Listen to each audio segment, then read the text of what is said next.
Hello, everybody, and welcome back. I hope you are just as excited as we are. It is a brand new season here on the CNDPC. My name is Art Cryptic, and I'm joined by some incredible people. We've got Lizard and D-Drop here with me. How are you guys? We'll start with Lizard. How you been, man? Long time no see. Hope you're well. Yeah, I'm well. I'm all good. Chilling, just doing absolutely nothing in my life, waiting for Dota to start once again. Same old, same old. Actually, very hyped. It is early. We woke up 5 in the morning, 6 in the morning to start off the season, but it doesn't matter. I'm happy it's back on the track again. Absolutely, yeah. I feel that, late night for me, early for both of you. Dragon Drop, early morning for you. How have you been? Yeah, I mean, early morning, it's the lot we draw, but it's a price we pay very gladly once again to just be the first to kick off the new season, the new tour, third one of the year, and the last one before TI. So there's no other other way. You have to be excited for this, especially with the lineup of teams that we've got here in this season as well. Yeah. Do you guys think we're gonna see something crazy here just before the patch, or just the same old, just the normal Dota? I don't think it's going to change. I think we're going to get I think we're going to just see exactly what we saw in the major, or what we would have saw in the Chinese regional finals. Like, this is very much just as important now, like in these games are, as they are going to be in 5-6 weeks at the very end of the season. So no one wants to drop a game. No one wants to risk it. Definitely that patch is going to throw some big kinks into the season. But I think right now both these teams want to start out strong, get their first win. What do you think, D-Drop? It's a bit of an interesting situation, certainly if you look at Division 1, if you look at the DPC points, we've got PSG LGD virtually secured, so there's not all that much to play for them, if you want to do the math on that. So you can look at this as one giant scrim, perhaps, one giant group of scrims with slightly different circumstances. But I do want to say that that might not be true for the others. Of course, there's still points to be grabbed up. There's still perhaps another regional finals. To be played for, and some of the other teams might have a lot of things to play for. If only the prestige as well of just taking some games of PSG LGD. That could get very interesting very fast, I think. By the way, I'm sorry to derail this conversation so early on into the season. We're here about Dota, but D-Drop, I didn't know you're a Slav, my brother. Come here, let me have you. Clemens Vlochka, that's some Slavic last name if I've ever seen one. Thank you very much. Yeah, we've only known each other for years, and only now we found out my last name. But, I'm sorry, like, it's Dota. We go by nicknames. Yeah, that's true though. Yeah, I'm gonna give you guys your moment here. Like, you keep it going, please. Yeah, this is all you guys. This is some new brother township right here. Yeah. There we go. I do have a question for you though. So we're starting out in Division 2, which is going to be a lot of fun. The brand new team on the block. I mean, there is a lot of people talking about these guys. Team Fusion is stacked. Like, this is what a lot of people would have considered to be a Division 1 team. It has a lot of Division 1 players on it, but they're going up against LBZS, a team that just dropped from Division 1. They have a lot of experience playing in some of these really high caliber CNDPC teams. So I'm kind of stoked. Like, we're starting out with one of the best series of the whole DPC, I think. Yeah, it definitely looks that way, right? LBZS, like you said, the dropouts, but usually the dropouts come back into Division 1 very fast. So this matchup will be... it's kind of hard to say if it's Fusion favored, but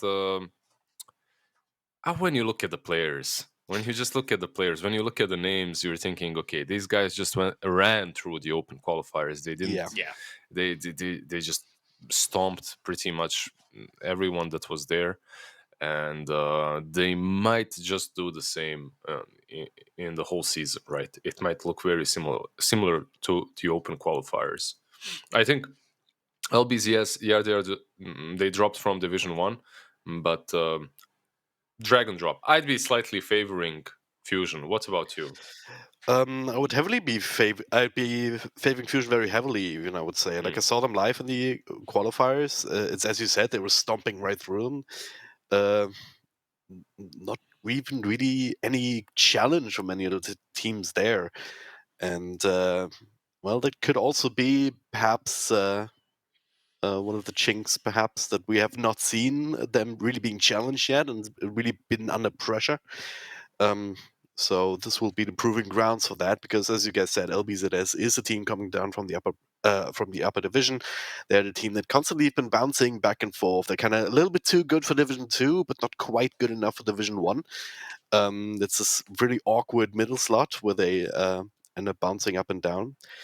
But they have not had super great results lately. They've been playing in some Kaz Modan Cup, apparently, last couple of days, and they've lost more games than they ended up winning, I do believe. So I gotta really question their shape, certainly in comparison to Team Fusion, who are just coming back off of that very successful qualifier to get into this division.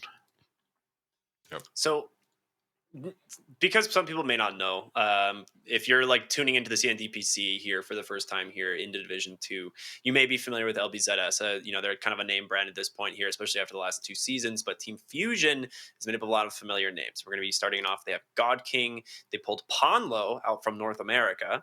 And then they have XCJ, Flyby, and of course, White Album. So it's kind of the thing that I think that makes this team so strong is they're pulling players who have experiences from a lot of different teams, even multi-regions, which we don't really see all that often. But if they can make it work, it's a team to be scared of. And that's so interesting about Division 2 right now is it is stacked, man.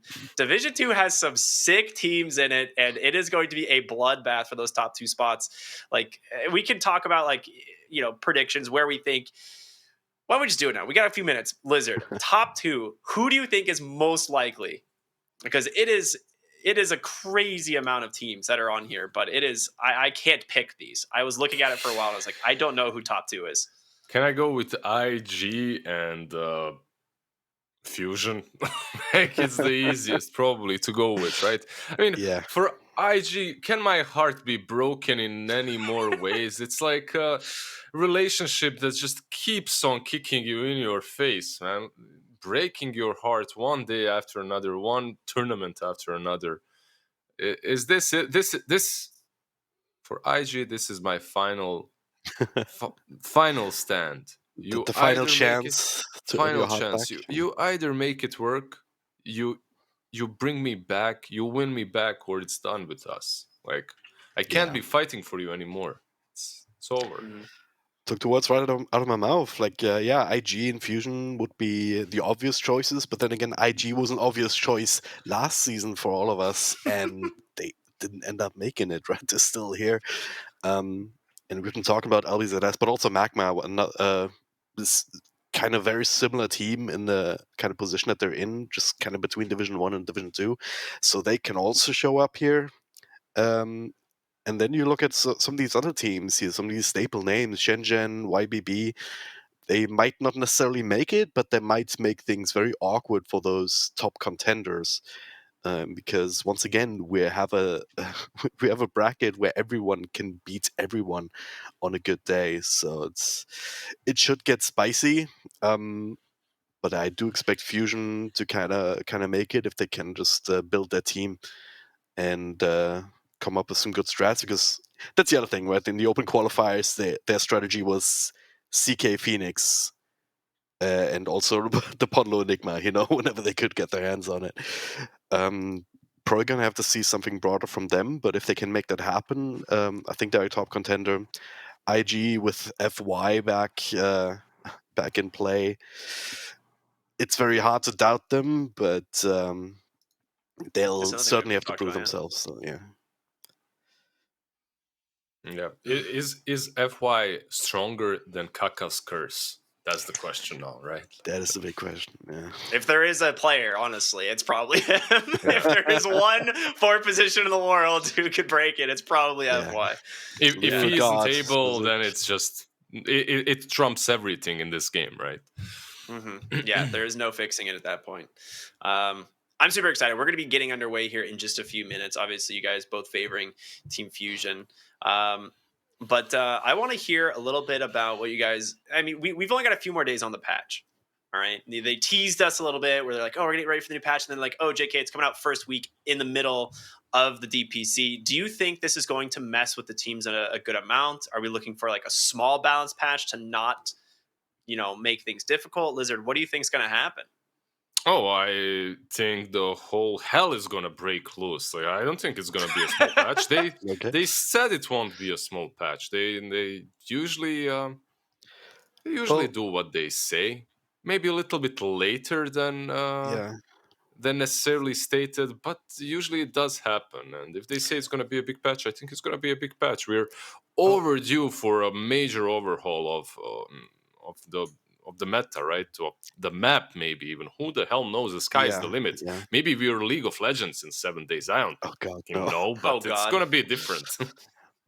Just start Um. after paying for your heroes. Yeah. Surprise! Wanna Oh play man. Meepo? $100, man. I'm sorry. He's Gotta go visit $20 per Meepo, right? clone. Good math. Good math. I saw what you were putting down. I Yeah, got it. yeah. one What one do you thing though think, that D makes Drop? me doubt that a little bit is that were talking about like many big new features, but not necessarily balance. So I gotta wonder if that's like quality of life and um like DPC related stuff, battle pass related stuff.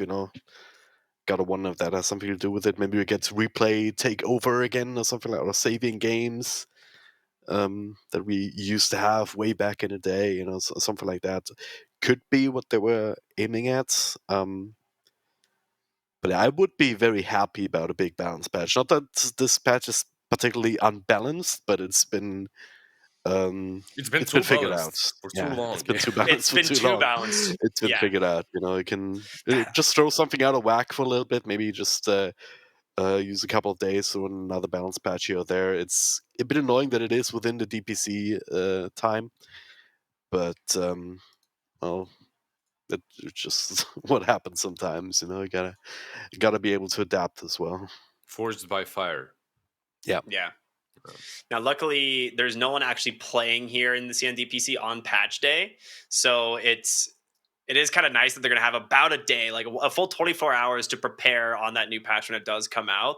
And I believe the first teams here in the CNDPC are going to be playing it are going to be Shenzhen and Team Saiyan.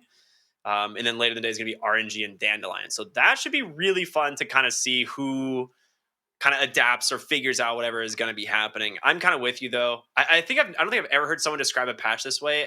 I like the way you said it's too balanced. Like we've done everything we need to do in this patch. Let's just do something new, please. Anything. I feel like that sentiment is kind of shared by a lot of the community at this point. Yeah. Are you guys like? I like balanced patches, right? Like I like to see things change. I like to see new heroes. I like to see heroes get broken and whatnot. But do you like when the game changes a lot, like Dota 7, like the whole map and everything? When it's because I have a feeling, I'm not sure if it every time a big major patch comes on, I lose a lot of my childhood friends that were playing the game, right? Like I lose them in the game. They just they're Yeah. like, I don't know what this is. It's something completely different, and it gives them a reason to stop. Do you think the same way, or is it different for you? Well, I'm into deep, so it's hard for me to get unstuck on Dota, and I wouldn't want to. So for me, it's still daunting to just see something which was basically amounts to an entirely different game. Like Dota before Talents was a very different game, Yeah. for example, right? So that was one of the big ones. But I can definitely see what you're talking about, especially when you're already taking a break, then a couple of big patches hit, and then you come back to a game that you barely recognize. Like it takes a lot longer to get used to it again, and sometimes you just don't have the capacity to um, like think in new ways. To get used to that. Just it takes you out of your comfort zone for better or worse. Uh, Long time ago, my brother is like that. Like he works a lot. He doesn't play very often, but he came back. I can't remember which patch it was. The Monkey King patch, right? So he stopped playing. Monkey King comes in. He doesn't read the news. He comes back in. He wants to play a normal game. He sees something jumping from the trees around him. He's like, I'm done. Dude, yeah, what a hero to be Yeah. reintroduced into Dota. I'm honestly okay. This is a little bit of an unpopular opinion because I think some people are kind of desperate, but I feel like I actually don't really want big map changes. Like I actually think the map is so good, and the only thing I really want is like slight tweaks to the mid lane because the mid lane, like right now, the meta is so defined by the way the map is that like only certain heroes can be played there. Like like there's a lot of heroes that got pushed out of mid lane because they can't farm small camp and secure runes as easily. And so it's like I would like to see slight changes there, but overall I think the map is so good. Like I'm kind of okay with it as it is. It just give me some big item changes, some big like new neutral items or changes neutral items, and some massive rebalancing on heroes, and I'm gonna be happy. Like, that's all I want. Well, what do you think about Marcy in Captain's mode? Because that's another hot button topic. Oh my gosh, we're gonna get Marcy, aren't we? Yeah, I didn't think Maybe. about that. probably. That hero has to be coming in the patch, right? Oh, she I has to hope be so. nerfed a bit, please, first in the patch. Yeah, please. I hope. You remove hope. dispose, it'll be fine. All right. Yeah. I don't know if you guys are ready for this because we've been talking for a little while. I'm so excited. We finally get to jump into the draft of our very first CDPC Division 2 game. It is LBZS here and Team Fusion. And yeah, I am so ready to see these two teams go head to head. But Lizard, I apologize for cutting you off there. What were you going to say? Because I think it was a good point. No, it wasn't. It was just like Marcy beating my face in with no items, just destroying me. That was pretty much it. It's very funny. Has like brown boots and like half an Aether lens and solos your carry. No. It's literally brown boots and magic wand, and I was a void with Mask of Madness, Raid Band, Orb of Corrosion, and Power Treads. And she just destroyed me. Sure, why not, man?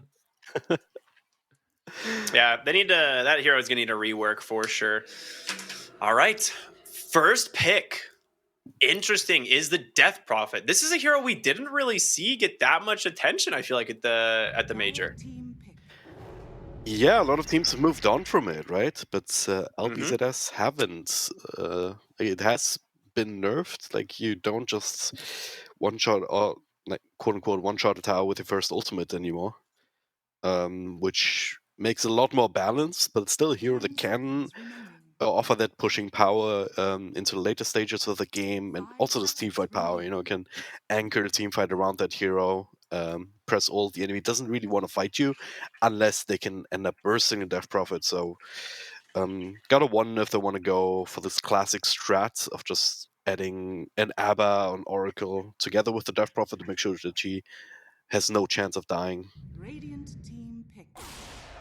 Oh, Yeah, look at this. Team Fusion, no surprises if you looked at Oh, I love at this. the open qualifiers. Just Phoenix whenever they get the chance. CKS when banned, so can't get that. But Ponlo Enigma, it's beautiful. I'll tell you that much. I need to make a print screen, send it to my childhood WhatsApp group from my elementary. So basically, I've been playing a ton of Turbo lately. A couple of my childhood friends came back to Dota, right? And they're literally just spamming Phoenix Enigma. That's it. That's my whole story. Hero's good. Yeah, the combo is good. It's old school. It's good. Anyone can do it. They're like 3K. It still works for them. You know, it's nice. Like you get that tag. You can always follow up with Enigma Black Hole if Enigma has a BKB. But one amazing hero against them is Silencer. I don't know if it's played. I think it's well. I know it's not right. It's not super popular, but it could work. Another option is something like a Rubik that you can snatch for yourself.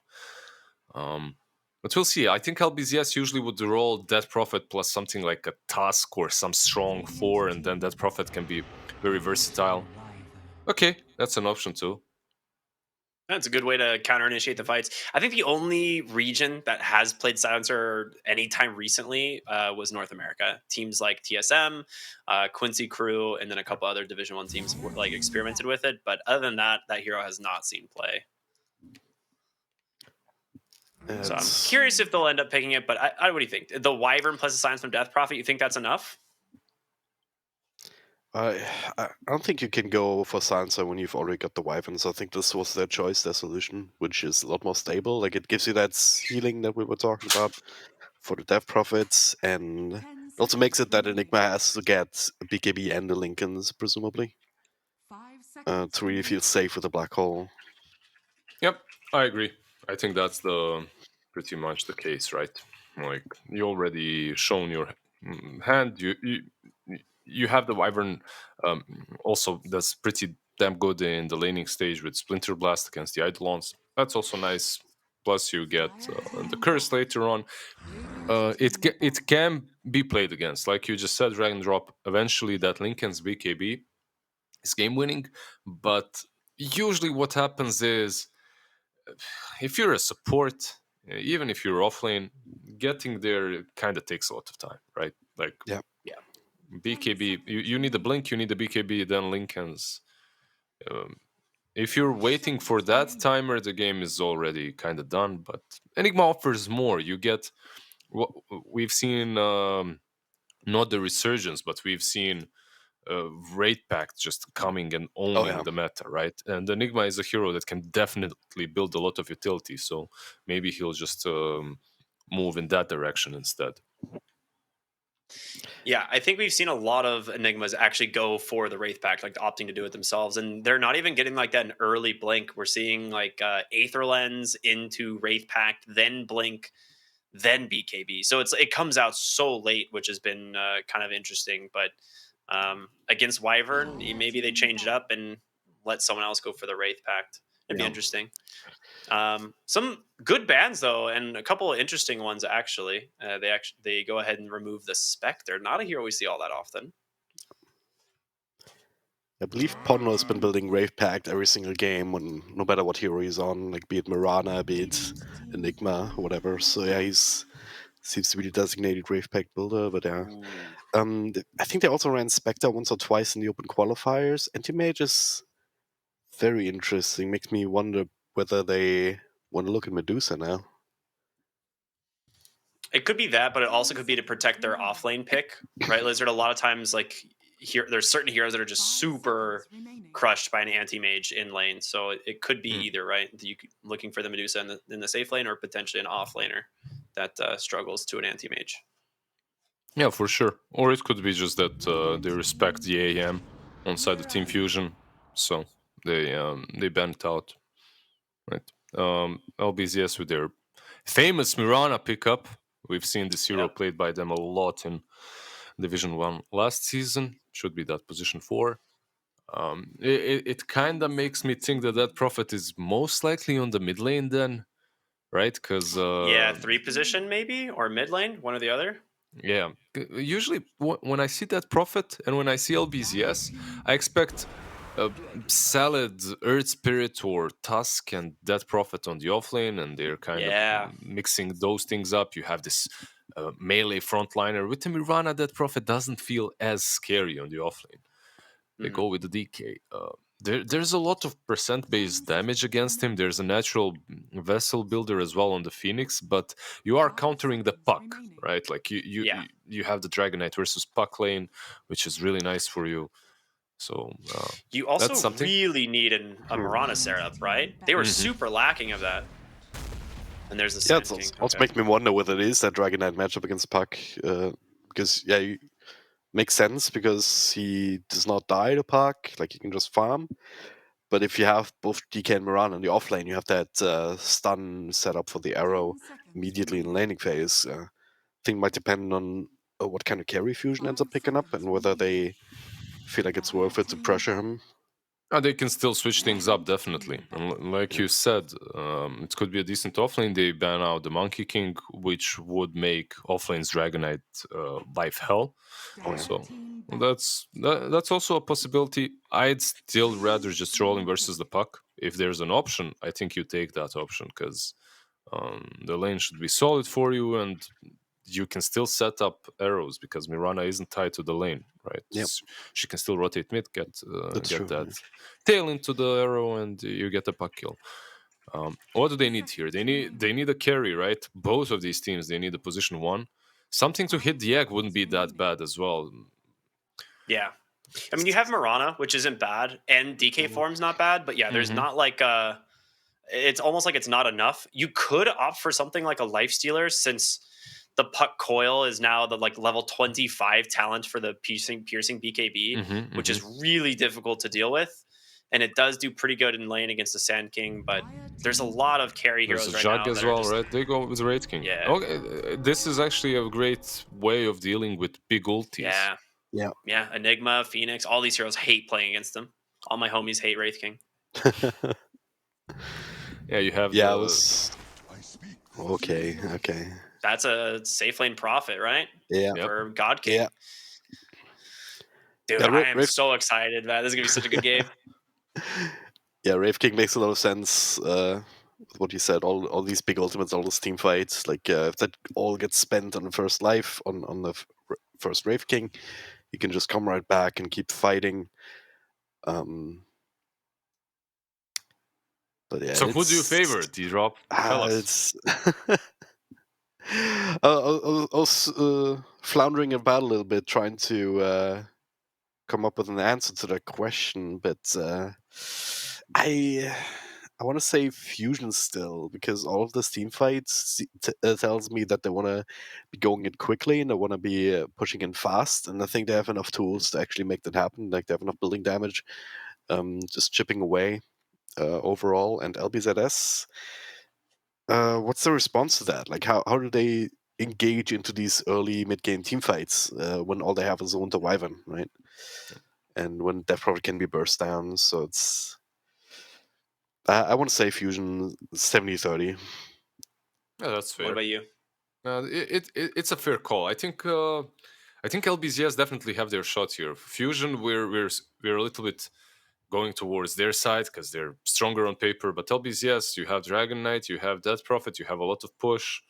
It can work if they roll out of the lanes and then suddenly Egg plus Black Hole never truly happens at the right time. You're always playing from behind. It can happen, but I'll still go with Fusion for the first game because I think they're stronger and I think they'll outplay them. You have this Prophet TPing around. It's going to be a mess. It's going to be a great game. Awesome. Well, that being said, as you can all expect, we're super excited. I hope you are as well. It is going to be the first game of the new DPC season. It is Team Fusion taking on LBZS, and it's going to be brought to you by none other than Lizard and Dragon Drop. Take it away, guys.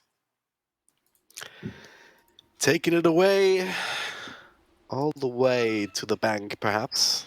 Where are we taking it? Where do you usually take a park? game away? When they say take it That's a away. good question. Yeah. I don't know. You'd want to take it to a nice place, where you can enjoy watching Dota. So it could be the comfort of your own home. It could be like your living room with a big TV. It could be outside in the park, maybe with a laptop. just enjoying the fresh air. Whenever I'm imagining, whenever I'm imagining a cozy place to take it away, it's like some dark and messy and I don't know, sketchy internet club in downtown of my city, far away from my mom and dad, where they can't tell me what to do and to stop playing. That's my cozy safe space, Just a dark basement bar with neon lights, Actually, the internet club was called Neon, exactly. That's the one I remember.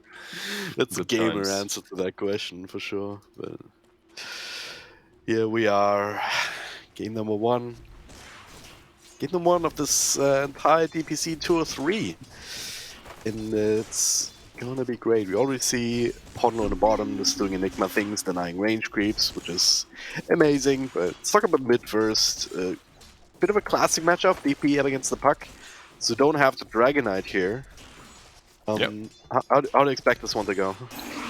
They put the DP in. Should be fine for PP. He's been I'm first hyped for White Album. When I look at Fusion, White Album is the guy that I really want to see do a lot, because he was a part of that Aster's lineup in the first season, the outmost first season of all the DPCs, right? Like last year. And then he kind of lost his spot. I want to see him come back. I'm expecting big things from him, but I don't expect him to be crushing this lane. PP should be fine. There's just too much sustain on one side, too much mobility on the other, so it's just be a matter of trying to outplay, trying to outfarm, and then getting some extra farm on the side with a small camp and whatnot. Both heroes are well equipped to do that here if they want to skill that way. Like the lanes are, I don't know. They're you can't really see a lot of kill potential on either side. Like Dragonite and Mirana, sure, if they catch out to Phoenix with some tail pass arrow, maybe.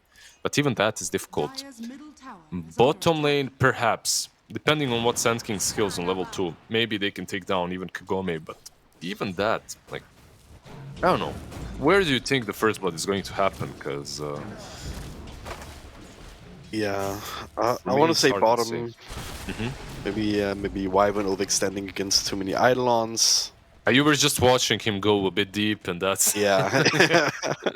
of course. Yeah, let's see. But it should be either that or maybe Kagome, as you said, just tanking a few too many Cosmic Finales, which Fishman is not skilled just yet, so he's still holding his points. Talking See what about we all can of that, Mirana almost solos the Phoenix. Yep. Forces out the Sal on his own, so pretty good start for him, for Salad. Sometimes you can just click away at them. Yeah, I guess maybe an arrow after Dragon Tail. Would it have to be a long one? Yeah. It'd have to Okay. be without God King around, so we can send Treants to tank it up and whatnot. prize is mine.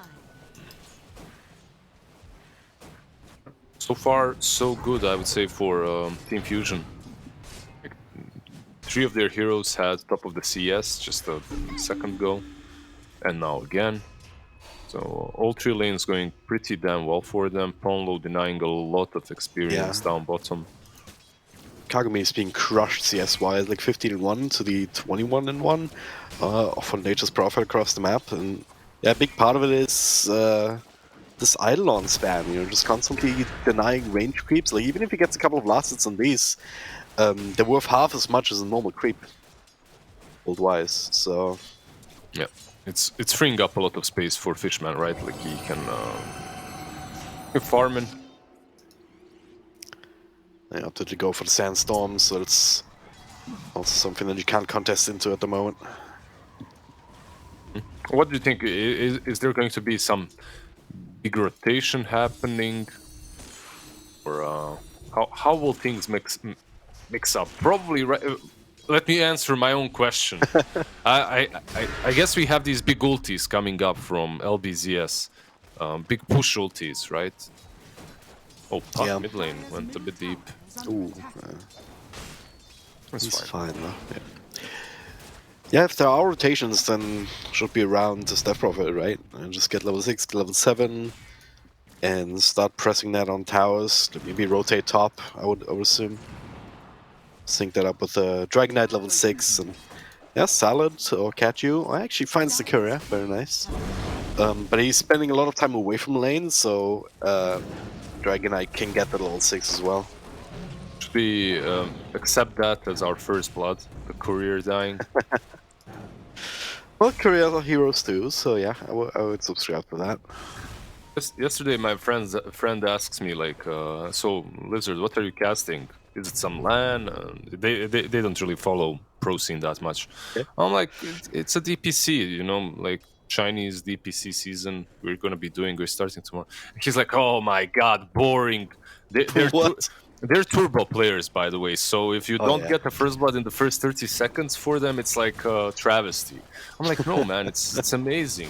It's going to be great. It's the highest quality Dota right now. And then we enter a game 6 minutes in, no first blood. If he already turned it off like 5 minutes ago, you know, no first blood in the first minutes. What the hell? What is this? This is even Dota. I can't watch this. Oh, Mid taps in lane. mid now. This should be a kill. He's super low, but Leech comes in.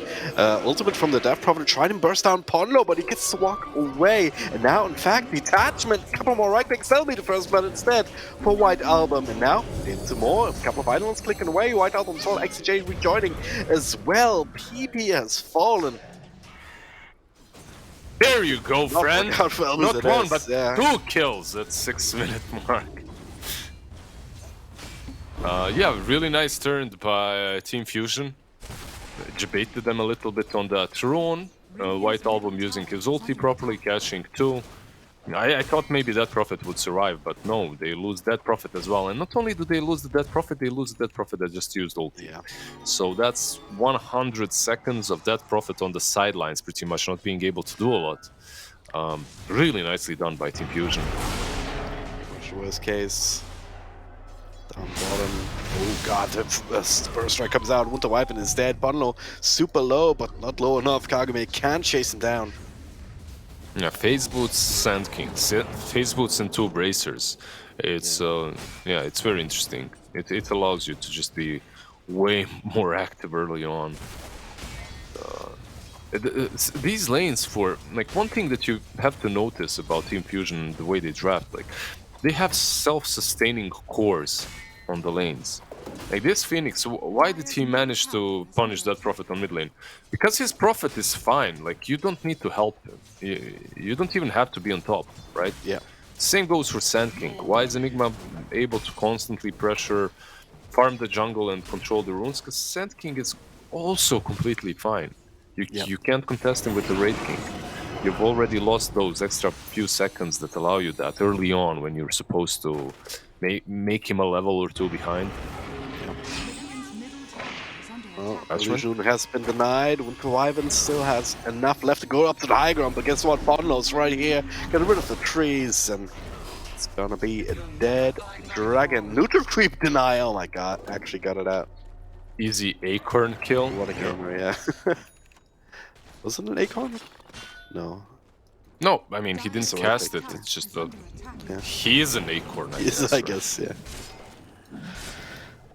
At least DK up top. Using that dragon form, just chipping away at this tower just as much as he can. Which is not a lot with Fire Spirits on you, as it turns out. Yeah, they're trying to rotate in Mirana and the Dead Prophet now that Exorcism is back up. But you'll have to pop it, I feel like. It's... Just try and bully down this tower. Meanwhile, Puck will start hitting... Well, the creeps at least start hitting your tier 1 mid, so... you have to commit. You can't waste a lot of your time just right-clicking. That's how I feel. Yeah, they popped you. Gonna be a bottom. That's in trouble here. Fishman there in time for this KP cancel. Did not put a point into his ultimates wisely, so he would have died a second time. Put it on cooldown. But yeah, with this pressure up top, the moment DP shows, Nature's Prophet, DP's bottom. DP top? Okay, they're not done. They want to fight this one. Tower, tier 1 tower still alive. The coil, and a lot of damage here with Supernova even committed to ensure the Dragon Knight's death. People get to walk it off, but yeah, damn. They get the tier 1 bottom very fast, and they rotate to defend top. I feel I don't want to be a party pooper, but this is White Album. He needed to catch both of them with the ulti, right? That's why it's still good. They defend, they get the Dragon Knight, they slow down their push 100%, still solid. But I feel that he wanted to catch both, and then the attack makes sense because they didn't even need the act to finish off the DK the way they did. But yeah, better safe than sorry. They still deaf. They get him. They're gonna be having a couple of Witchblades on their side as well. Puck getting one. Actually, just one. Sorry. Puck is gonna get one. Fully pushing / farming build with the Maelstrom, but Kagami just showed up in mid. Not sure if he's gonna be happy about that choice, but looks like he'll be able to walk it off. No coil. But they're also focusing on this tower. On every tower, really, right? Like, bottom tier 1 already fell, now mid. I was thinking maybe Prophet would TP, but he didn't. They have Curse here. Can we use it? Oh, White Album has a haste rune. Yeah. So that means he's invincible. I think that's how it works. Trying to commit to the tower, No, but it's just forcing out the Runaway. You're wrong, sorry. This is... I can see that you're lower rated. True invisibility is invis rune. Haste is, you know, like... it's like immune, spell immune. You still can die, but you're not invincible. Okay. Good to know. Thank you for the Just the Invis rune, and yeah. Are scanning. Bottom smoke rotation. They have the blink dagger. Look for the reveal here, perhaps on Fishman, but Salad smoke already broke. Just kind of floundering about. They didn't find anybody, even though Ponlo was right there. I think they saw the Eidolons farming the camp, but they did not see the Enigma proper. It's just a wasted rotation when all is said and done. yeah, you can see that Fusion is just playing the map much better at this point. Coming off of those successful lanes, they're able to set up the pace of the game, and I'm just waiting to see what Prophet will do. Right? What? Yep. Okay, I was looking at him. It's like, XCJ is gonna bully him out, then the Prophet all bouncing in, Top tower is under straight up getting a kill. I don't think It's he a lot of expected that. damage. He might have put a point into his ultimate just to not be off the map again. Because if you're Kagome, you aren't happy with this game right now, are you? Well, usually you're not, yeah. Dying a couple of times, not being able to farm as much. As of Wraith King, especially because especially with this build, even armlet phase boots, you want to be having a good start at least. But Yeah.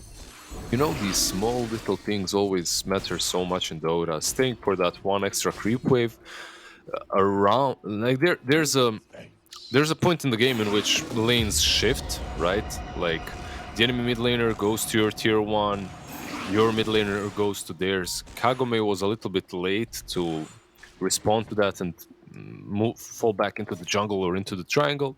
He got punished, he dies once, then he goes top, dies again. It's Yeah. like a classic game of when everything goes bad for you. Dragon Knight Try Blink. again. Yeah, this time they find Ponlo. Into the arrows. It should be a very easy kill indeed. I don't know if that still counts as a blink reveal, but it was a blink stun into a kill, so exactly what they were looking for. But at the same time, Team Fusion were looking to pay them back in kind. They do see the Ancients, Epicenter being channeled up, looking to punish Kagome again, blink forward, but Fishman can't quite get in range for the burrow strike. Yeah, they blundered that a little bit. Another blink stun, perhaps? There it is. Fishman into the arrow. He has no way he escaped. Surely he can maybe throw the burst strike down to the low ground, but I was already taken out. already prepping my Team Fusion praising because what they were doing was better than what LBZS was, right?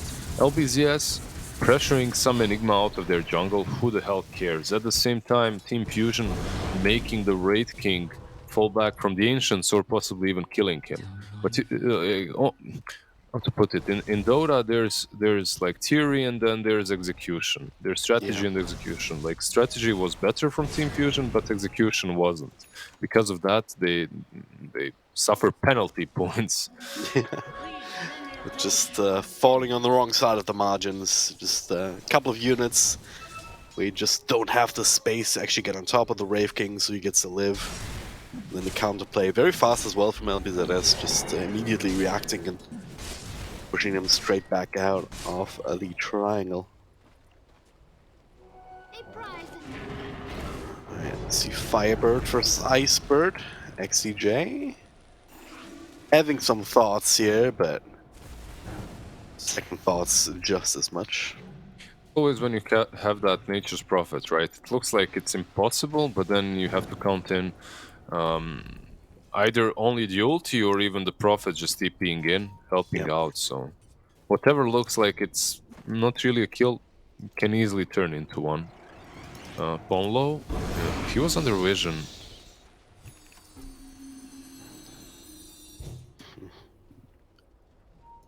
Very deep defensive vision here, very early on. Sword's about to expire on his high ground for the Radiant side, so...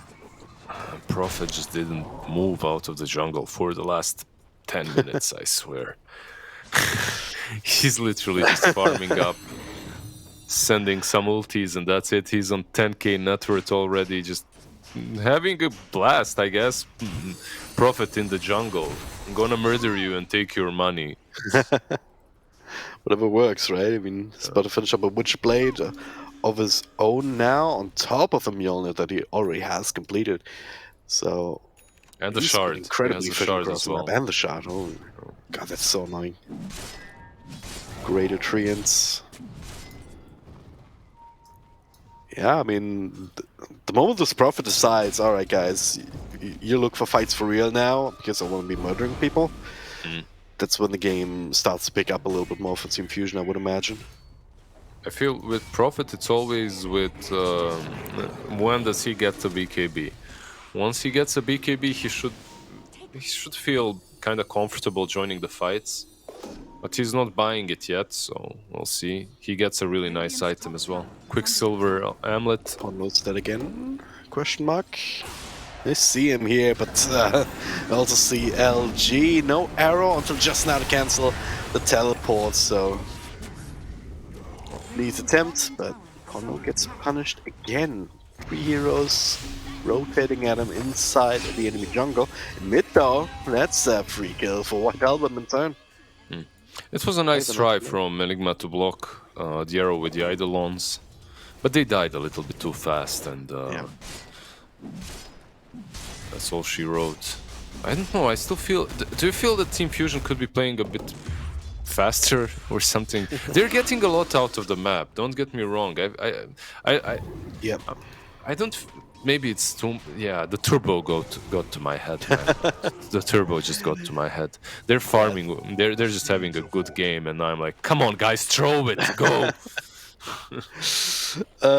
Kind of, yeah, but I mean, you could look at it both ways, right? On one hand, yeah, they are farming quite well, they're unimpeded, so why risk that? On the other hand, we haven't seen a black hole yet, we've seen that one unnecessary supernova, we still have Link Epicenter, Burst Strike. There's just so much powerful team fight right now that they're just not using to try and get further ahead, you know? It's, Yeah. I feel like if they executed that properly a couple of times, you know, to smoke up, and try and find the kill again. Even though it didn't work out the first time with Kagome, they could just try again, you know? Feels like they could be even further ahead if they pulled that off, you know? All that said, their triangle feels completely safe. Everyone on the side of LBZS is way too busy shoving either Enigma or the Phoenix out of their jungle, so there aren't many ways to smoke up into any significant position on the Dire. Tier 1 mid is still standing, so... Yeah. LG jumps the Phoenix. Arrow will connect. White Album gets away. XCJ not so much. This is it. This is literally what I mean, right? Like they might kill a Phoenix, but top lane Kagome. God, that's a lot of damage here. Kagome will end up dying initially. The arrow connects on the Sand King, so no instant follow-up. In fact, they turn it around on him as the entire team TP's in to counterplay this one. No black hole, no nothing. Can they rush now? Try and turn this one around. I believe Dezo is flying in, right? He has Desolator now completed, so they'll go into the pit. And you have that Prophet ulti here. Okay, it's not so fast. Yeah. It's you can't call it a free one because God King will take your bottom tier 2. But that's the oldest trade in the book, though, right? Yeah. It's maybe it's not as insignificant of a trade as it usually is, because you're playing versus a Prophet, and opening up high ground to a Prophet is pretty important for the Prophet team, right? Yeah. You can start being a true rat that you want to be. There's also a Prophet on the other side, the DP, as the BKB completed as well. And that's kind of the downside of playing this more passive route as well, not really leveraging your ultimates early on. Eventually these BKBs are going to come out on the other cores as well. Like Dragon Knight is queued up right now, Wraith King together with a Blink. So once these BKBs come out, like what's the Sand King going to do, right? What's the Puck going to do until he gets level 25, right? What's love got to do? Yeah, exactly. The big BKB is also for the prophet, nature's prophet on the other Yeah, the other side. prophet. Okay, there we go. So he'll be able to stand and hit. That's something. By the way, I love this duo, the dynamic duo of Witchblade and Quicksilver Amulet. As your projectile speed goes through the roof. It's really nice on heroes such as Nature's Prophet. Like if you can get that on Enchantress or Winter Wyvern when you're going for that core build, it just feels so good. Highly recommend. Radiant's top tower has fallen. Seems good. It's not quite as fast as a sniper, but it's getting there. It's almost, yeah. I just want to see, okay, LG, he pushes out bottom, TPs away, forces some rotation from the puck, really well done. LBZS, this is what I wanted to see. I want to see a smoke, and I want to see a decisive action into taking an objective, a bigger one. One thing that LBZS really lacked in the last season was decisiveness. Like, they can take a lead, but they can never close the game out. So Yep. they're in a good spot. They're 11k behind, but they're in a good spot. Not fast enough though. Fishman gets a blink away and dodges the arrow. Ultimate has already been committed from the Death Prophet, so Fusion, all they need to do right now is just to walk away. And this is like... I don't know, man. This is literally the same thing that was happening. I think it was in Vision, but White Album didn't want to cancel it. PP always TPs. Yeah. But you use your DP ulti, you're in your own jungle. It's even, like, it's pretty bad for you. Look for the detachment now. Dream Call committed here, the Winner's Curse, not really doing all that much. The rest of the team. Oh, it's No even position wasted. to test this one. Now the TP in from the God King himself, spawning a bunch of trees and starting to pressure this high ground. It's No Winter's Curse, no Death Prophet Ultimate. Like, how do you fight this now? It's a wasted ulti from Winter Wyvern, and it is a position 5, but it's a extremely important ultimate. And now you wasted your DP ulti, you wasted your Winter Wyvern ulti. You have Aegis, but you just lost that advantage, and 11k net worth advantage just kicks in hard instantly after. Yeah. So they had a really small window of opportunity which they missed, and have they lost the game? No. Has the game did the game become way harder than just a minute or two ago? In my opinion, yes, very much so. Yeah.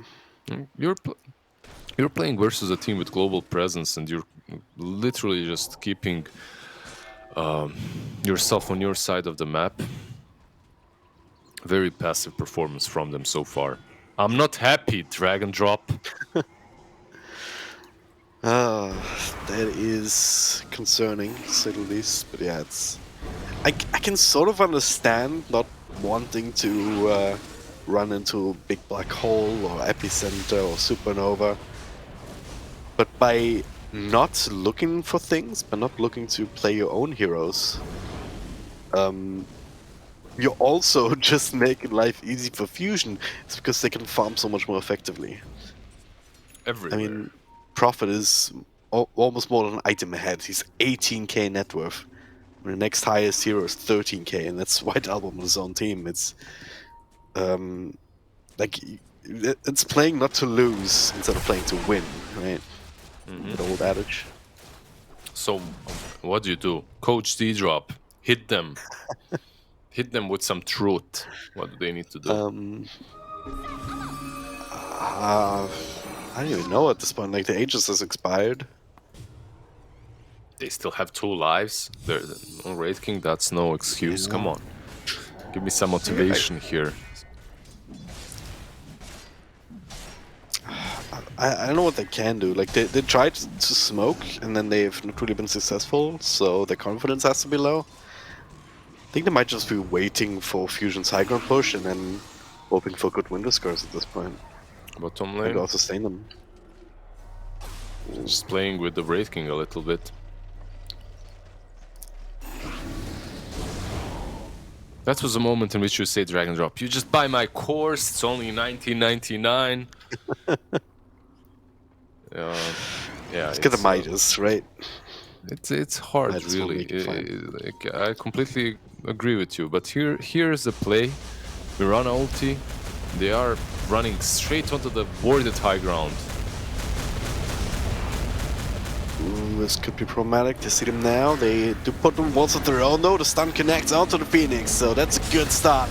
Take away the Firebird. Fishman comes in. A Black Hole catches 3. White Album to follow. The Winter's Curse cancelled afterwards. And oh god, God King's killing his own friend instead. Now caught in the middle, but there's Supernova coming out. Sunray to keep God King alive. He can man fight up against Death Prophet.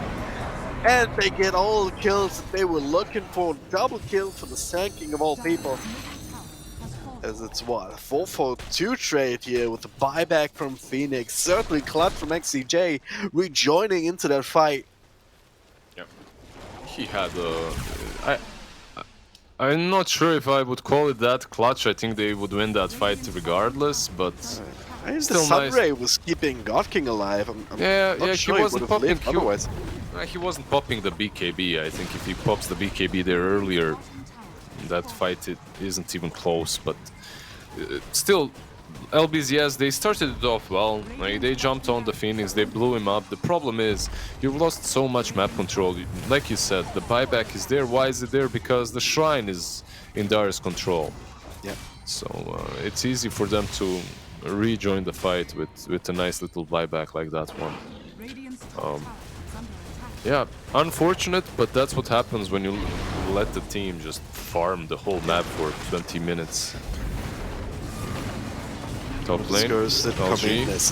Okay, he's so stuck right now. Dragon Knight down to half health. Leashed up, but all we were looking for right now was this tier 2 tower. No ultimates ready to go right now, so just... you see this, you see this raid back totem? This annoying thing that... Yeah. This annoying skull that goes at you. Like, can it please give like 200 gold when killed or something and not 20? Like, it needs to give more. Yeah. It's extremely annoying. Needs to give more gold, might also need to be easier to kill. Because it takes, what, 4 or 5 hits or something? Something silly? I mean, it's an expensive item. I don't mind it being hard to kill. It's, like you said, maybe it should be a bit easier to kill and also give more gold. It's... not sure. Because before it was buffed, no one was building it. White Album. Oh, John's away from the silence here. Didn't quite have the Dragon Knight in position for the instant initiation, I guess. But then again, Puck also has Lincolns, exactly, yeah. Right? So White Album not too concerned about the Dragon Tail at this point. Yeah, you're not killing that guy. Fishman has Lincolns, XCJ has Lincolns, God King, probably the one you want to be killing. It's true, 2 Lincoln Spheres. Polo also looking for one of his own. Phoenix with the air and this, so he can't be bursted down. Can always get Supernova out, but there's a fight here. BKB's coming through, right into the Roche pit here, and Fire gets the Roshan kill. No one taking ages. Who's taking the ages? Nobody wants it. What? I'm so confused right now. It's still sitting there. Finally, God King gets it. After just casually man-fighting the Dragon Knight. Now onto the next one here. Death Prophet leashed up inside the Sprout. And the arrow connects though onto God King, but there's no follow-up. PP trying his best, but just does not have the damage to finish off this kill. He tried to take that Aegis away, but now it's just looking really rough for LBZS. 3 heroes on the sidelines. Ultimates have been used. There's a Winter's Curse buyback available, but that would not really change the game at this point here in the face of the entire Fusion lineup. Just clean through the racks right now. I think this game is about to end. Yeah. Yep.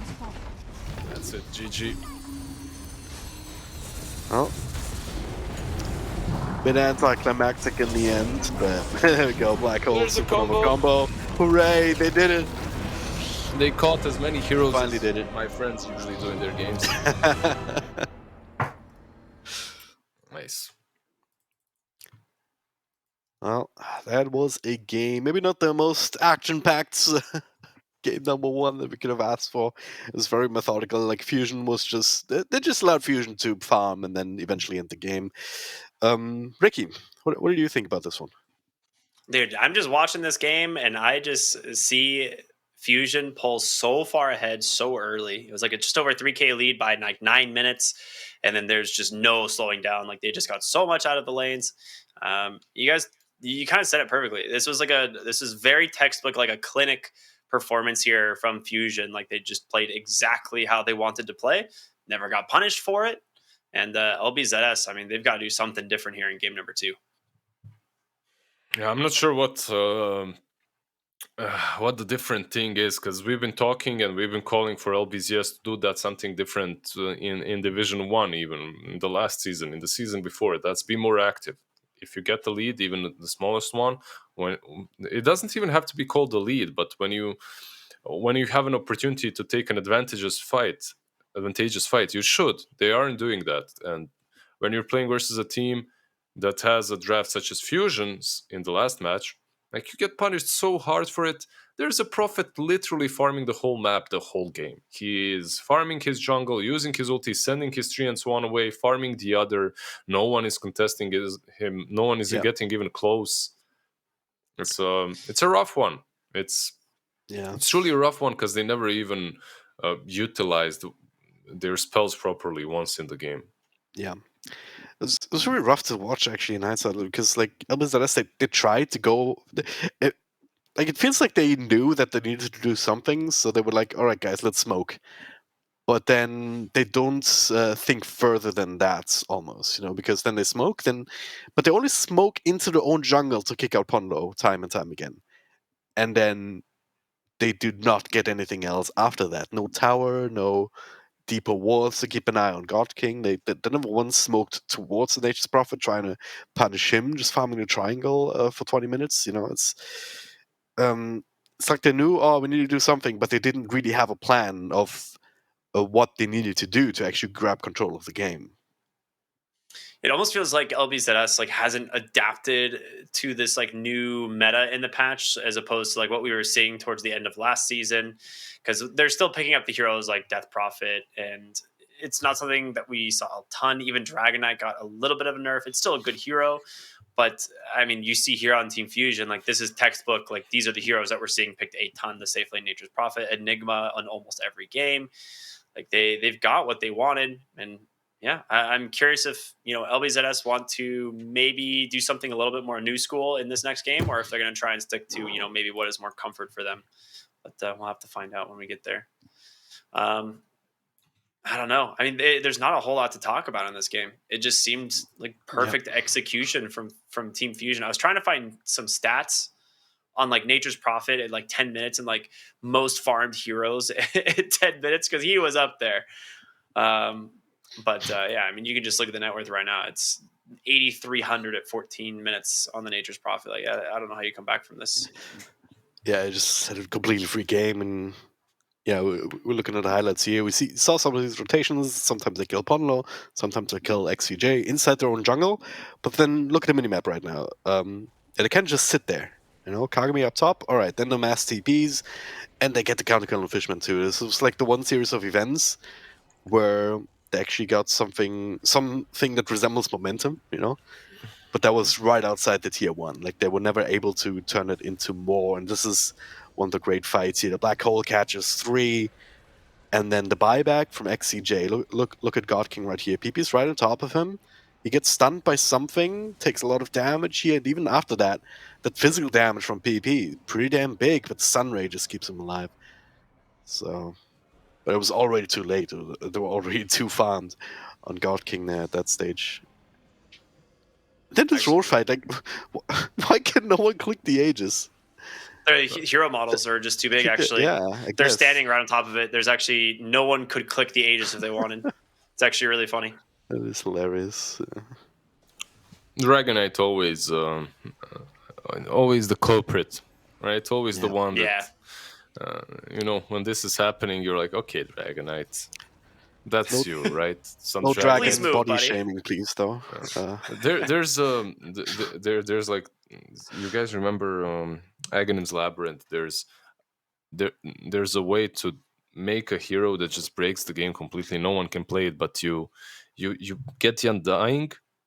You Oh take yeah. the decay talent, and you decay yourself as much as possible off of all the heroes. Whatever, there's some decay talents. Literally, you're decaying every split second, and then you take that dragon form potion.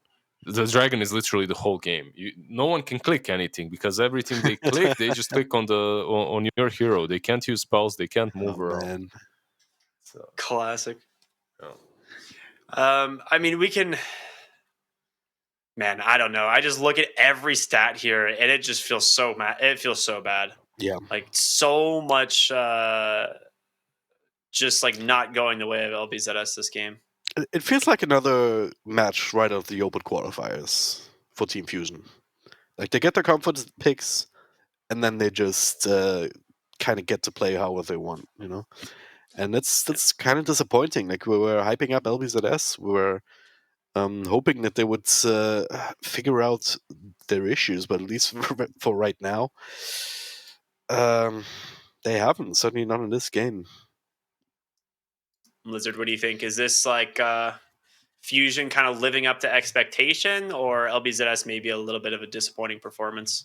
Maybe a bit of both. I think LBZS went back to what they were drafting before, right? Like it's their sort of a draft. I would like to see it changed. I would like them to perhaps reinvent themselves a little bit. Um, Go for something that's not as cooldown oriented, which is weird for me. Usually, whenever I see a team that's not really strategically too great, even when I was coaching some, I would always be like, just pick that prophet, pick Dragonite. It's so easy. Pop ulti, go for the tower. Pop another ulti, go for the next. Pop ulti, go for Roshan. It's just simple to play. Simple Dota to construct around those heroes, right? But for them, they're a little bit too passive for it to work. So maybe just give them the spirits, the embers, the heroes that can do a lot early on and make them have fun. Yeah. Perhaps that's the way. It's hard to say, but we're not really making these conclusions off of one game. I'm making these conclusions off of watching LBZS and their players for the last 2 years, literally. Yep. So Yeah. Yeah, maybe that's the solution. Maybe just play CS Dota, just pick heroes that can just run at them, pick Spirit Breaker, pick Ember, as you said. And Go then just ham. go from there. Yeah, just go and look for fights on your terms on the enemy side of the map. And then if you do that, if you end up winning these skirmishes, then the towers will follow. By all means, pick a Dragonite or some sort of tower pushing hero with that here to give you that building damage. But just be more active, Just try and play Dota yourself. Try and play to win and not and don't play not to lose. Yeah. Well, there is going to be a game 2 coming up in just a short break here. So we're going to go to a small break, and we'll be back here with game number 2 of LBZS and Team Fusion. Stay tuned, everyone, for more here on the CNDPC. We'll see you in a bit.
Hey everybody, welcome back here to the CDEC. We said it was going to be a short break. We don't lie. It's just non-stop action here in Division 2. We're just going to go right into that second game. Again, my name is Cryptic here with Lizard and Dragon Drop. Excited for this one. Now the question is, do we just want to jump right into the draft? Do we have much to break down? I don't feel like we do. I feel like it's just draft time. What do you guys think? I think it's draft time, yeah. There's not much to break down there either, because once again, see the same opening for LBZS and Team Fusion for that matter. So, can we just go back and replay our analysis of the Game 1 draft? Can we do that? Same? Or, Yeah, go for it. Go for it. Yeah.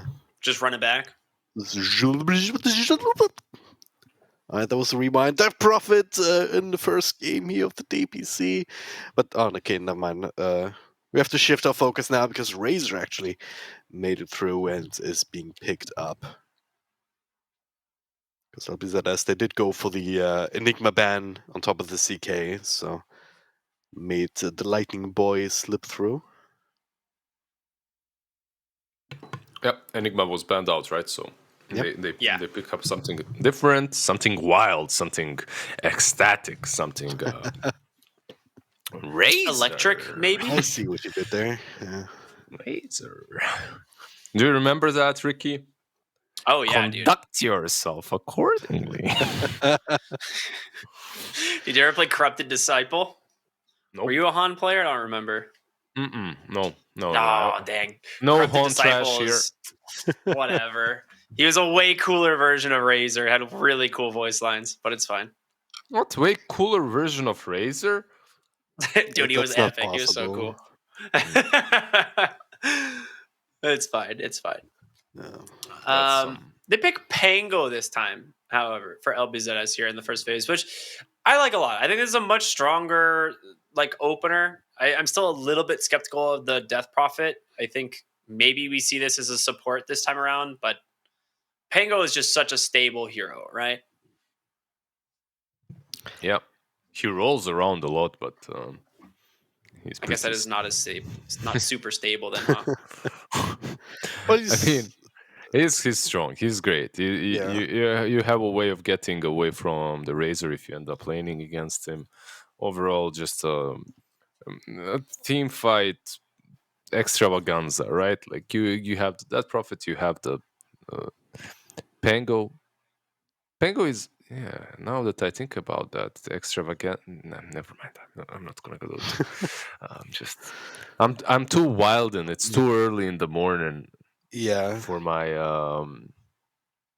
for all of the jokes that aren't funny, right? Dragon Drop. Can you analyze this a bit more for us? Yeah, I Take mean, it if away. you're gonna do the bad jokes, which is normally Yeah. my job, then I might as well do the analyzing, right? Which is normally your job. But yeah, but it's a bit curious to see Fusion ban out the Grimstroke themselves. Because it's normally one of these go-to counters to the Pangolier. Just press R on him, and then his roll's being stopped in its tracks. One of the other ones, Bloodseeker, has been taken out by LBZS. So if they really wanted something to stop the Pango roll, you'd be looking at. I guess a Beastmaster would come to mind. It's an option. Bloodseeker banned out, Grimstroke banned out. There are still some different ones. There's the Bane. There's the Prophet is banned out as well, so you can't go for that, which is extremely strong now. my Yeah, God. the leash. Oh, there's Puck still, which White Album just played. Yeah. Does he want to play it again? That's the question. Yeah. I think you get it right. Like it's Solid versus DP. I mean, you did good against DP too, right? Why not? Yeah. Fusion has been. I think they've been quite flexible as well with their Razor, which is which many teams are, and which is always a good thing. You can pick that up in the first phase, no problem, and then decide later on where you want to put it, like whether you're going to give it to the God King, or whether Fishman's going to take that to the offline. So. Whether White Album takes it mid even, but all right, I like that. Ponlo Spirit. Okay. Yeah, a lot of magic damage here coming from the Phoenix and the Earth Spirit, kind of forcing you to build BKBs instantly. Maybe not instantly, but it's an item that's a must this game. We'll see. LBZS, they can also get. Okay, I'm thinking, can they get any of the built-in BKB carries? Most of them kind of suck versus Razor. So Yeah. Yeah. You you don't want want to something. play Lifesteal or Jug against Razor. It's quite the bad time. So anything ranged, perhaps, that can kill the egg as well, would be solid for LBZS. We'll see. There's still a lot of time. These two teams, they, at least in the last game, they left the carries for the last pick. So Yeah. we have our supports on the side of LBZS that are yet to be picked. DP can be a 5, right? It's an option. Could be, yeah. Exactly. Yeah. I think That's kind of what I'd they're prefer this figuring out game. right now. I don't know how I feel about them taking the Death Prophet core again, but we'll see what happens. Hoodwink, the pesky Mhm. little squirrel, one of the best 4 positions in the game right now, I think. Zero is so good. Yeah, she is. But there are like 2 heroes already that get on top of you easily, Yep. that scout you out through the trees. And the Razor as well does it kind of all right. Yeah. So they get in a bad and they okay.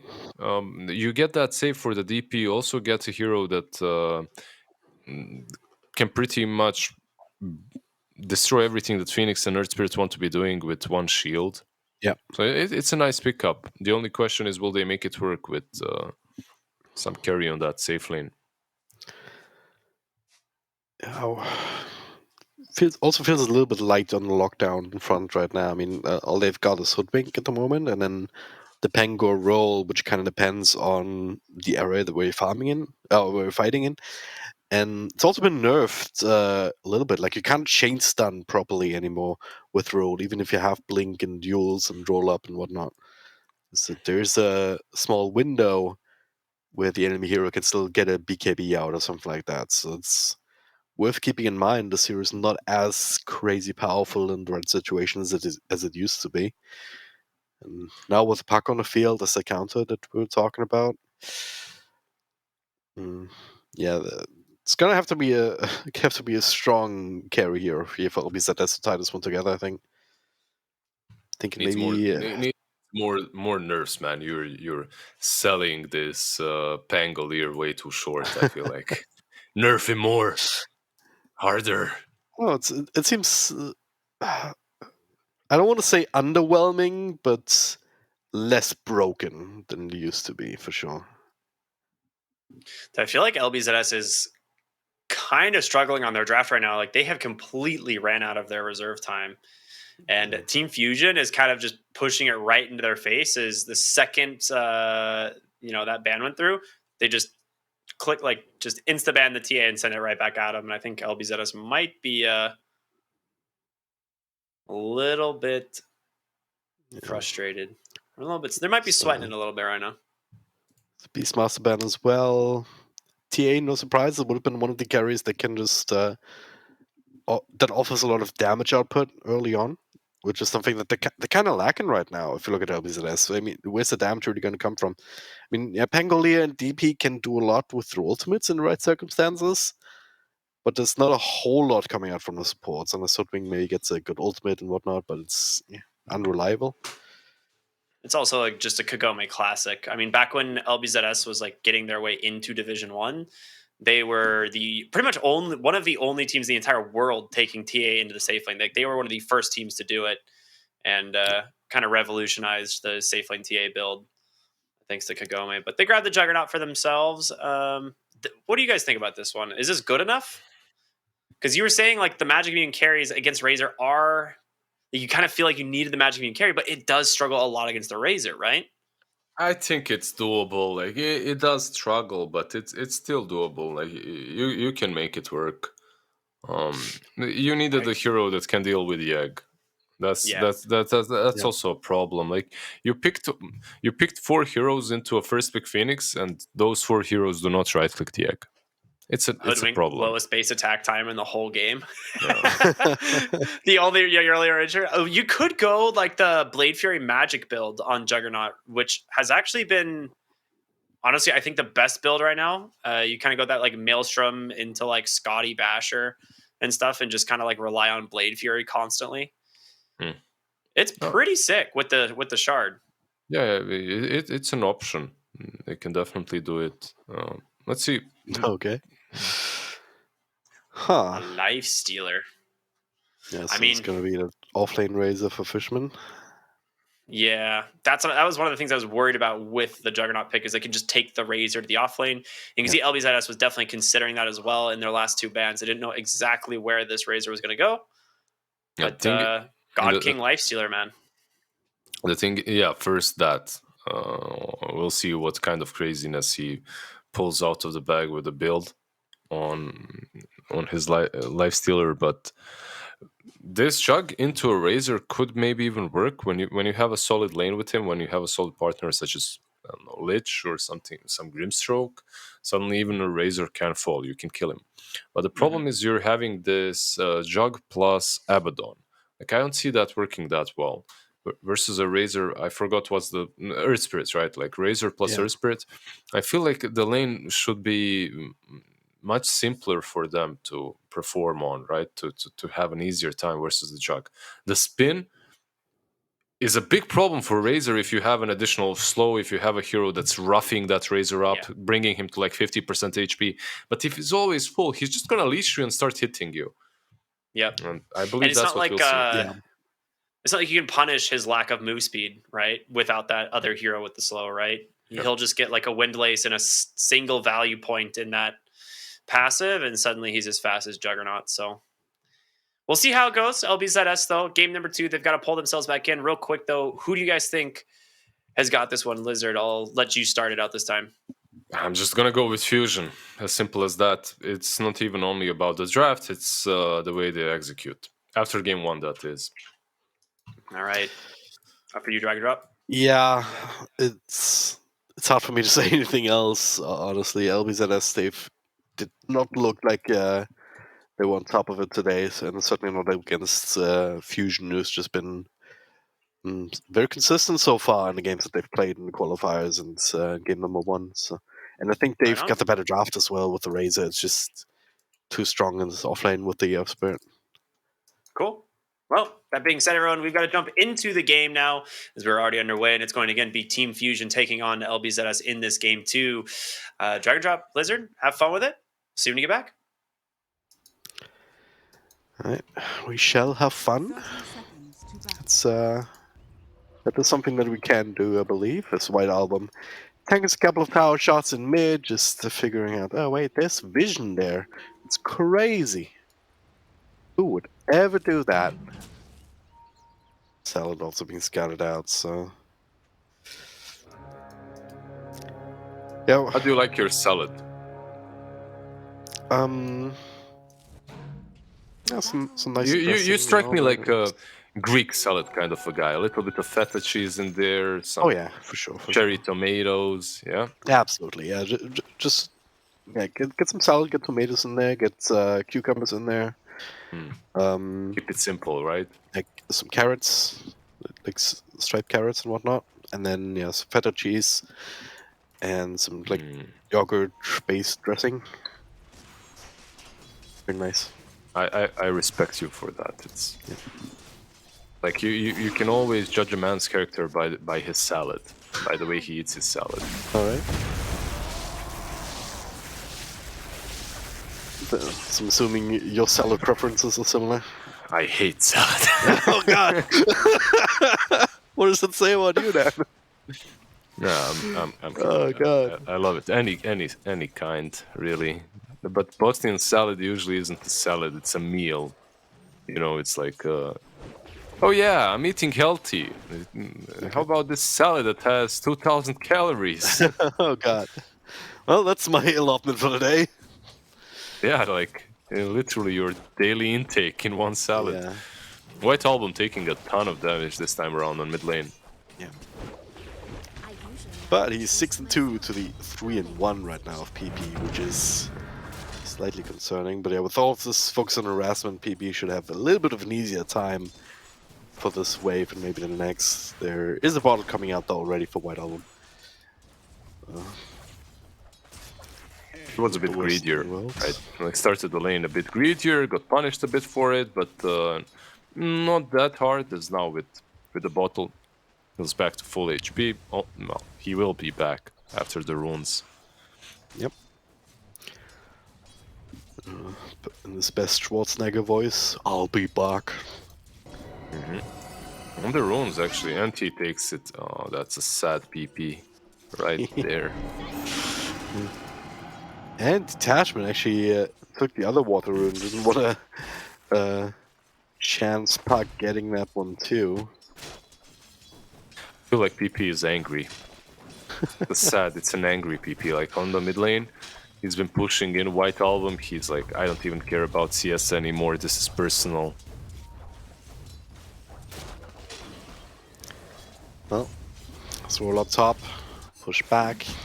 Fishman doesn't quite have the static link, so can't really run down Juggernaut. But let's play this game again. Like, where's the first spot gonna happen? Because my money is on the top lane, honestly.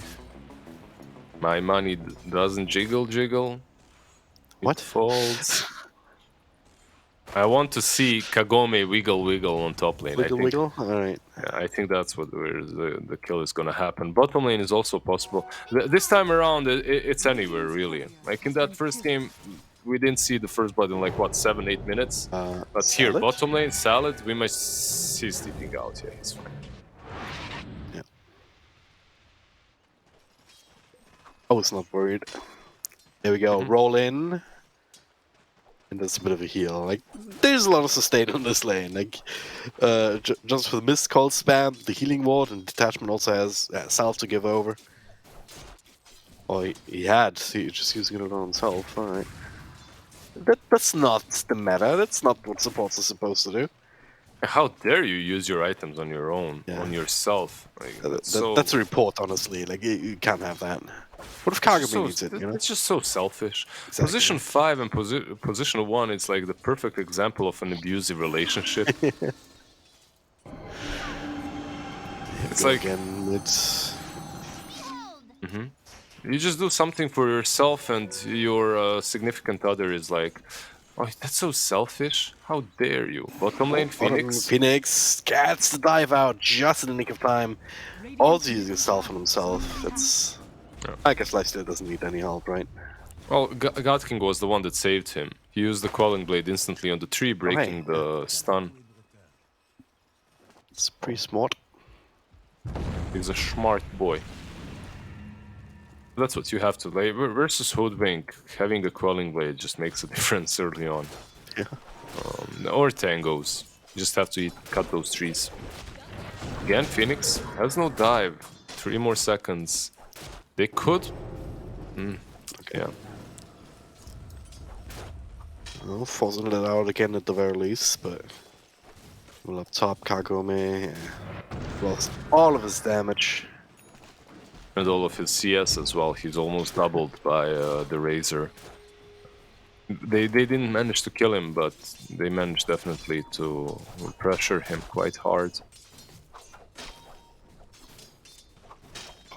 With his shenanigans, just dragging a creep wave around.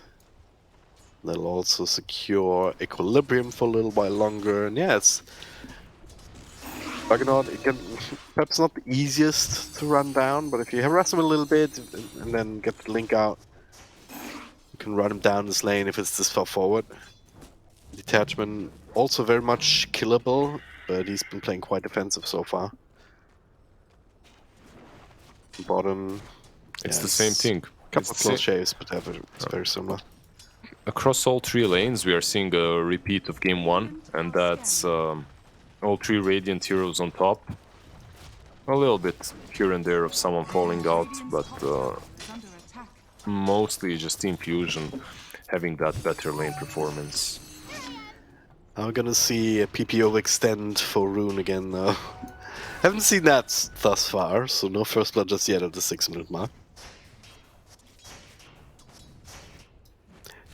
Do you see Puck rotating out to use the coil anytime soon?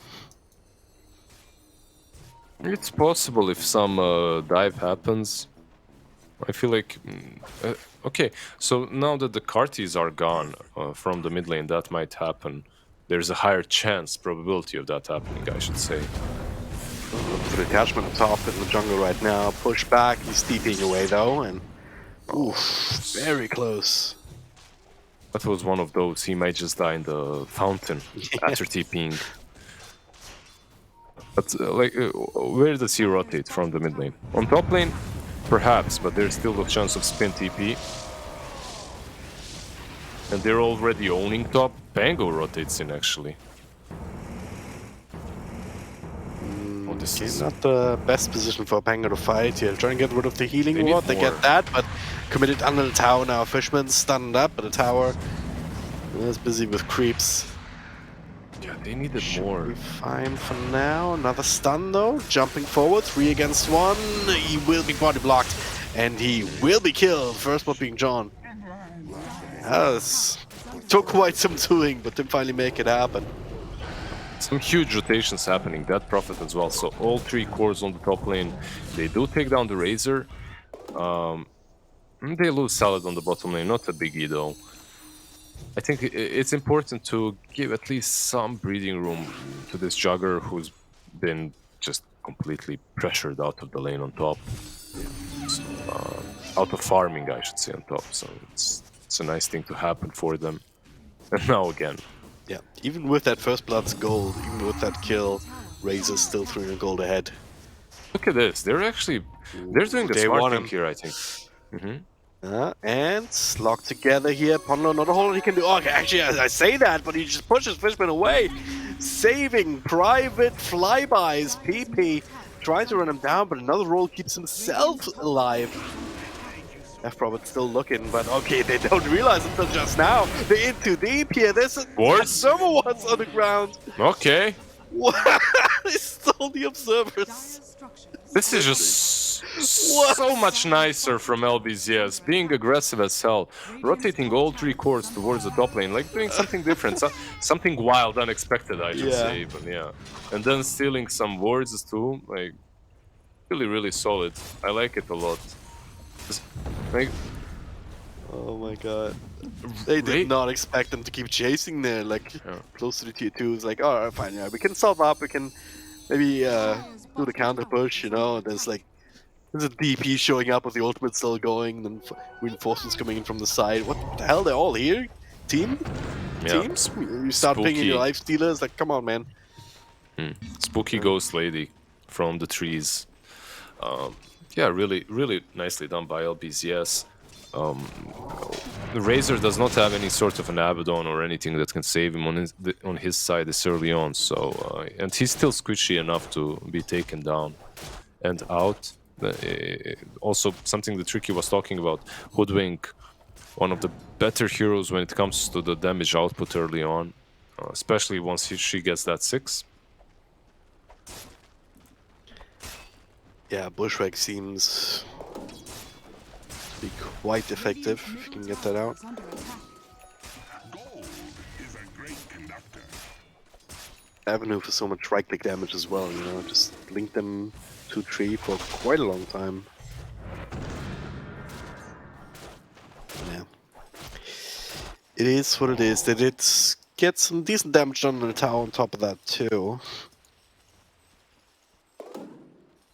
They might be looking to try and do that again. Perhaps in mid. They have a catapult, they have another exorcism in 20 seconds.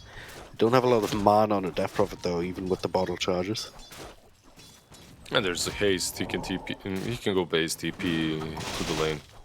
Which should be a simple thing to accomplish. To start pushing that tower. Whether they decide to go for tier 1 mid, I think bottom lane perhaps might be the best option for them. Make this life stealer leave the lane, while also giving Abaddon some farm to get that experience on mid lane.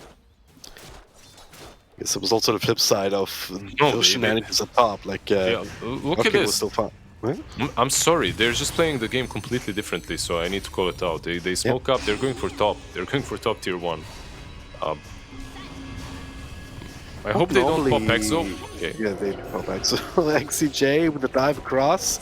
Salad though, waiting for that, just setting up for the kill. But Radiant's top tower is under But- attack. They lost mid though. I'm so confused. Are you still computing? Are you? Yeah, I'm still. sure I'm if you haven't lagging. done that, I'm yeah. caught. I'm caught in a loop. Bottom tower is under He Someone reboot Wizard, please. Ponlo dead in mid here. They're transferring over the exorcism.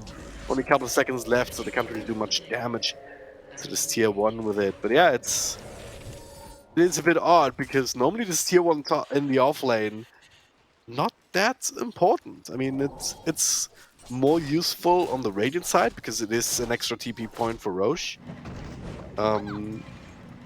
Compared to the Dire offlane tier 1, which is absolutely useless. But losing your tier 1 mid for that is just not really worth. bottom tower has Yeah, fallen. they lost the tier 1 mid, they traded Exo, they didn't necessarily need it on top to take the tower, but that Exo definitely did help them kill both the Phoenix and the Earth Spirit, right? So they did get something out of it. It wasn't, it's just a little bit weird. It's not a bad play per se, it's just a little bit different. And that Something all level bad, 1 though. exorcism, yeah. Yeah, that's on cooldown, so it's gonna take you a little while until you can use it again for mid. And once again, while all that was happening, Lifesteal was clicking creeps, and Puck was clicking creeps. I guess Flybow was also clicking creeps, like Fishman. Just big stacks starting to work away at that in the jungle, in the triangle at the moment. But at point is Gold's advantage still very much in favor of Team Fusion. Yep. Just continuously farming better than LBZS. Same thing happened in the last game. They're using more of the map. They're just Go again. Make a play on Ponlo, gets shackled with the Sim Fisherman's there, Salad linking up that ultimate and does a bit of burst damage, but Silence LG cancelled out again with that ultimate. He cannot rely on this to get himself out of trouble. Instead, he just dies. A third time's a charm. This time Team Fusion was ready for this kind of play. Especially with LBZS only committing 2 heroes. Yeah. I don't know. You aren't supposed to commit more on in this sort of an area. You aren't supposed to. Usually in Dota, you aren't supposed to commit any. You're supposed to be down bottom, playing perhaps around your triangle, pressuring the tier 1 tower.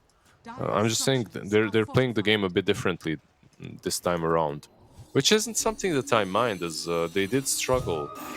So. I mean, certainly the way they played the last game didn't really work out for them, right? Yeah, So. exactly. They have this Arcane Rune on that Prophet. Also, a BKB about to be completed, just 100 gold away. So they might be looking to use Exo. Yeah, there we go. Right now, they also have the blink on LG, so the setup for Lifestealer, Nice. beautifully executed. The initial stun into the follow-off from Salad. That's now a BKB completed. You killed off the Lifestealer. Yeah, it's looking way better. They're way more unpredictable this time around on the LBZS, and maybe that's exactly what they needed. Could have been a bit quicker on mid here, but PP is getting some free damage done, and of course that Arcane Rune means that Exorcism is gonna be available much sooner. Yeah, because bottom lane is also being pressured, so That they're. too, yeah. Kagome will take the bottom tier 1 tower, meanwhile DP damages mid a little bit. Well, that dwarf didn't last long. It's a sad one. That's the worst feeling in support, right? is under attack. Alright guys, we're getting I'm not Vision sure, down. is it? Instantly dewatered. I don't know. It's up there for sure. I think going to pull, telling your carry that you're pulling and him dying at the same second is maybe just as bad. Yeah, I can see that. They don't tend to happen in the laning stage though, like maybe once or twice. Is under attack. Every There's time. always- yeah, every time. It's one of these things that gets worse with repetition, you know, rather than Dire's middle easier. tower is under attack. You know what was also pretty bad as a support? Playing Lich when all you did was eat creeps. That Oh was God, pretty yeah. bad. That's a continuous bad. Like, It's a long time ago. top Okay. lane. Does have the rollout this time, so he gets away. Now the stun, follow up onto the Puck. White Album, it's a lot of trouble, he gets burst down. And now Fishman, next on the list. Can do some damage rain, instantly broken, but Is under bottom attack. enough space to just walk away. No follow-up control or chase potential here on the side of LBZS. Yeah, that was quite a coup, bringing down White Album like that. I have to say that I am way more optimistic about LBZS's chances in this game than in the last one. I feel like they've got what it takes to even take this match. They can win it, especially when you look at the way that Team Fusion has been playing. They're playing the same way like with the Nature's Prophet last one. Yeah. And their team fight it's still good. Like the team fight is still pretty good, but it's not as scary versus a Jug as position 1. He can just spin out of many things. Yeah. So Well, can't spin out of Bash though. Lifestealer. has King one. just been Yeah. diligently clicking creeps, and yeah, he almost has that completed. So, and that's the thing. Like we've seen in the smaller skirmishes, the LBZS, I do agree they're looking much better than those at the very least. So they're kind of going down that route of what we're talking about. You know, just play Dota, just run at them. To some extent, you know, not mindlessly so, but to some extent. But all of these skirmishes were without Lifestealer, and arguably without Puck really being able to play. Like that last engagement, he just got chain stunned, right? Guess it's my shout. Yeah. No. Which can happen. He doesn't have any sort of saving utility on his side, so every time Pango jumps him, the same thing can happen. The other thing though is like that's the only lockdown they have. They've been With the using it very hoodwink, effectively, right? but Yeah. yeah, I mean, yeah, that combo, right? Yeah. Jump in from Pango, hoodwink, then to set up for the follow-ups then. But you can only... like, if you can get that on 2 heroes, Fusion has messed up, I think.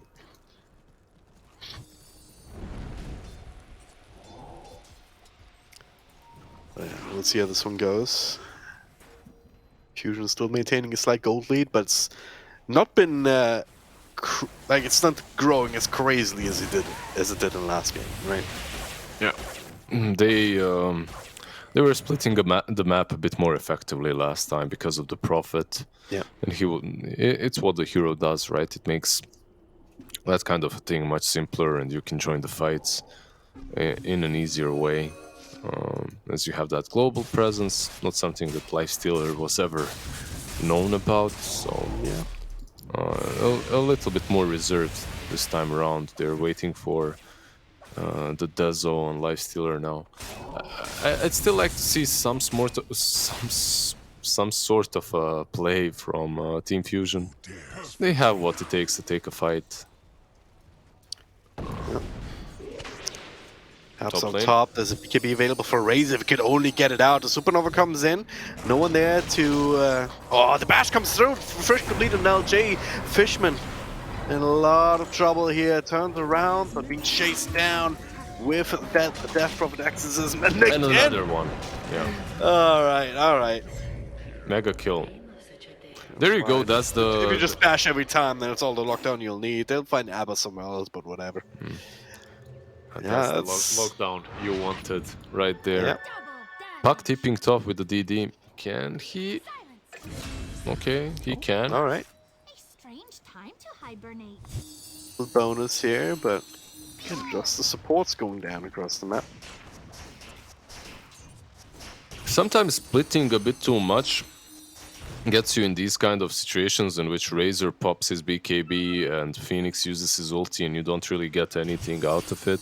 Yeah. Because it's only 2 of those heroes in the enemy jungle. They needed more. Perhaps if an Earth Spirit was around, but Ponlo is just way too busy getting his Wraith packed. You know, just farming it up. It's a bit labor intensive to get farm on that hero, I think. He's an honest man doing honest work, right? One block, one stone at a time. It's gonna get there eventually. Yeah, that's the thing. Normally when you're looking at Earth Spirits, like the classic way that hero has an impact on a game is in the first 15 minutes or so. We're just constantly setting up for kills did a good enough job just pressuring top. For the Juggernaut not to be farming super effectively, but since then we haven't seen too much from Ponlo. He gets the roll away now. But do you think that's going to be a problem going forward? That's like how much of an impact is this Earthspirit going to have? Yeah, you're playing into an Abaddon, so some of your spells will be dispelled too. It's not an easy game for him, I would say. And I would have liked more if he was a bit more active early on. Like you just mentioned, perhaps on that top lane when Razor was getting caught, if he was around, maybe they could even turn that fight. It's extremely... man, I'm not sure, maybe I'm just broken from Turbo, but I feel like Team Fusion could have utilized their heroes a bit more earlier. Certainly in Ponlo's case, it's going to be a lot rougher now. I mean, obviously Pangoli has the roll-up and the ultimate to protect him. We've been talking about the dispel from the Euphoric Shield. There's a BKB on Death Prophet. Already used once. There's a Manta already on Jug. Yeah. So the silence alone will not cut it. You need to get a way of stun locking him, which you don't have on the side of Team Fusion. It's LBZS invading the jungle. Oh, White Album though. Bit of a jump here, bit of damage being done to LG. That scouting information obtained. Looking at this mid tower right now. Fusion kind of grouping like they want to fight this one. They'll need at least Fishman though. He can TP in whenever. This also is... Oh, Shadowblade on Lifestealer walks in, gets the bash here. The counter bash though. Long range. Stefan working away in this tower. There's jump in from White Album once again, just trying to create chaos, trying to find an opportunity here. Finds Coilon too. But with the Exorcism still going in front, the rest of the team has no ability to go past that into the backlines. So I don't think they even wanted. Being exchanged. Yeah, I don't think the plan was ever to fight properly. I think it was just to take down the ward. Okay. You take down that healing ward and then you can poke them a little bit top lane. Fuck. White Album in a lot of trouble once again, being chain stunned. Brought down.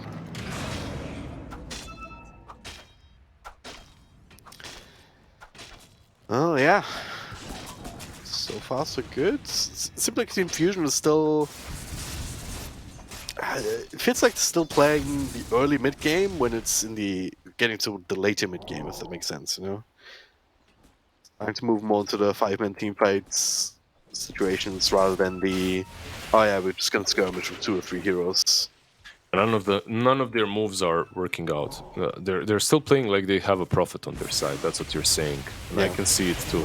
Yeah, I can see it. It's like the same playstyle from game 1.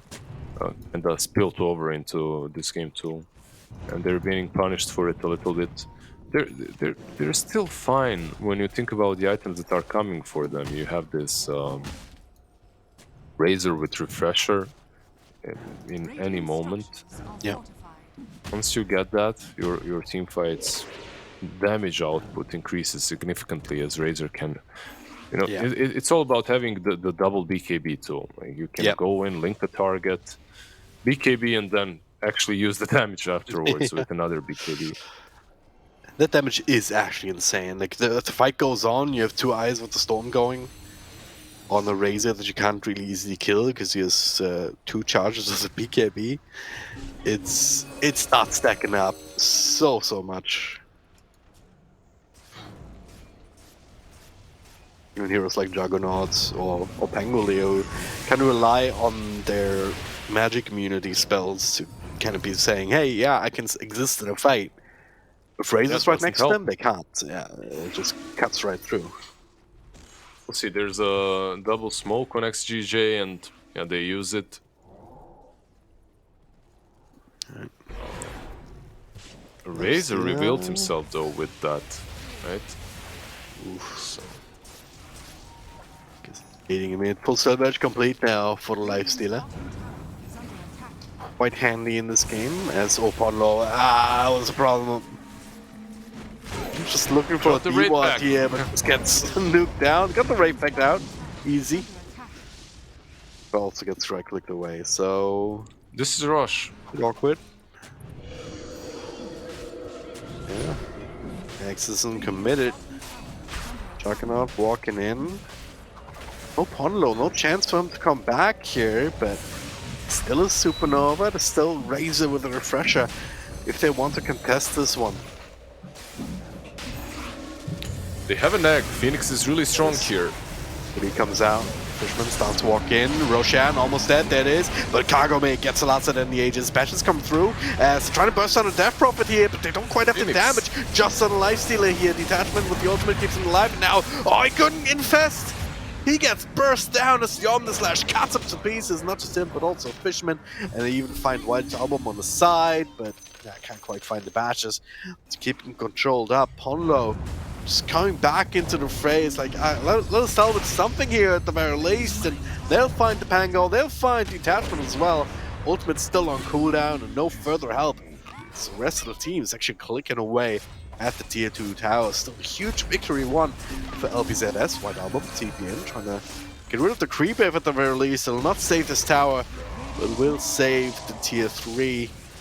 Not that I would have gone for that, with the death time it's kind of getting lower and lower.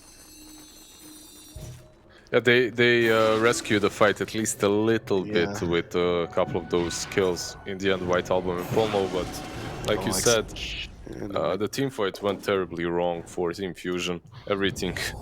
First, they committed a bit too late. Second, they didn't use the egg instantly around the pit. Well, they didn't use it at all because Phoenix tried to... You know, sometimes on Phoenix you try to maximize your damage output instead of just dropping that damn egg and winning a team fight. Yeah. He dove in for a couple of extra fire spirits for that extra slow and damage to hit in, and then he literally just dove into a rolling thunder. Right? It just happens. Sometimes you you dive into a stun, and you die before using that egg. It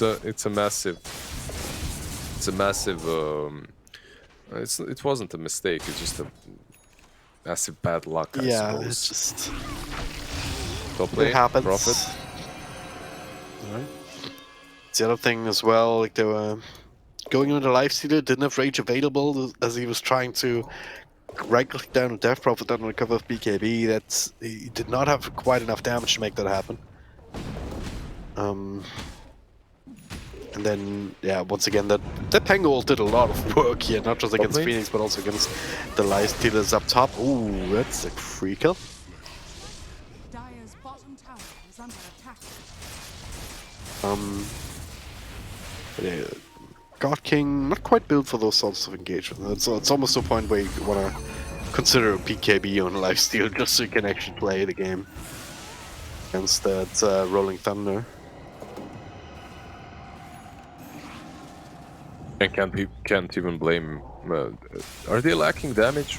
Sort of, but if you're stunned constantly, you can't be dealing that damage anyway. So yeah, getting the BKB does make sense. It's always sad to see it on a Lifestealer though. Yeah. Well, not getting a tier 2 as they were chasing away that Lifestealer from the bottom lane. So. And the instant smoke to link up again somewhere, perhaps in jungle, perhaps in the mid lane. There's a hex on that Prophet, by the way, which is quite huge. Oh, God King, no! Oh, it walks into the sentry, gets burst down, 75 seconds on the sideline, and now the team gets caught in the back. Fishman is down for the count. Tanks the Omnislash buyback there from XJ. Fishman is probably gonna have to buy back too if they wanna save this Rax. This XJ actually being run at. Another Hex coming forward. He just dies back with a big crit from Kagome. Fishman, another buyback, but how much can he really threaten here by himself? Not a lot. There's a Puck trying to skip creeps. and he will do that. But I believe, yeah, they're going to take the set even through all of that. It doesn't matter. White album. All right, all right. Die. Your beautiful corpse. But that's absolute disaster. Like, It's not great. Running into Hex, he was in with. He thought he was safe. He wasn't. They kill no. him off. They take the side. They force a couple of buybacks. The game looks much better. We stated our optimism a bit earlier, right, about LBZS, and it's kind of working out that way for them. They have the damage. They have everything that it takes to take down these heroes of Is under Team attack. Fusion. And even though it looks like they don't have a lot of lockdown, it's more than enough. Yeah, they've itemized into it to account for that. Like we saw in the first usage of the Cypher Vice, just catch Team Fusion and God King with their pants down, essentially. Yeah, so they've accounted for that. It's a draft weakness, I guess. Now they're in a really good position. Like, Just need to see them continuing to execute this way. They can't really PP. no. Okay, Bursting on Pango. They have buyback. Really good start. Your Hoodwink snaps the coil. Now PP, they get the chemical on the next CJ. Salad gets to live as Fishman kind of left by himself. He's tanking Omni Slash. So that's a dieback for him. Buyback from Pango as well. So they made the call. Let's get the hell out of here. Link off to the side. Fuck, where is he? He's being run at. It's very hard to actually track down. Oh, here's God. the Hex. Oh no! You're crazy, dude. You're crazy. He's TPing. Can he get bashed? Of course he can. LG just normal right clicks, another roll across. He's gonna be stuck here for a while. Just trying to roll off the map. Needs to get to the TP. LG is still running at him. Has the Agnum Scepters, found a bash for that, rolled off to the side. What is happening? Really, exactly. Like, what? Still being chased though. Wow, Look at the that. bash! LG just gets the bashes. Still not enough. Come He's on, dead. man. Come on. See? Surely. Come on. He's one more roll and now he's out of mana. So, but he's fine. but they- He's out. They gave up. Porno's actually out of there. All right, nothing Oh, to God. see here. Nothing wrong. As It's completely inconsequential, but it's hilarious regardless. You know? As a Phoenix spammer, I can't even be mad. I love these things. Now they even have a ward, a dire ward, really deep on the left side. That they see him running through those trees, rolling through those trees, I should say. Another smoke up happening. This time Phoenix and the Puck, but they don't even have the Earth Spirit around. He's way too low, Radiant's right? bottom So tower is under attack. The lifesteal infested, so yeah, with a buyback on Pangolier. Perhaps the idea is, alright, if we can get them again, then at the very least they can stabilize perhaps a little bit.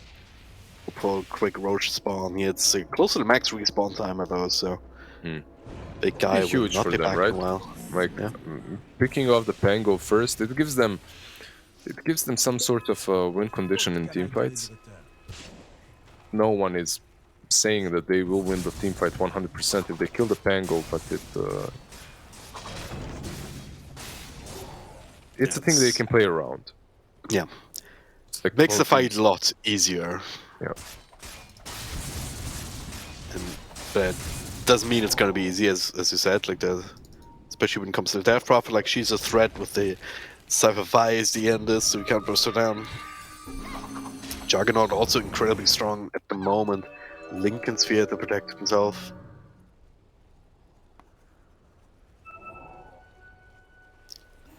LBZS claiming control over this area because, you know, Roshan could respawn at any moment, as far as they know.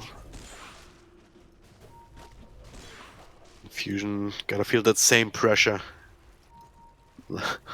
God King still infested into the buck, just hitching a ride. They scan the rush, but it's only Abaddon inside. They'll probably dive him. Yep.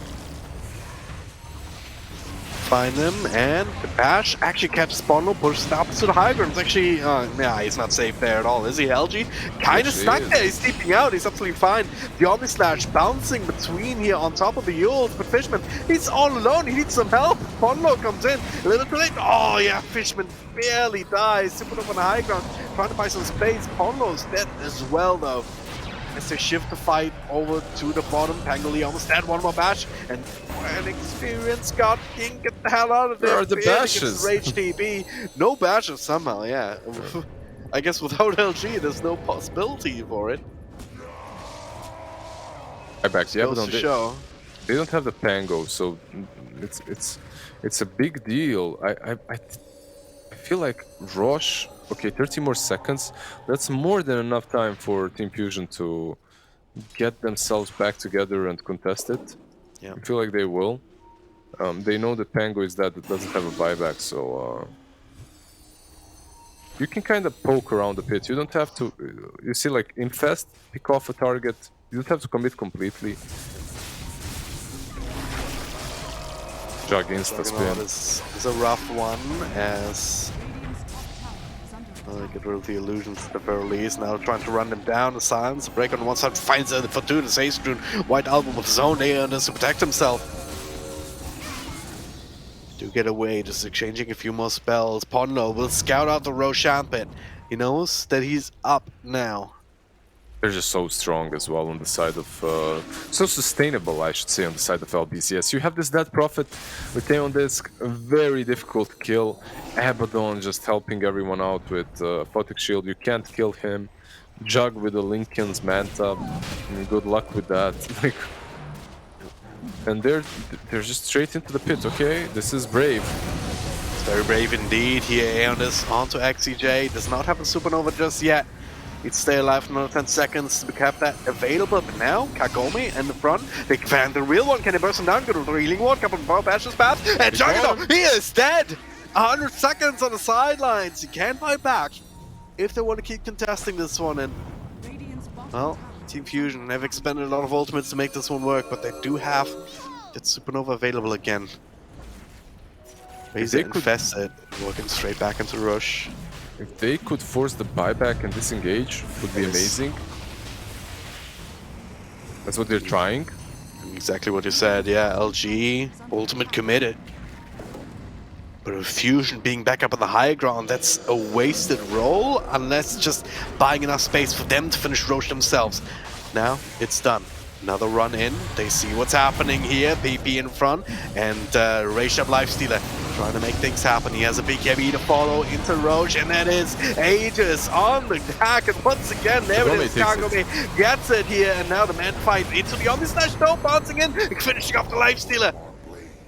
He's down for 100 seconds, no buyback available, and this is a lost team fight. Team Fusion also lose to Phoenix. Ponlo already bought back. I feel like the idea again was the correct one. The execution perhaps wasn't the best. The Lifestealer goes in and he's just hoping. Like sometimes you're hoping you're gonna right click a bit faster. You'll take that Aegis, right? Okay, but it's not really a plan that you need to rely on. I think if they went in at the same time, or maybe Phoenix goes in a bit faster and pops that egg next to the pit, then it's harder for Jug to take the Aegis. Because he has to be thinking, okay, this egg is about to stun me. Do I go back? Do I continue hitting it? Maybe that would have been a bit better, because the egg came only after the Omni Slash already and Aegis was picked up. They had it off cooldown. They could have done it sooner. Yeah. Well, bottom line is White Album just playing games. But full set of racks. Mid is down now. They finish up the range racks there, and also got the melees up top. Huge victory won once again for LBZS. They're still holding on to the Aegis. Get the free shot and Kagome as well on someone. You're getting some decent notes as well. Ninja gear. He did just level 26, like you mentioned, with the shard on Juggernaut. Meanwhile, but Earth Spirit's still farming up. He's got that raid pack into the Aghanims. Do you feel that the Aghanims is a game changer? I guess it helps versus the Omni Slash. I guess, yeah. I mean, he has not really been able to play Zero all games because of the drafts and the pace of the game not really favoring it, but maybe with that ability he can make plays.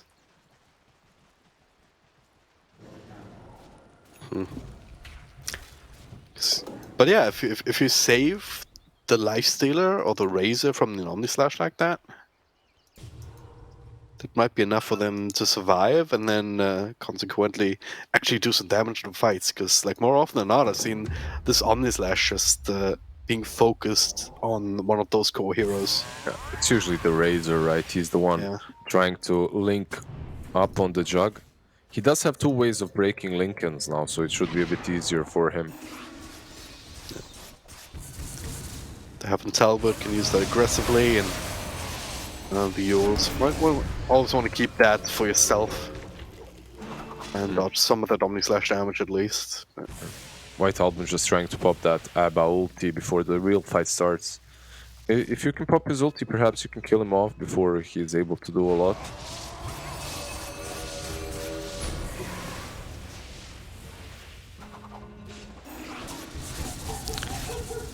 Alright, here we are, the siege is real. 1 minute left on the clock on the Aegis, give or take. Doesn't look like LBZS will find an angle right now.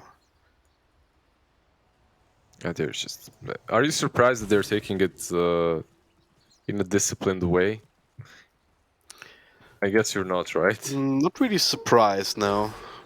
Just, I'm a little bit surprised that they got to this point, you know, after game one. This is looking like a very different team. Yeah, they're executing much better.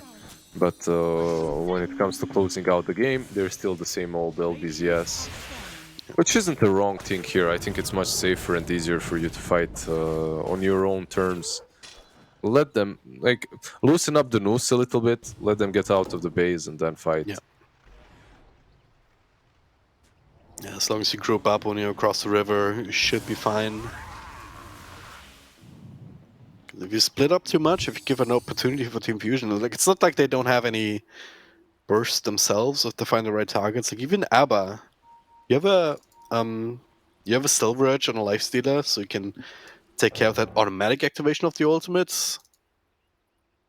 And then if you can stun him or silence him, then he can't trust it himself manually either. So that like even those heroes could be dying quicker than they should.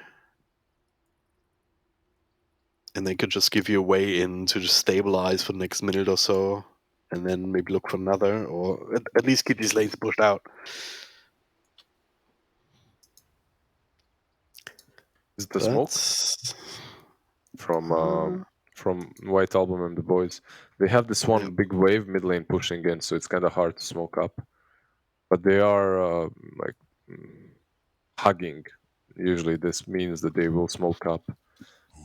Yeah, need to push it out. Perhaps White Album pushes out this wave, they smoke up. Maybe try and get the play going for them. It's always a problem when you're two sides down. It's always so difficult to make any plays on the map because the vision is pretty much always against you. Yeah.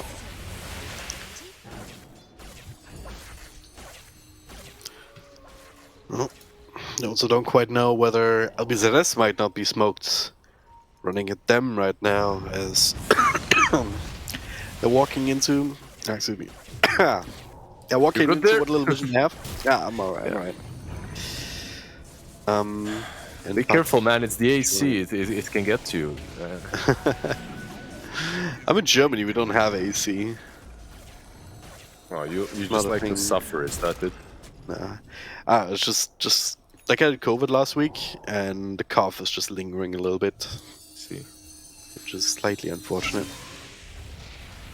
so 2020, man, come on.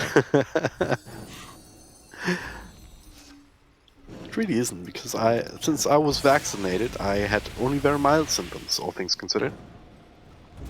Might Nice. not have been the case if it was 2020. But yeah, here we are, LBZS. Kind of, both teams are kind of just hoping not to run into them on the enemy team's terms, I guess. Any more items that we're waiting at right now? There is nothing huge on both sides, I feel like. They're all just ready. There is this nullifier coming on Lifestealer, but it's like it's a bonus, you know, it's Yeah, nothing it's extra. doesn't seem game breaking. Refresher orb done on the puck actually, so you can double Dagon. Very nice. It's been there after the last fight as well. It's been there. It's just been in his backpack. It still is. That Aeon disc pops, you just switch it in.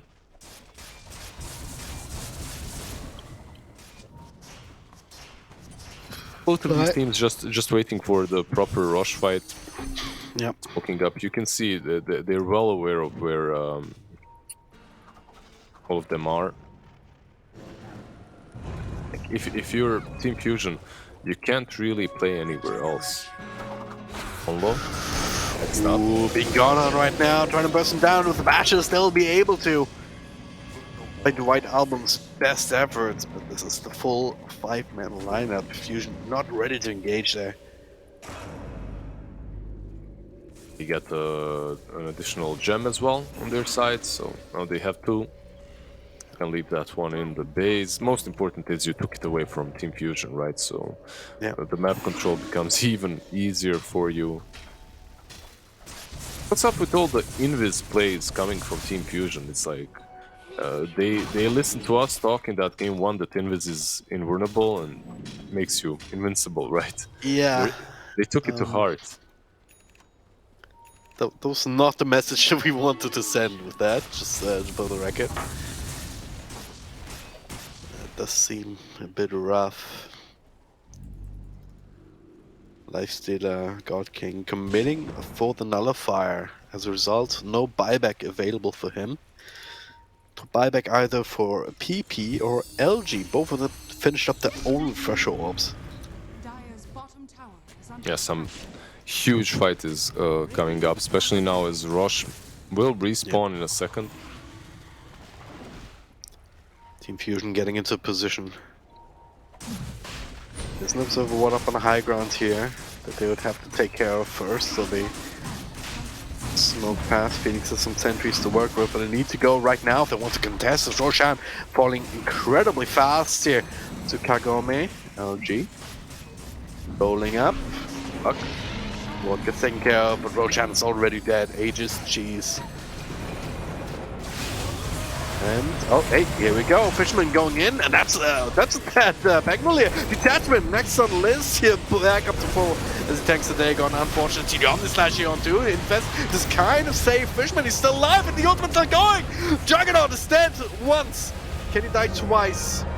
Fisherman somehow still alive. Kagome needs a vision. They don't have detection at the ready here, and the big old spin finishes up Fisherman. Buyback comes in as the finish of XCJ. Yeah, it's just such a hard fight to win, even though they... Let's say it was the worst possible fight for LBZS. They're running up high ground against an egg. And they don't kill off the Razor. He gets Sunraid back up. He uses Yules. Just leeches so much damage with that Static Link and Eye of the Storm. It was pretty solid, really. Well executed by Team Fusion, but you're kind of... It's not even that the network difference is that significant at this point. It's just that you played against Refresher Shard, Cheese, Aegis on Jug. It was a hard fight to take. But they took it in a really nice spot. which was also very helpful, obviously. Well, at least they took that Aegis away right away, right? So they don't have that for the high ground siege.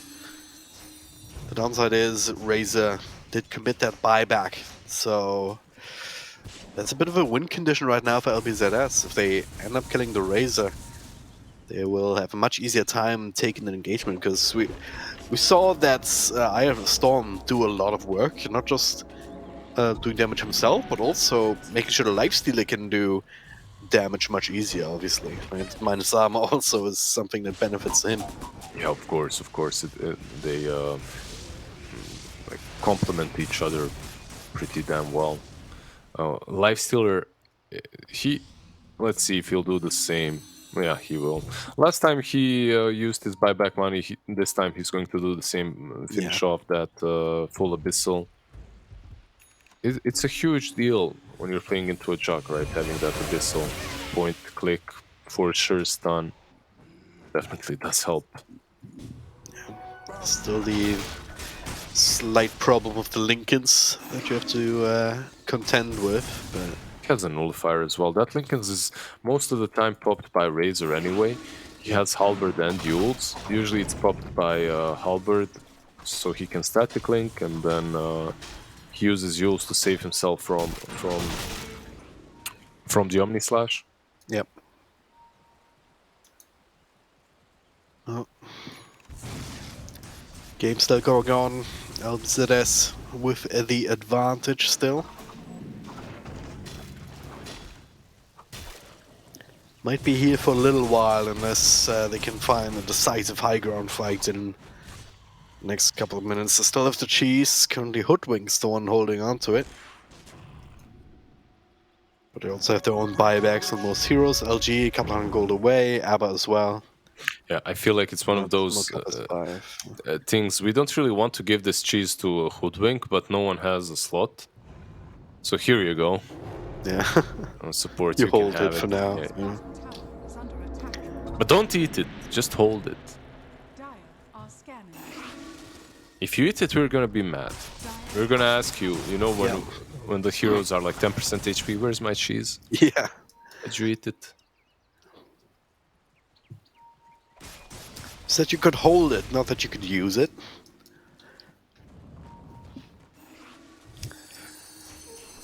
Smoke not leading too much. Oh, White Album though. Could be a good kill, but of course the Aeondis will make this very awkward indeed. Dire's bottom tower is under attack. Yeah, putting that on cooldown. Always nice. 160 seconds or so. Can refresh forward, of course. Instant smoke. They do see the Phoenix. They know where he is. They were hunting the Earth Split instead. So he's fine. They'll get out. This very awkward spot where we're in late game Dota, and so much is about these cooldowns of the refreshes and the Aeondis and the buybacks and whatnot. Well, we're really close to tier 5s as well. Let's see if we go that far.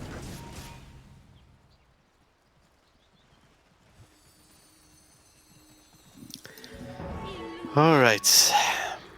Well, worst comes to worst, you can just hold up in your base and it's not gonna get much worse from here on out, I suppose. If you're fusion. Unless those TS5 items are just You'll find a way to you'll find a way to farm the tier 5 items anyway. If we do get there, you have a puck. He has travels. He's always able to leave the map, farm the enemy jungle, get get all those sweet items for your team, hold back in. But LBZS, perhaps again a bit too indecisive with their movements. It's like they need 9 items. You know, they don't. 6 is not enough. And this jug pretty much has that. He sold his boots, he has that swift link. He's as farmed as one can be, maybe a shard or something. Moon shard, that is.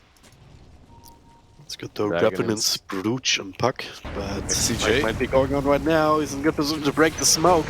As there's a break over, and ABBA instantly pops the ult with himself, but that's a great place there for LG. God King is so low! He's gonna die, he's dead!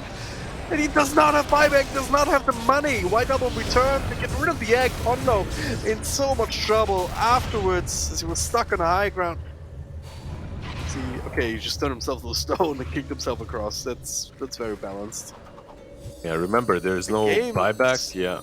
It's still over though, surely. All the Let's see. ultimates have been used, but there's no lifestealer.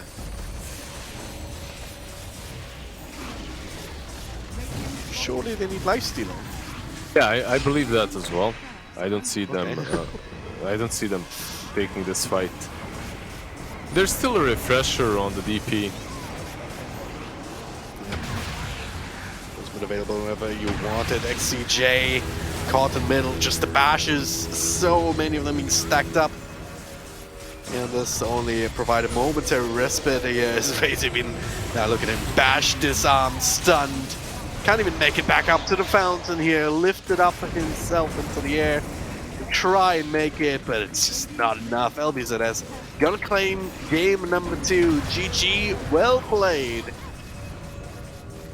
And damn, gonna have to be eating our words, Lizard. We need to find a fork or something, but damn, Yeah. this looked like a completely different team. We did take it back. We reeled it We did, yeah. back we a did. notch after the game started, as definitely LBZS deserved it. I feel like it's not. It wasn't about LBZS alone. It was the way. It truly, for me, was the way Team Fusion played as well. Like, Yeah.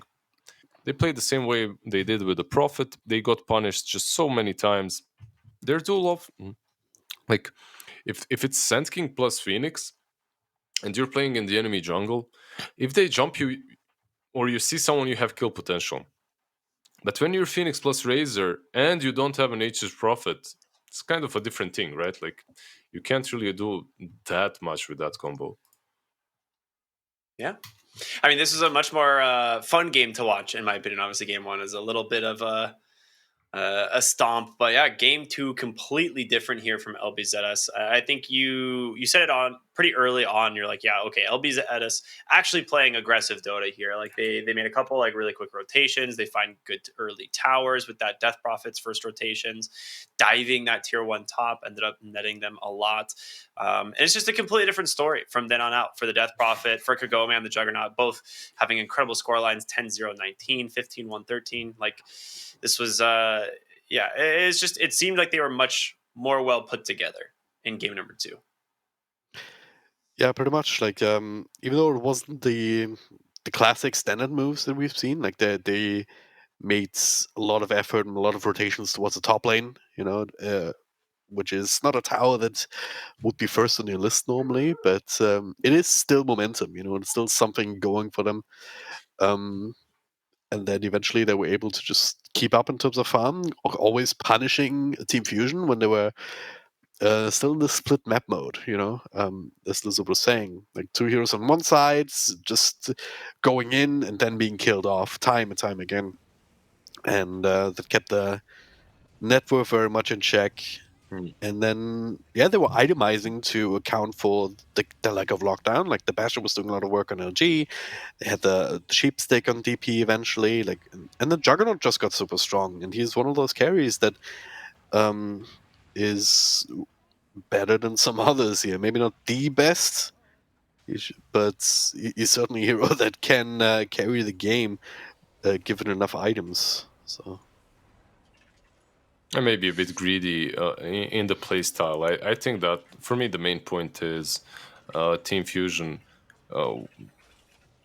when they needed to clump up together and perhaps make 3-4 man moves, they were only doing they were only making 2-man moves.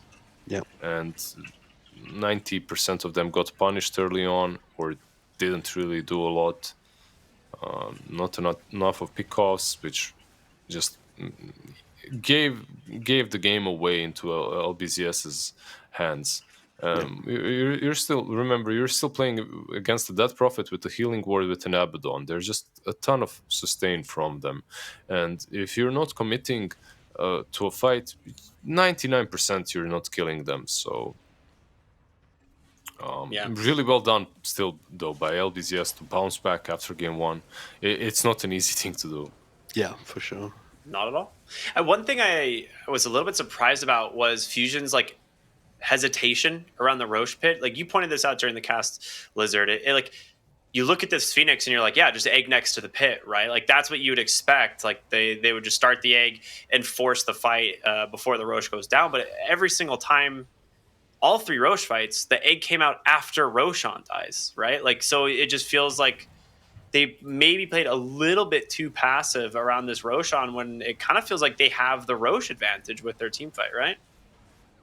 Like you would think that way. You would think that they have a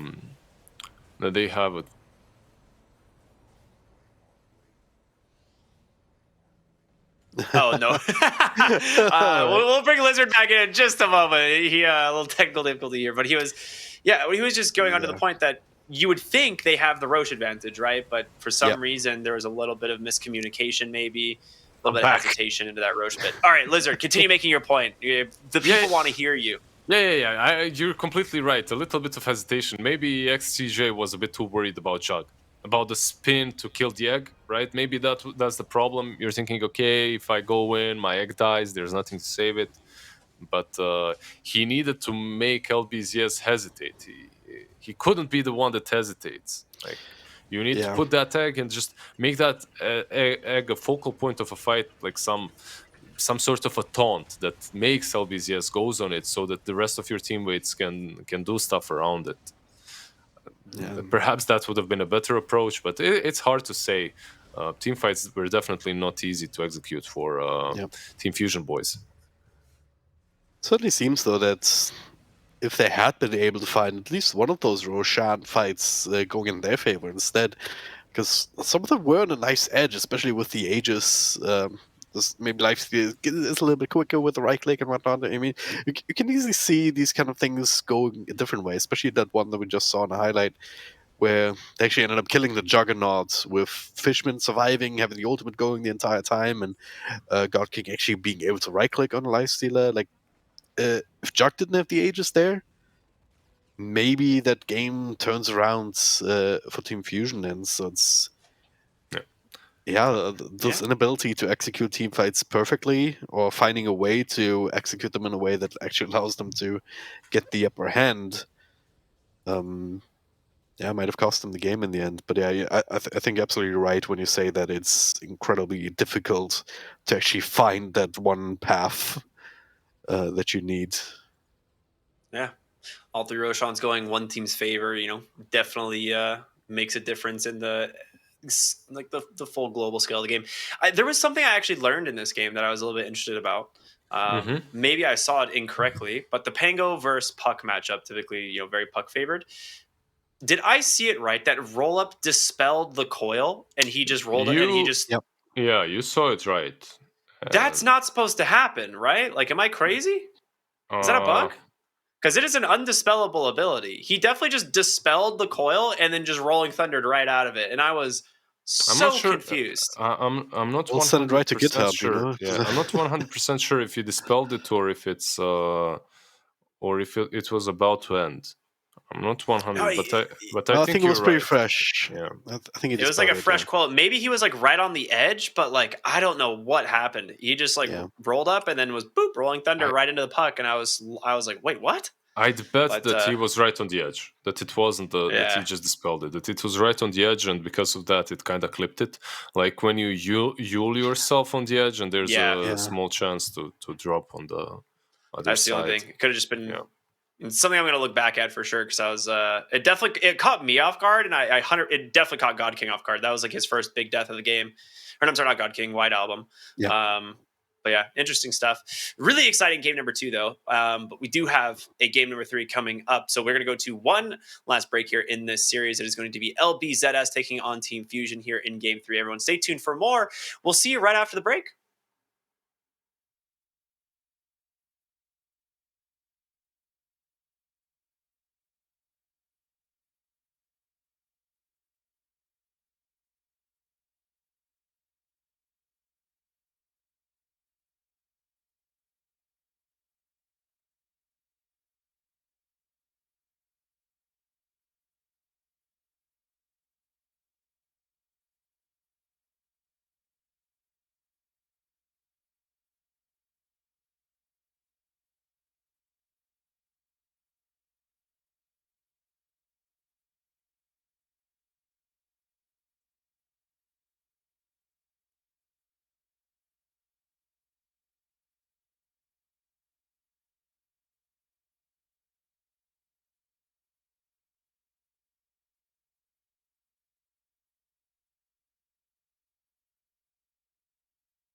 Hello, everybody, and welcome back. Hope you enjoyed the short little break there as we get ready to jump into our third and final game of this series. It is now tied 1-1 LBZS against Team Fusion, which a lot of people consider to be the favorites in Division 2. I know both of you did, but LBZS not going down without a fight. Lizard, drag and drop. What do you guys expect here in game number 3? Let's start with Lizard. Look, there's a reason why these guys were in Division 1 so many times. They want to get back into it. Not sure what I expect from Game 3. I hope not the same drafts. I hope not the same dead profit style of gameplay. I want to see something different. I want to see perhaps Team Fusion banning it out in the first 2 bans.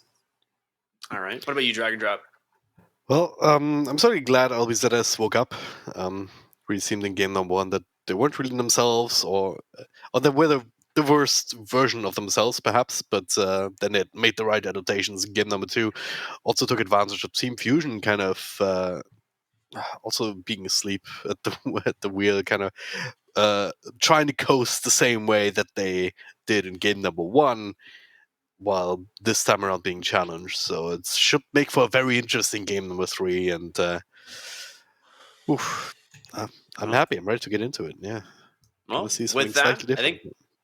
I think it's right. It's time to get into it. We're going to go ahead and jump into the draft here for this third and final game. Very exciting. And unfortunately for you, Lizard, we are going to see the Phoenix Razor once again outside of Team Fusion, but they did ban out that Death Prophet. So we got half of what you were looking for. It's fine. I'm like Razor and Phoenix for me aren't as game-defining heroes as a Dead Prophet. Like you see the Dead Prophet on mid lane on PP, you know what's happening from LBZS the whole game. Razor and Phoenix, however, on Team Fusion, yeah, sure, it's some position 5 Phoenix. I don't care. It can be picked every game. It doesn't mean too much. But yeah, LBZS, they go with the Shadow Shaman. I just love the hero. With the nerfs, they don't matter. The shackles are still amazing. And Lina, good versus both of them, right? Good versus Razor, good versus Phoenix Egg. Really nice pickup as well. I have to say, of course, Team Fusion's draft and opening is in their style, but LBZS, they answered in the right way, in a nice way, in my opinion. Really good egg killer right out of the gate, right? In the form of that Lina, you pop the BKB. Razor, not much there about it quite yet. Definitely a flex pick. We'll see what they end up doing with it. But a lot of the same bans we're seeing in phase 2, right? We get the Templar Assassin. We see the Nature's Prophet as well. The Clockwork is throwing me for a loop. Is this just because of Shadow Shaman and Lina? Is that exclusively it? Because I feel like this is not a support hero that I've seen in quite a while. Oh, come on. It's versus Shadow Shaman and Lina. It's also good with the egg, right? Yep. I guess, yeah. It is pretty good against the egg, or with the egg. Yeah, I've seen a couple of clockworks here and there, so it's not that it's completely unheard of. And yeah, as you said, it is very good against Shadow Shaman. You know, anything that has like a lot of stuns, a lot of disables to isolate him, make sure they can't use that shackle. Lina as well wants to be standing on the edge of the team fights, kind of clicking in and pressing spells and then running away. Clockwork can also disrupt that. So I very much like that pick here. But then Mars and Snapfire somehow both still in the pool. That's one of those classic teamfight combos. You know, you take the Mars away as a potential for the Phoenix combo, and then you pick the Snapfire as just a combo with the Arena, just drop the Monomus Kisses in, as a bit of a lane killer combo, and also as an extra counter to the Phoenix. You know, just a single point and a little shredder will deal with the Supernova for the longest time. So this is pretty great draft from LBZS so far in my book. What do you think about Beast?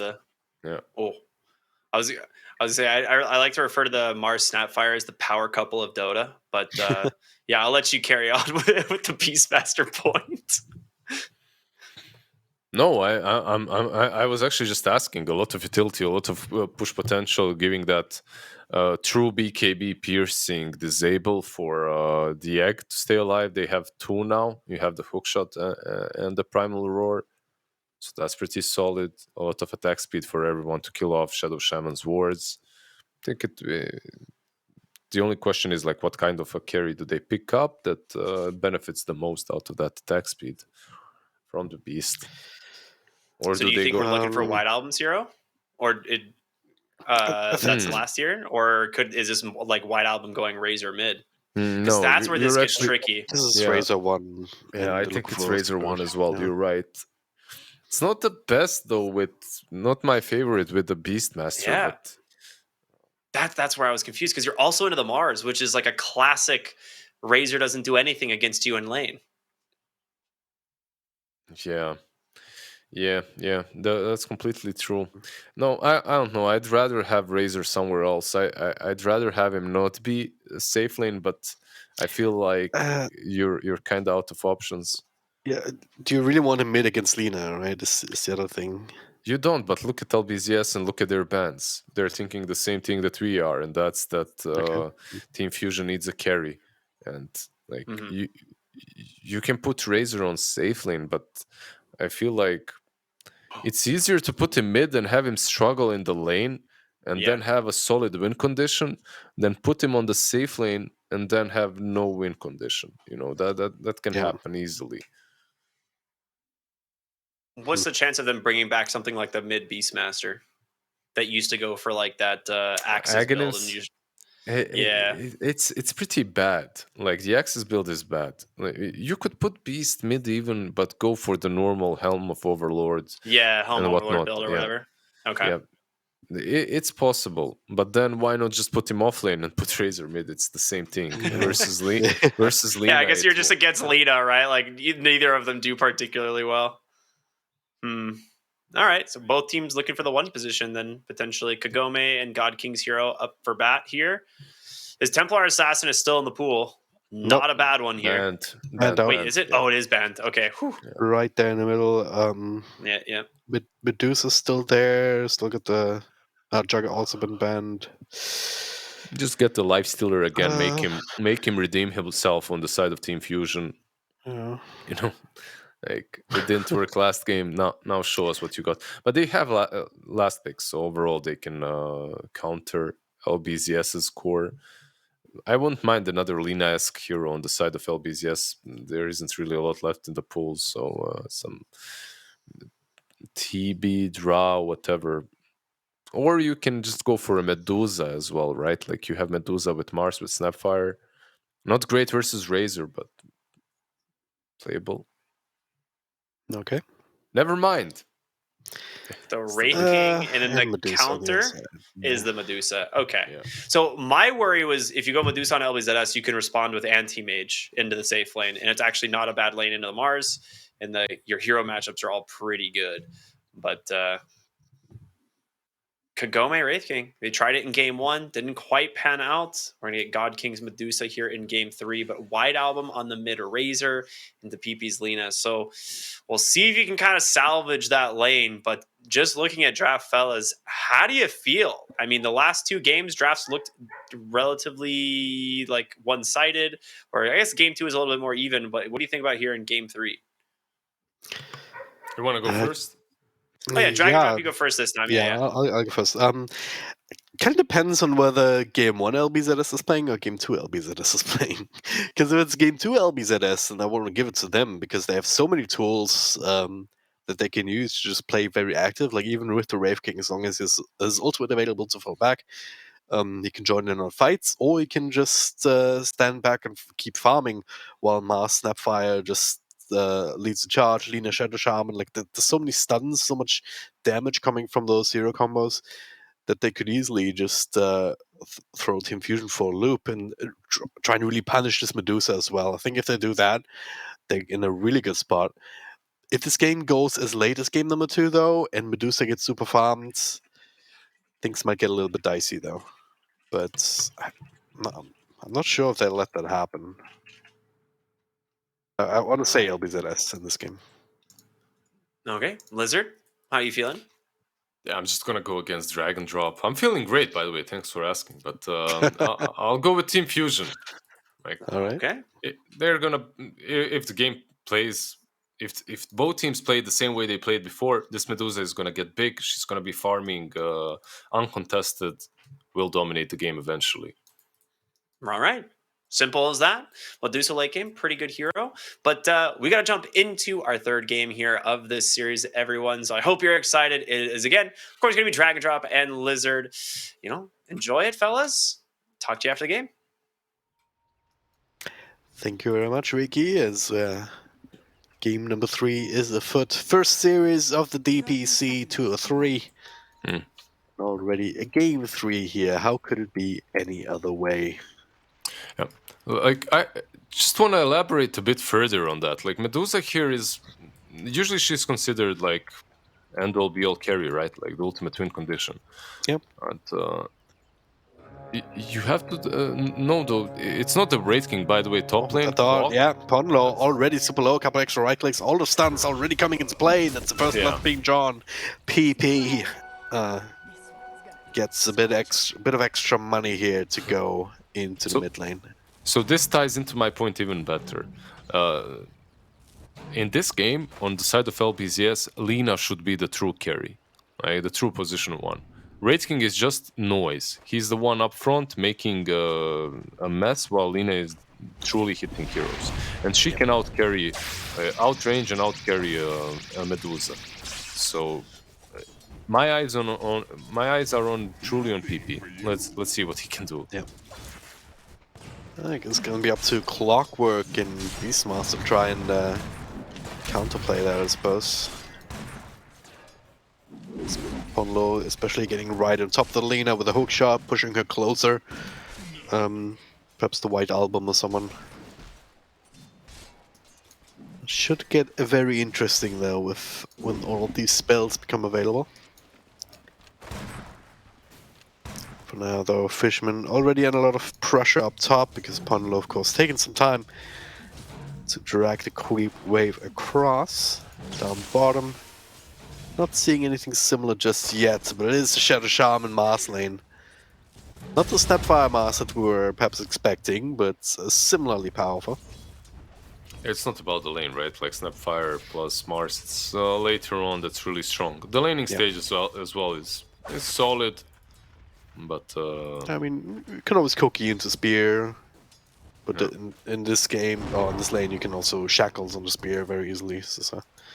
Mars looks like he likes cookies, right? Like he's a big chunky boy.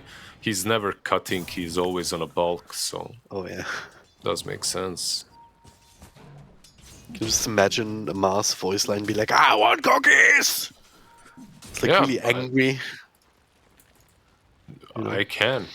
I think they should add. I have it in my head right now. Oh man. One day. Maybe that's what Dota really needs, a cookie patch, you know? Yeah, enough of these mangoes and tangos and all these replace every consumable. Options. Replace every consumable with a cookie, you know? It seems like a good April Fool's thing, you know? You know, we should...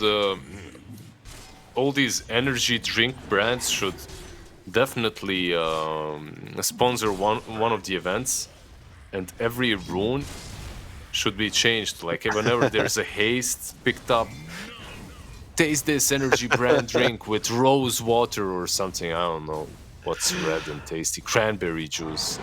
He's getting the Mountain Dew haste rune. Hey. No, I'm not... Like, come on, man. No brands allowed. It's fine, Mountain Dew is a meme. I never tried that, like, pretty sure. in my life. We don't have that here, I'm pretty sure. Yeah. It's probably for the best, by all accounts, so... Did you have it? I think once when I was in Top lane? US, Ponlo? Ponlo, yeah, kind of been going on. He's quite tanky on a small little Clockwork though, but the equilibrium is now completely messed up. Yeah. Just shenanigans. By getting a bit more out of the lane. The lane started off rough for him.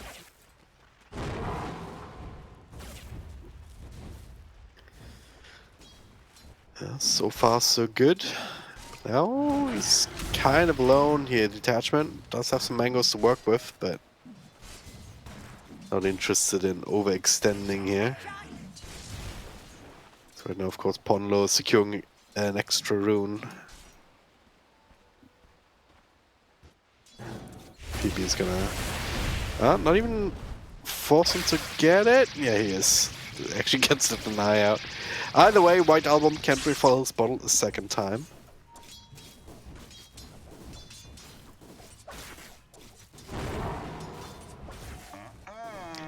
Can't even play the game this time around because First Blood already happened, but where's Second Blood gonna happen? Is it? Sorry, like the amount of pressure PP is putting on White Album on mid lane, that fortification was from him as well, by the way. He fortified the range creep, so Plasma Field doesn't get the CS. Oh, Salad! Now there's It's actually Salad. rotating in? Yeah. It's He's just, gonna give his life for it, but damn! What a play. yeah, 100% worth it. He also Yeah. warded down mid. He does the same play, by the way, almost every game. He moves in mid, puts the ward on the same spot. Doesn't gank usually, doesn't go under the tower, but Yeah. if you're in the right spot at the right time and the opportunity arises, why the hell not? So, yeah. Plus now he goes back mid, refills the bottle. I was very serious when I said PP should be the one that truly carries the game for LBZS. Yep. And they're setting him up for success, definitely. He's got the first blood, he's got another kill set up for himself.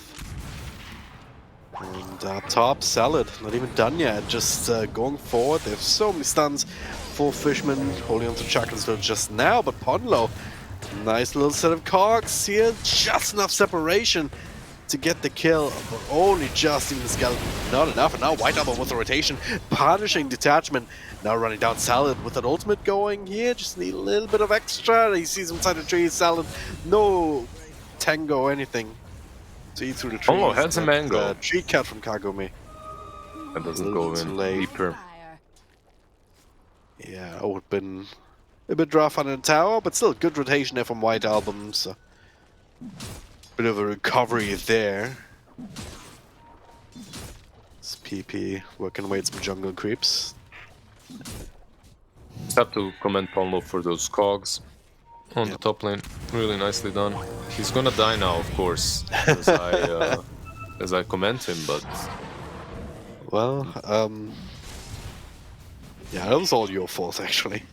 and it's another Not kill gonna given to sugarcoat it. another kill given to Lina, who's getting closer and closer to the travels. He also used that Laguna Blade with the Arcane Rune. I mean, this is one of those once out of 100 games, you know, when everything is just lining up for you. Yeah. Immediately smoke up as well together with Shadow Shaman. Looking for the bottom, the smoke will break, they'll see XCJ, they also find the arena onto Medusa, a much bigger target. No more mana for the shield, and you just click her down. They could go again with Laguna Blade if they were to catch somebody, but I don't believe XCJ would really offer himself up. You can stick around as the Lina, and if it happens, it happens. You get a kill. Maybe it's enough. Maybe you just move back, heal up. He has no resources, very low on mana. Yep. But everything. When I said Lina is about to should carry LBZS, this isn't what I meant, by the way. I didn't mean Not right immediately, it's like, yeah. Oh, Salad, TP cancel just in the nick of time. Ponlo was close enough, and maybe they can get the kills with Medusa. Not quite. One more click before the snake landed. These cores on both sides are like, what's wrong with these supports, man? They're just running in to my jungle. Bonus kills, okay, sure. Come to Papa. Or Mama in that situation. Or whatever, I don't know. They go in, Mars pressuring down the bottom lane. Kagome is doing something that he failed to do in first game with Wraith King. He's rotating a bit sooner than he's pressured, right? So Should be easier for him to dodge all those ganks.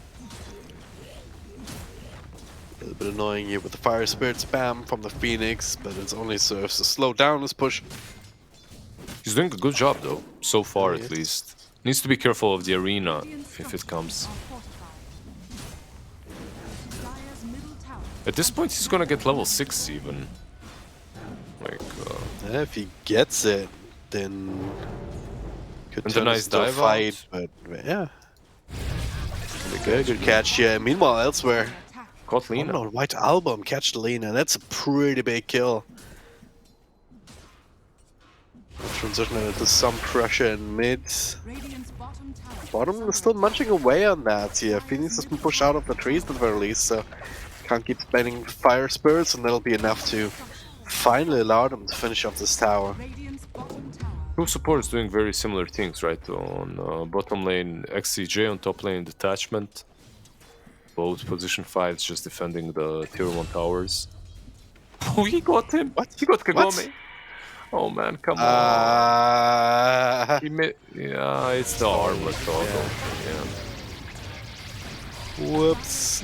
Well, Fighting Mid Detachment is actually dead here. White Album not actually getting the kill. Ponlo finds the last hit and Dire's top tower has fallen. swiftly kicked in the shins as well in response.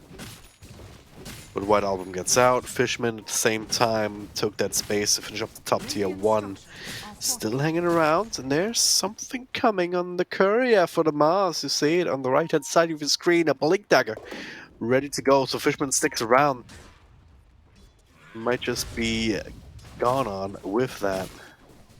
The two of them, they don't have enough damage, but there are travels on Lina already. So It's he already reveals running it. out. Yeah. God, look at all this spam.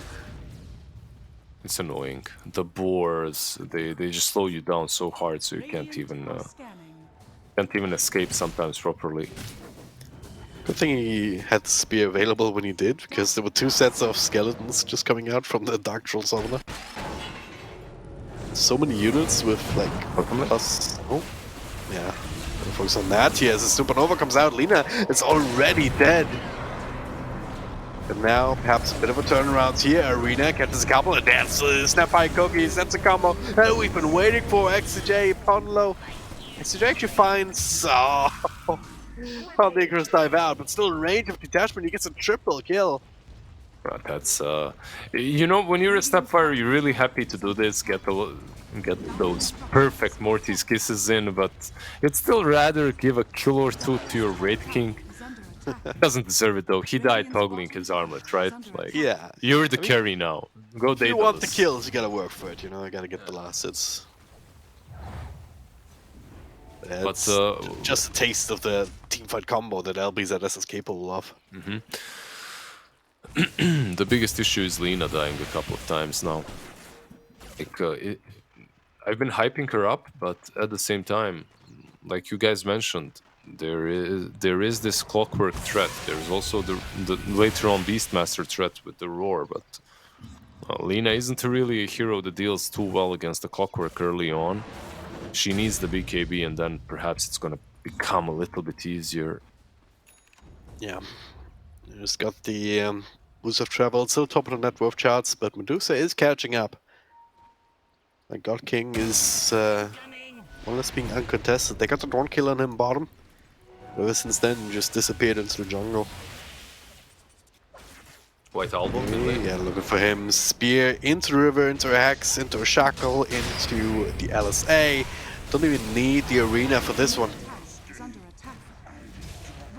Yeah, they defend the tower, and now still no Mass Serpent Ward, so they can't use that for the tier 1 mid. Is under attack. But Dire's top tower is under let's see, attack. can they even defend it on the side of Team Fusion? They don't look to be even setting up for it.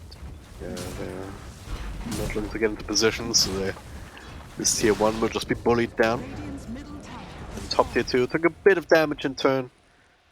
That'll be defended by the Wraith King now. Lines are being drawn. Looking to catch a couple of extra, but this Radiant Water on the high ground, scouting them out. And they're actually going to look to take this kill. The Roar comes out on top of the Mars. Supernova is available for XCJ. He's going to have to use it right now, and that'll be the kill onto LG. The War doesn't quite trap White Album. The hook shot across, actually, as they also want detachment, and they'll get him on low. Exited 2 for 1, 2 for nothing, actually, exchange.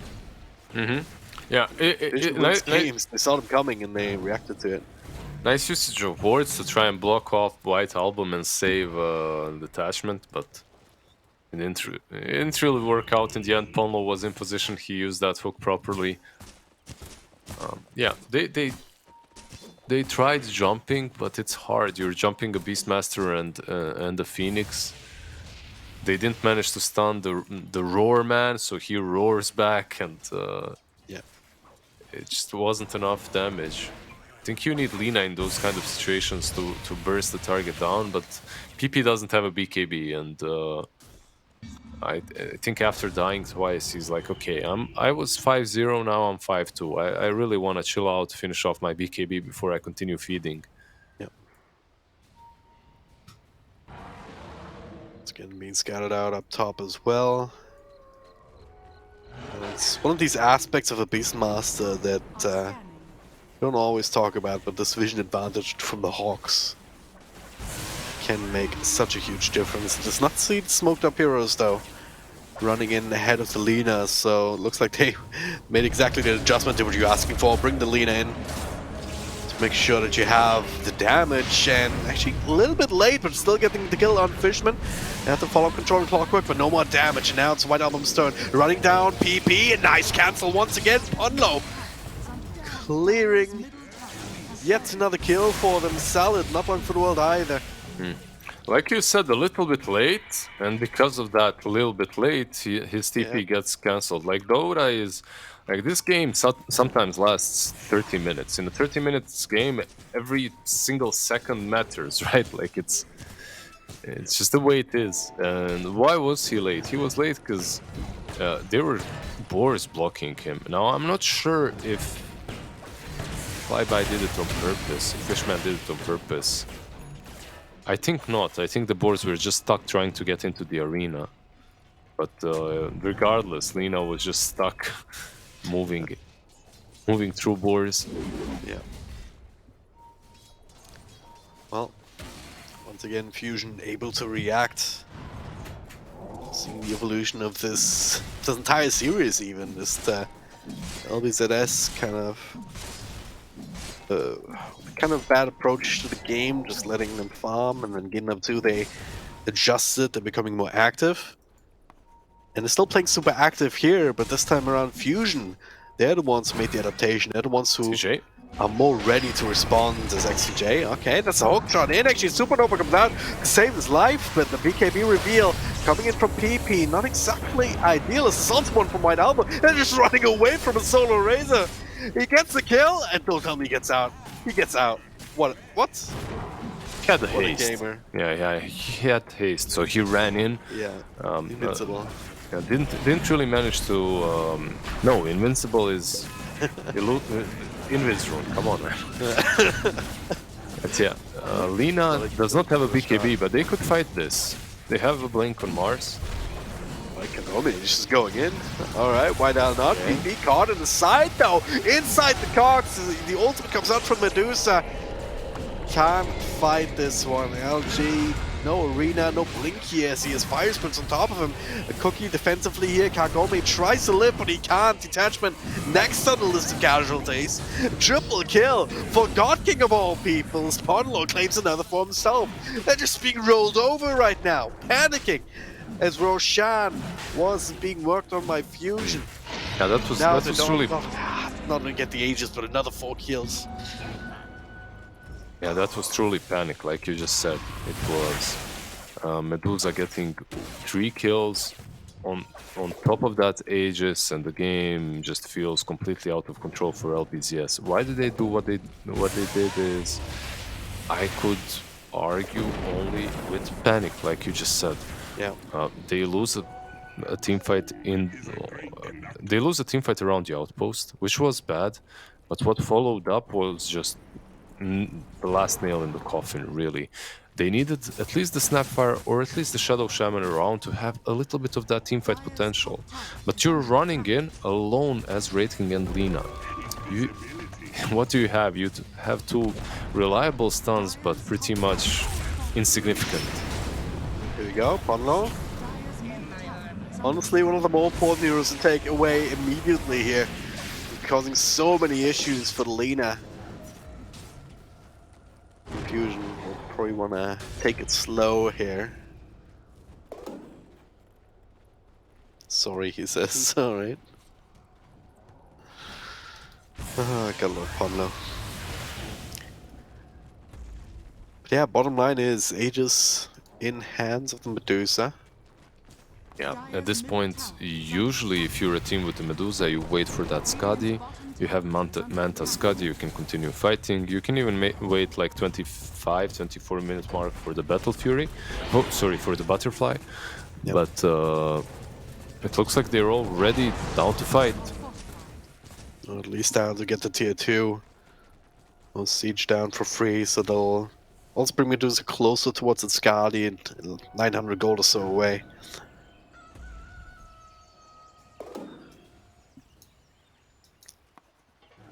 Alright. What do you do now if you're LBZS? They still have the great team fight. It's being somewhat mitigated by what albums BKB. Of course, the Aegis and Medusa. Is it to just wait that out now? That's usually what you have to do, right? You wait out at least the Aegis on Medusa. She's hard to kill as is. You farm up, try to dodge the fights as much as possible. You let them have the outer towers, I guess. As you just put yourself in this position, you know, it's not. It's not what you do in this spot. It's how not to get to this spot. You know what I mean? Prevention is key.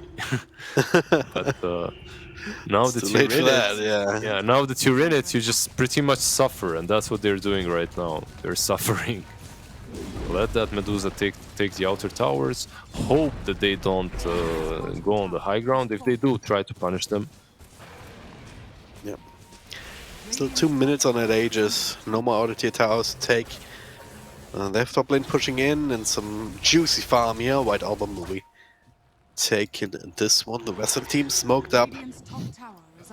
They can get the outpost, establish some more control. Problem is that same control that you're talking about.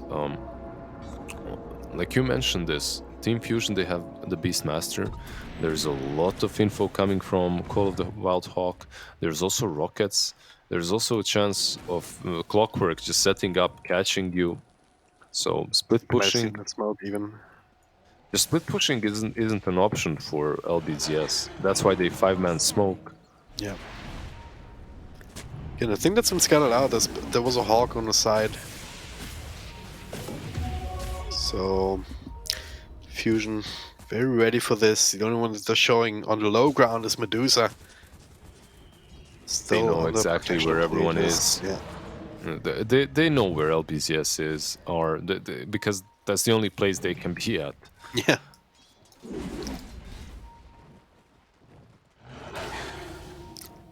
Well, age is about to expire, so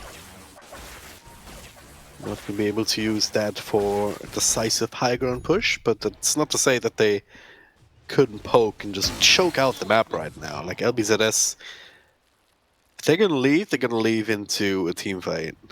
Going to have to bust out somehow, but... Which they might be able to do now, as Aegis will be reclaimed in 10 seconds. So it's not all as grim any longer. They weathered out the storm for better or worse, right? Like they did lose a lot of objectives, but they live to fight again. Yep.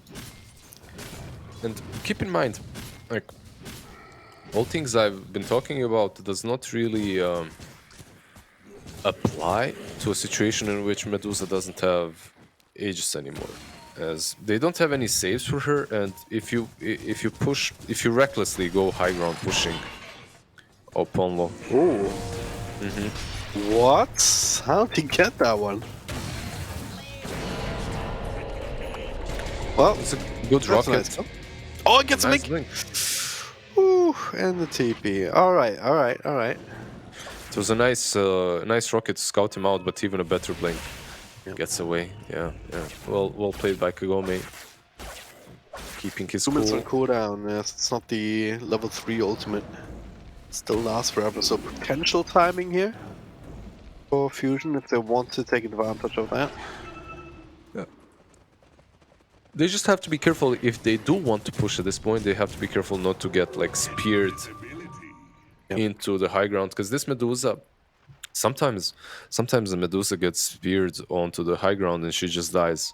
Sometimes she's speared and then she pops the ulti and kills everyone. Yeah. I feel like this isn't a game in which she's invincible. This is a game in which she can still fall if they get her out of position.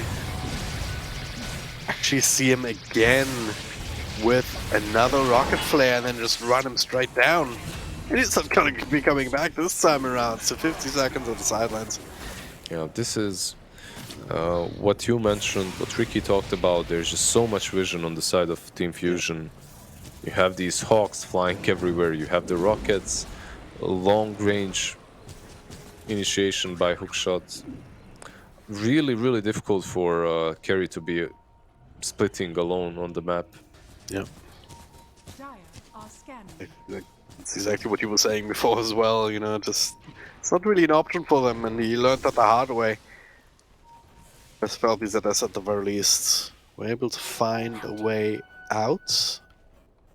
Out on the map here. There's an observer with those scouting out the movement. Salad just caught straight up. And another easy kill for somebody. There we go.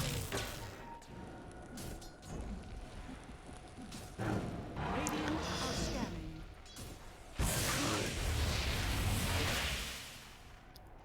Medusa just getting stronger now with the Shadow Blade, going for the Silver Edge. Just a very comfortable item, isn't it, in general? What do you think of the Silver Edge nowadays? Oh, it's good. Like you said, on a ton of heroes, it's being picked up. It's stronger than it used to be. Like you said, the build-up feels comfortable with the crit. Yeah. The only thing is, maybe I would have liked a butterfly, but then again, you know that Lina likes to build that MKB, so Yeah. it's solid. The Silver Edge is fine. Oh, LG up top. Oh, fishing. The fishman was fishing, but also Ponlo was fishing just as much with his own hook. Couldn't quite find him though, Radiant's so top tower is under he gets attack. out. LBZS live to fight another day. This again, there's still a threat of a team fight.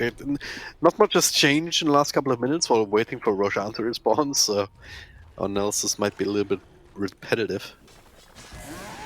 But yeah, there's still the threat of the team fights, and with the smoke, they're gonna try and leverage that somehow, but they need to find the right jump, Dire's middle and it's tower very is hard under without attack. vision.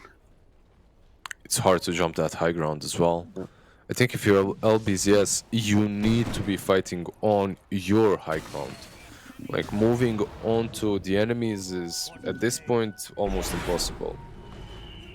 Like you have a Lina that's going to be missing a lot. You're playing into this Phoenix. He'll put an X somewhere on the cliff. You won't be able to reach it. You need to set up vision and make a fight around your vision on your terms. If you don't, it's so hard. Alright, Roshan is back up. Fusion should be getting ready to move towards it soon, I would imagine. Right now there's some Ponlo down bottom, just to push out the lane, I guess. Huh. Get some vision down, alright. Yeah, Medusa will be the one that scouts it. There's also a detachment around. He's in this. They don't have a sentry here. He might Sentry's snap. on Phoenix, surely you were gonna place one down. Let's see, detachment. Surely gonna place a sentry, XCJ. Detachment? Is he gonna get away with this? No way. Oh, he got it! Boss! And he got out! No, he didn't get out. All Okay, right. okay. That would have Call- been hype if he did. But what? It's hype Chill- already. Chill out, drag and drop. He didn't get out, but yeah. But still. Still, it's amazing. Very nicely done by him. Sometimes it just happens, man. You don't put that sentry down, and They can't get in here, you know? They don't have Invis. exactly, right? And he has a freaking Invis rune. It's like, what? My god. It's a big deal. Makes a game that was pretty much over into. Salads. Oh! Ponlo. He didn't believe. For the vision. Yeah, he Ponlo did not didn't believe. He went for the rocket instead of the cogs, and he knew where he was. He knew where Shadow Shaman was, but he still went for the vision first. Ah, ye of little fate. Sometimes you just need to reach, right? Gonna change it though. Lina. The hook shot connects in the back. He better hack before anything else can come out. But okay, he just blinks in on Medusa here. Cookie defensively here, but it's not enough. Lina just straight up. That salad can't even make it to the high ground. He bites back. Lina does not have buyback available here. Despite all these shenanigans, just might have been too little too late here. Kagome also is still in the game, but losing all of his damage. The second round for White Album. The second ultimate going here, but that doesn't work on buildings just yet, and no one wants to fight him while he has that going. So it's a second set going down. Fusion could easily go for the third as well. There's another hookshot here set up by the dive bomb here as Ponlo might be punished this time around. Another jump forward here, this time LG, but inside the supernova. The arena is not doing anything for them right now. White Album, very much alive, just straight up TBs out. As detachment is being clicked by creeps, March is being clicked by heroes. They tried to fight without Lina, Dire's top barracks or are under they didn't really try to fight. The fight just came to them, Yeah. so they lose another one. They never seem to be able to either save the Lina before a big fight or use the little shredder to hit the egg. Detachment, perhaps if he had something like a blink, it would make things a bit easier, at least for the team fights to go well for them. You kill that egg and then you can fight off of that. But yeah, I was talking about how well Lina can do against the Medusa, but Not a few or two items behind. 10k network behind, probably not. Yeah. Because once again, also set up by Ponlo. He finds the hookshot in the back, doesn't quite get the follow-up control, didn't find the angle that he wanted, but God King just blinks straight on top of her, and there's nothing they could do. With all the cookies and 4 stars and whatnot, they could not get her away from the Medusa. He blinked in, and popped that ulti, so Clockwork is harder to kill as well. Yeah. Nice item pick up, by the way. Didn't talk about the blink. Sometimes the blink on heroes such as Medusa is so strong and so important, and that's a perfect demonstration of why. Yeah. Alright. 20k advantage. Getting hard to imagine how LBZS want to fight now, but I would have to involve Lina surviving. The front line actually holding here between Mars and Wraith King, at least for a little while. So Lina can pump out damage, but even then, every minute that's passing is Medusa getting stronger as well.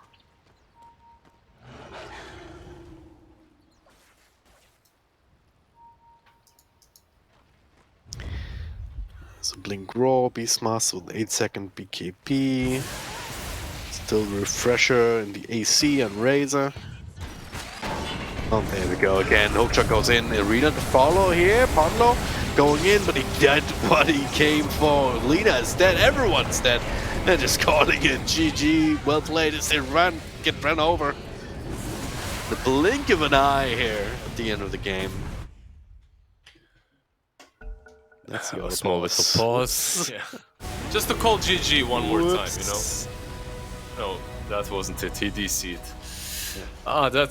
Yeah. I had some expectations. I had I would say high expectations for the Lina, considering the way the lane went. He got the first blood, then he got a couple of extra kills, but Pombo was on point with his clockwork. He caught her a couple of times, then later on she just couldn't find her place in the game. Kagome as well being picked off, being killed by a Phoenix as he armlet toggles. That's also something Yeah, that you hate to see it as a carry, but it happens.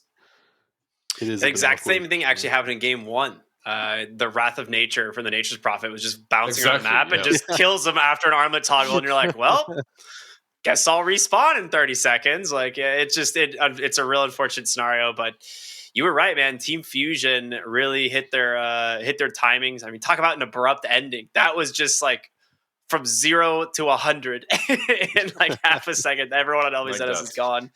Yeah, they just dropped the hammer on them. But yeah, really well deserved. Fusion looks good, man. Get little hiccups in game 2, but Lizard, like, what do you think? Team still impressing you? Yeah, for a Division 2 team, so far it's impressing me. I still want to, well, in Division 2 at least, we can see them play against the likes of IG.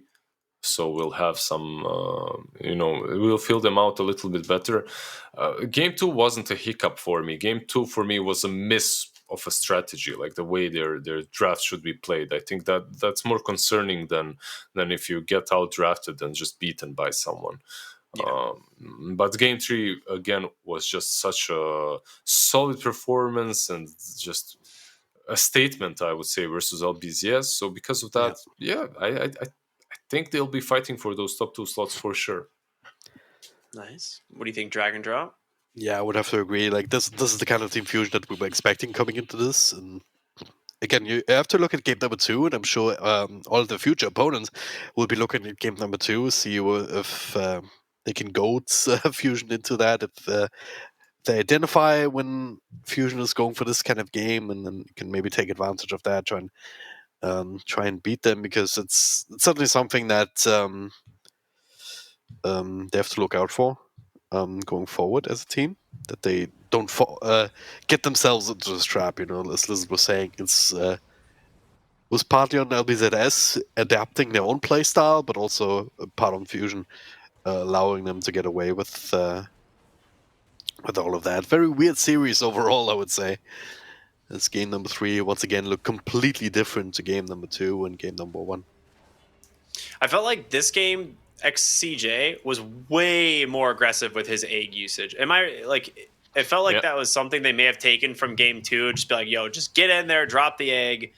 Like, we just need the damage in the fights. We need that stun, or the zone control. But I think it's a bit different as well. It's not only about the reason why he's able to do it is he has a clockwork and a beastmaster. So no matter what happens, they'll be able to either roar or hookshot. Like, your BKBs won't help you. So it feels easier to just commit.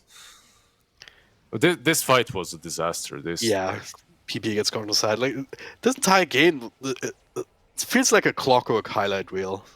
It truly does. But this game, yeah, the two of them just running in here, they needed to wait for detachment. They panicked. This was a panic move, and it lost them the game, really. Yeah, they were looking really good up until this point. I mean, they were definitely the leaders in the lanes. This was a sick play by detachment, just a quick steal on the Aegis. Doesn't get out, but still definitely worth it. Helps, delay the siege a little bit. But again, there it is. Ponlo once again finding PP on the back line. They forced some reactions. And Aurora as well. It's like there's just nothing that this Lina gets to do this game. Yep. With Super Farm Medusa blinking right on top of your face, there's few things that are scarier in Dota than that. And they go for the reinitiation here, and it almost looks good, but Aeon Disc Phoenix just eggs immediately. There's no one that can take it down. Yeah, it's just rough. They just played super well, on Fusion. Just waited till they got their items, their timings, and then... Dude, how many times have we seen Pombo hit PP, dude? This is insane. This is the clockwork highlight reel. This is not about the game. This was the entire game. Bondo just completely negating Lina and whoever else he gets his hands on. Just setting up for his team. It's just worked out incredibly well. time and time again, and that they tried to go for solutions for it. Like they had to step back. Okay, it's detachment also the 4-staff, but it's just too much, either too late or not enough. Yeah, he did really well on the Clockwork. I agree. Like also, it's such a good clock game. You have this Lina that you want to be jumping on, Shadow Shaman as well. Just feels solid. I think there's one person with us that's frozen a bit, or he's just staring Looks at like me it, yeah. really, really well. No, wait. It's a very good pose though. Like this could be a real profile picture. Yeah, you should print screen this. I'll print screen. There we go.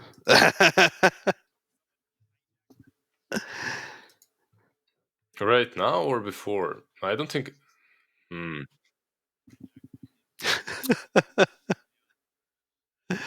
You're back. You're back. Yeah.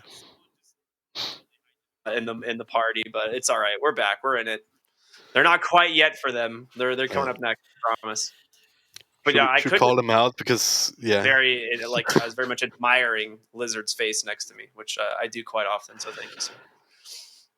But enough of that. What do you guys think going forward? LBZS obviously pretty rough loss for them. We've got a pretty sick series coming up next, which is going to be CDEC and Magma. Any predictions for that bad boy? How do you guys think? I'm leaning CDEC's way a little bit. I'm leaning for all these qualifier boys coming into the division. All right. Look at that qualifier hype. I'm about it. Yeah. Fusion is a bit of a different qualifier team. Like it's crazy that they had to go through that in first place. Like CDEC, bit of more of a classic one. So I would give Magma the edge here, coming down from Division 1 up against that one. So maybe not a 2-0, but a 2-1 at least for Magma. Right on. I'm excited to watch. But I believe that's going to be it for. Is it all three of us? Are we all three of us are taking the? Yep. Oh my gosh! Someone just hijacked Lizard's spot. It keeps happening, man. What are they doing? All right. Well, I'm sure that's super great timing from them. But it is going to be a little bit of a break. Oh, he's back. There he is. How you doing, Lizard? Welcome back. So we're going to be going.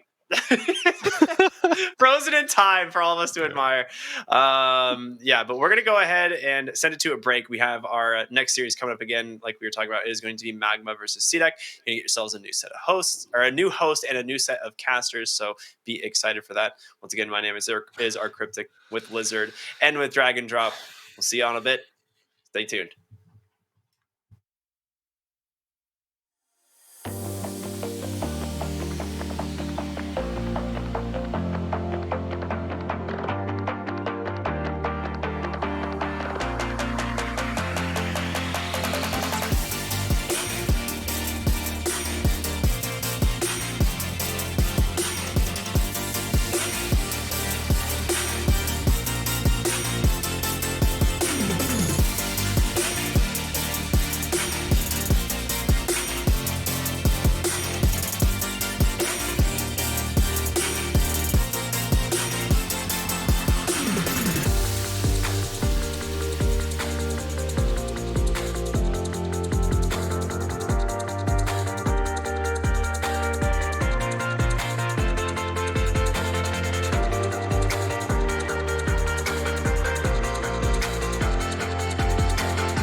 Ladies, gentlemen, and Dota World, welcome here back to the Chinese DPC. Tour 3 has commenced. The beginning of Tour 3 is not just going to be the beginning of Chinese Dota, but the entire world is now underway, building the road towards that all-important TI, where it's all going to come down to a head.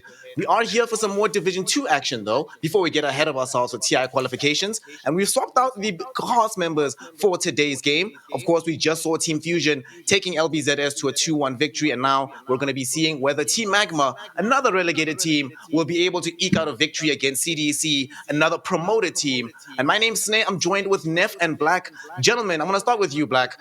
If you're Team Magma right now, right, we saw them struggling a lot in Division 1, not really having the best of time in that last season. Now they're back in Div 2 where, the level of competition is somewhat lower, but at the same time, this is an all-important season. Is it going to matter that much to them that they've been relegated, or is it lighting a fire underneath their asses to do even better this season? I mean, they've been here a couple of times, and then they get promoted and then relegated. They've been there many times. So it should be a walk in the park for them. It's like, yeah, we've done this 5 times at this point. No problem whatsoever. And they also had quite some time to practice, right? And even before that, I actually thought they're quite good. Just they could never put the pieces together. But maybe in the time they had to practice, maybe they learned how to do that. Mm-hmm. Learning to do that is obviously quite important. And I've always felt that, just like you, that they've had a little bit of underperformance in Division 1. On the other side, though, Neff, CDEC, I'll be honest, lucky to be here, right? They almost very, very closely found themselves getting knocked out of the qualifiers. IG Vitality were practically in spitting distance, but CDC, they just did magic. Trust me, if you haven't seen it, go back and watch those qualifiers and you'll see what I mean. The fact that they're here, though, right? Are they still going to be feeling like guys were lucky to be here? Or are we in a position now where that week of practice has solidified their confidence so that they can roll with the big boys and not get eliminated like they did in Tour 1? I don't know. I don't think that they're massive underdogs here. I mean, they've got tons of really good players. 70, previously on eHome, he ended up, hitting with the big boys, so to speak, and they almost ended up making it in Tour 2 into the open qualifier, or through the open qualifiers. I got the chance to cast that one. Unfortunately, I was busy the weekend that you were actually casting the opens and watching CDEC, so you're actually the expert here, but I didn't get the opportunity to watch those games in live time. But you mentioned it was very close. They almost got eliminated. I saw there was they got bopped by Team Fusion, who ended up bopping everybody. They didn't lose a single game in the opens, but then they took a 2-1 like you mentioned. Were the games super close in those ones? Build a narrative for people watching. They were really, really close, but the best part about it is that after losing to Team Fusion in the upper bracket, CDC literally stole one of their drafts. It was hero for hero in the same order that they just lost to, and that's what got them the victory against IG Vitality. So it's they learned very quickly. They were like, hey, if you can't beat them, just join them, steal those drafts. But even then, IG played better, but I feel like they lost on draft mostly, so it was really, really close. I can't help but laugh now, especially that you mentioned the draft theft, because one of the guys is an imitator, and you're like, yeah, they're really good at that apparently. Listen, imitation is the best form of Chinese names. I love these Chinese names, so they're coming up with new names all the time. Now I got an imitator.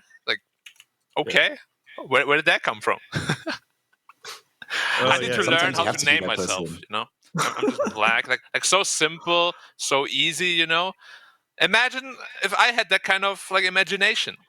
My name would be way cooler. There's a couple other players named Black as well. I think there's one out of North America. There was one European player named Black E. Yeah, there's also Black Z. Mm-hmm. There's a lot of Blacks. Yeah. This name is very popular among gamers.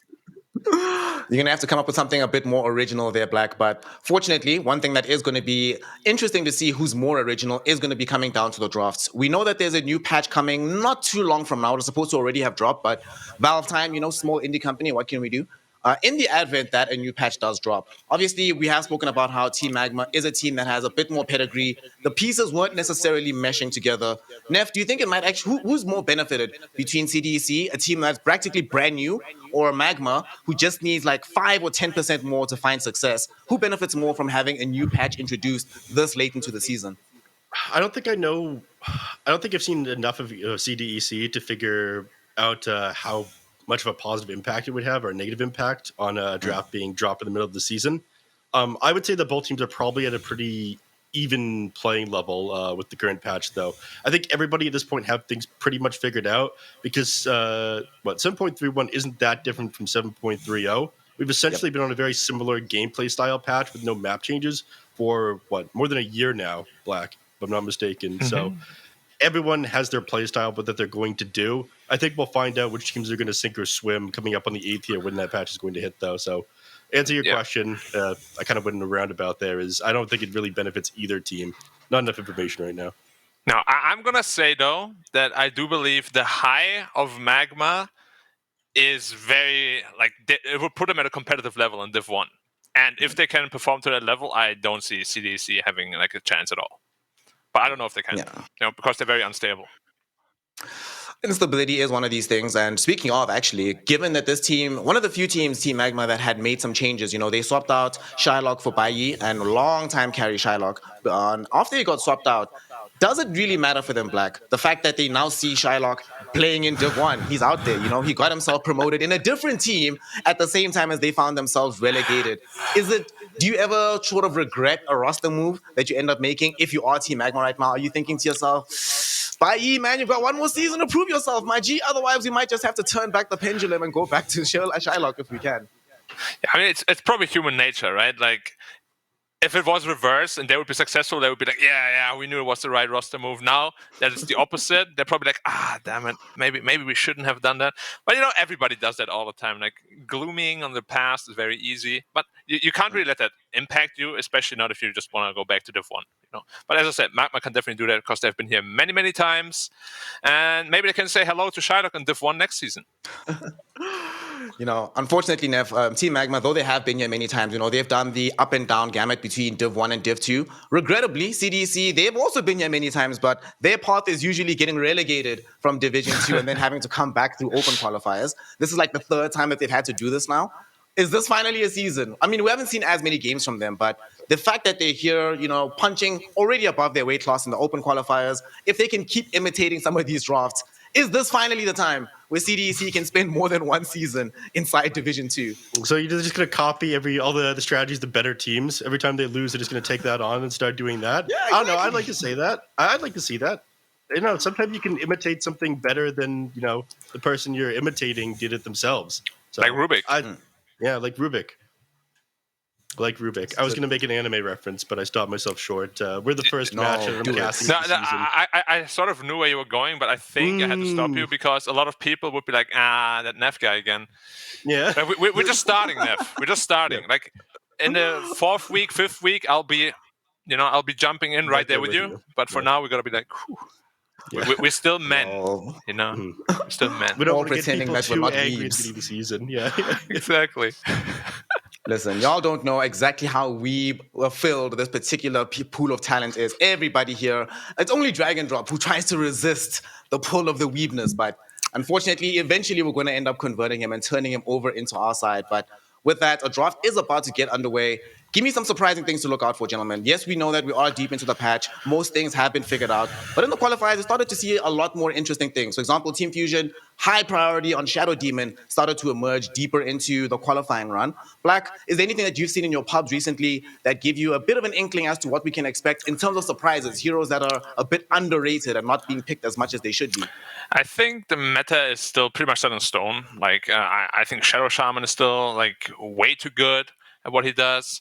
But I mean, I am happy with the new patch simply because as I said, DP is getting first pick because I thought we're not going to see that anymore after that nerf. But obviously, even in the last series that we saw, the hero is still very popular in China. It's still a very strong hero. But yeah, hopefully we get to see some juicy stuff here and there. But so far, no.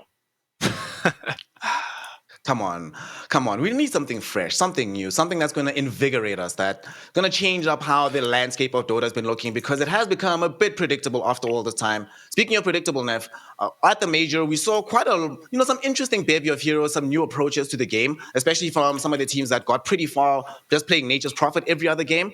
Usually, before these big competitions, we see the meta develop somewhat in China, get filtered back into the international stage. We're gonna have a bit of an opposite here because we haven't seen Chinese Dota in quite some time. Is this one of the few times that we imagine that China might be a region that's stealing strats from the West, as it were? So the only time I've seen this happen recently was with these Keep of the Light picks. That definitely came out of the West. Nine was playing a lot of that one in the mid lane, and then China picked up that one afterwards. The rest of the time, I think these strategies develop inside China, and the other teams copy them.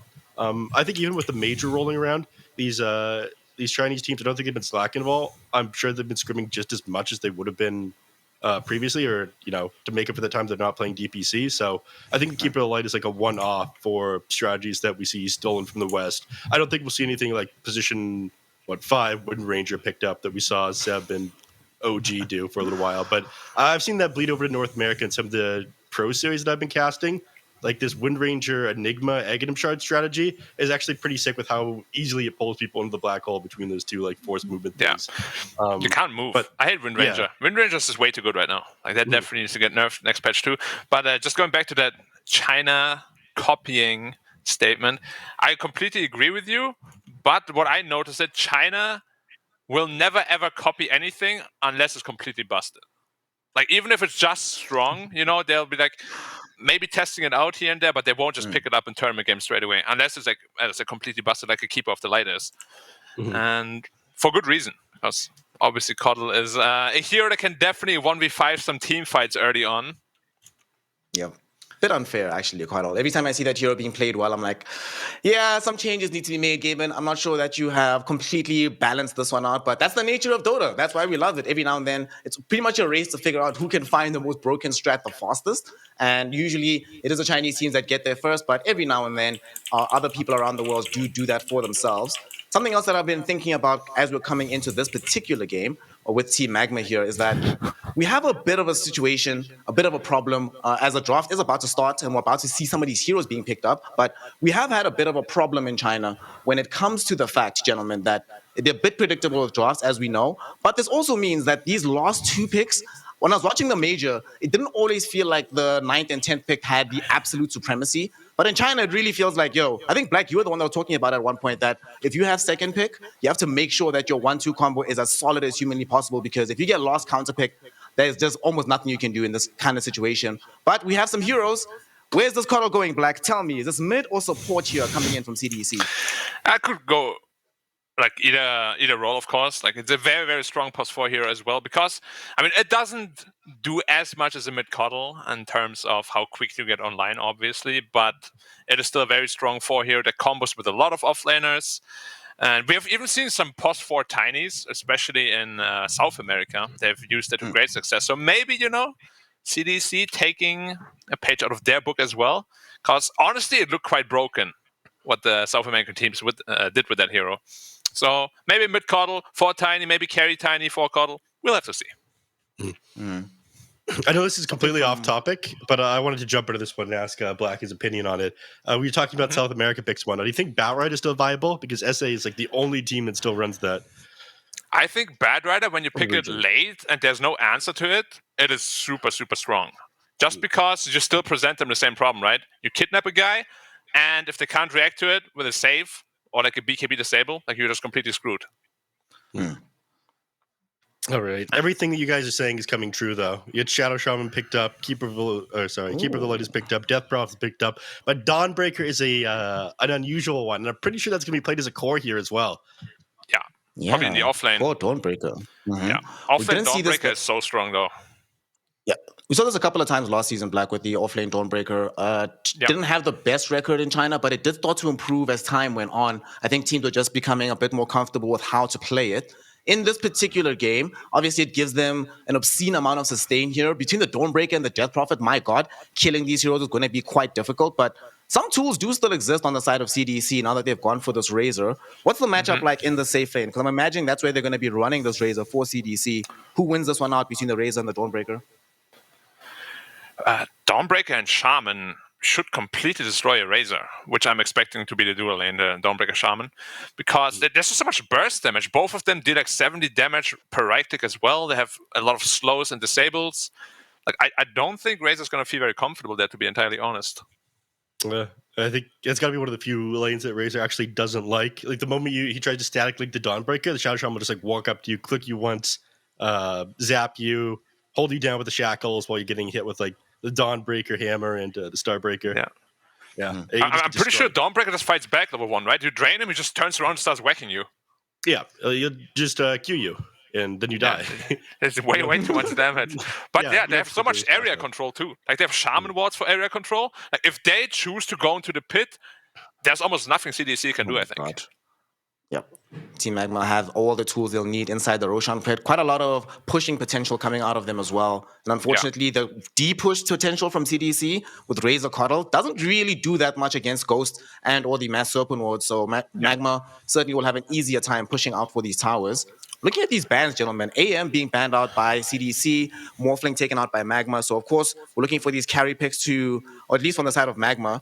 Not entirely sure where CDC want to lane everybody. We could see this Razor go middle in the same vein as we saw from Team Fusion earlier today. Yeah. But if that does happen, what really puts the draft together for you here, Neff, for CDC to help round this one out? What are they missing? And if it is tempo control from the mid lane, who do they pick? And if Razor's going to be going middle, who is dealing the damage from the safe lane? I mean, when you see Anti-Mage banned out, the first things that come to mind are like, okay, they want to pick up either a Storm Spirit or a Medusa. Storm Spirit's already banned out, so it's possible they run the Razor in the mid lane, then run a safe lane Medusa here. That's like the number one thing that comes to mind for me. And then you just play defensive. The Keeper of Light builds up stacks. If you're playing position 4 with that one, you have Bane run position 5, which your defensive support. Magma grabs it first. They're in trouble Okay. now. But I'm expecting them to put a Razor offlane and Cuddle mid and pick a carry that answers a lot of problems they have. But honestly, right now, I don't really see a great carry here that would be able to do that. Maybe like a Draw Ranger or something. Well, Alchemist? Is that the hero? I mean, is that the it's a hero, wild Black? card, right? Okay. I think they have been outpicked super hard with a Dusa pick. And if a hero can somehow just win a game by itself, it would be an Alchemist, right? Like you get super snowbally and you just do it yourself. I mean, the pick itself makes sense that they need something like this, but I don't like the pick, of course. So.